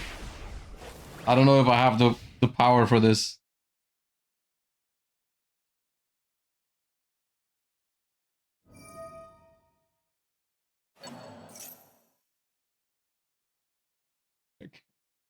They're gonna bounce it again!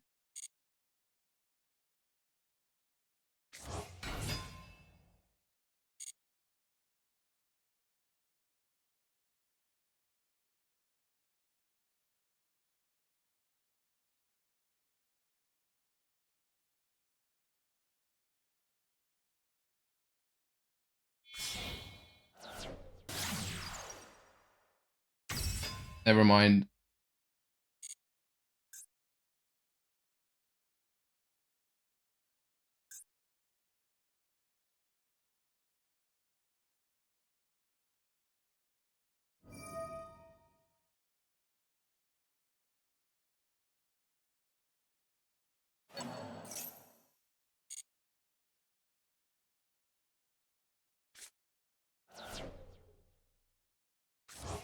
They opened 2 Lotus in 60.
Good.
Alright, I'll make use of a crazy hidden technique now called the normal summon.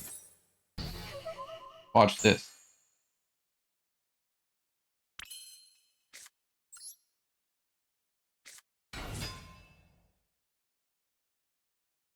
Insane.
You have got to be kidding me, dude.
I'm committed to the bit, so like that's why I'm still sitting like that. It is very uncomfortable.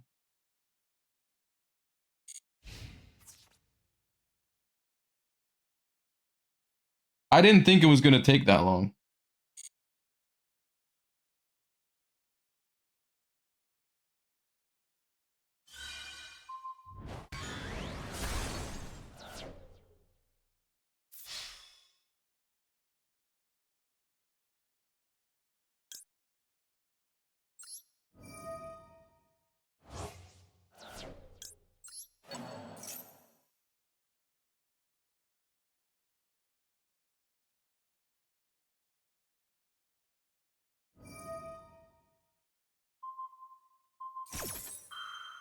Yeah, you better run.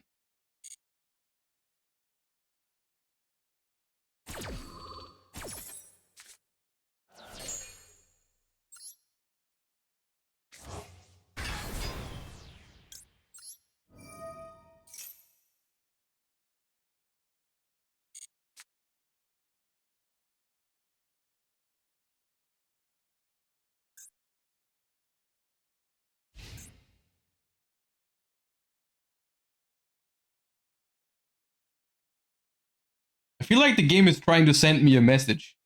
Rise to full height, stand up Centurion, but I will stay strong. I will stay down here until I win.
Goodbye, Torben.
Okay, how do I get up from this? Oh my god.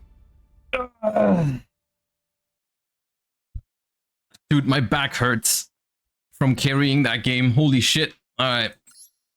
What the hell was that?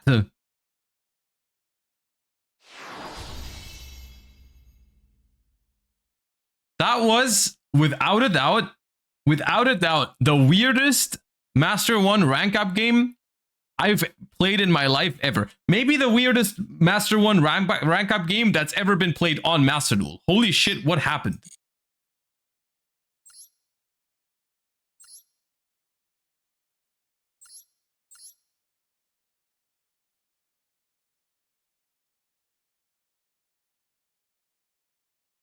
Bro, there are so many hidden treasures in here that we haven't even discovered. Bro, the Rainbow Bridge to search Nightmare Throne, which is a 2 of, by the way. Why would it not be a 2 of? It's the perfect number after all. The Rainbow Bridge with the Arianes? Bro? This is what destroyed us almost, by the way. The 1 of Ku Clock.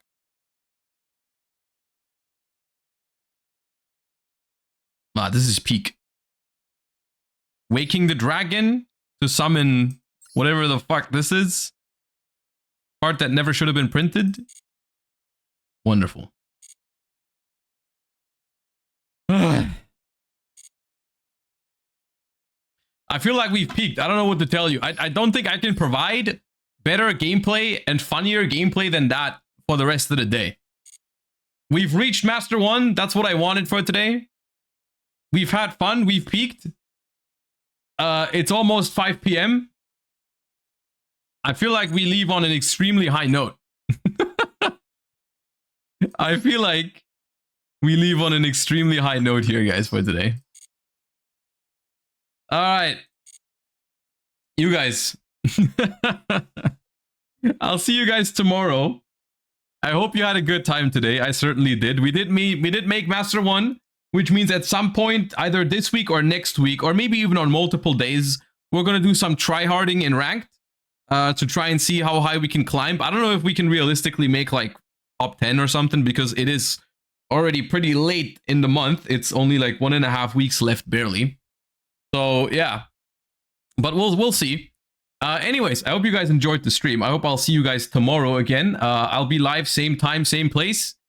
Appreciate you guys for hanging out. I will send you guys over to, I think Nadir was streaming earlier. Yeah, I'll send you guys over to Nadir, who we will also have on stream tomorrow for the podcast at some point. So yeah, we're probably gonna do some Master 1 ladder and then the podcast tomorrow. So I hope you have a wonderful rest of your day. Thank you for watching. Thank you for all the subs and all that as usual. Appreciate you guys for hanging out. Hope you have a wonderful rest of your day. I'll see you guys tomorrow. Bye bye. Thanks for watching. Peace.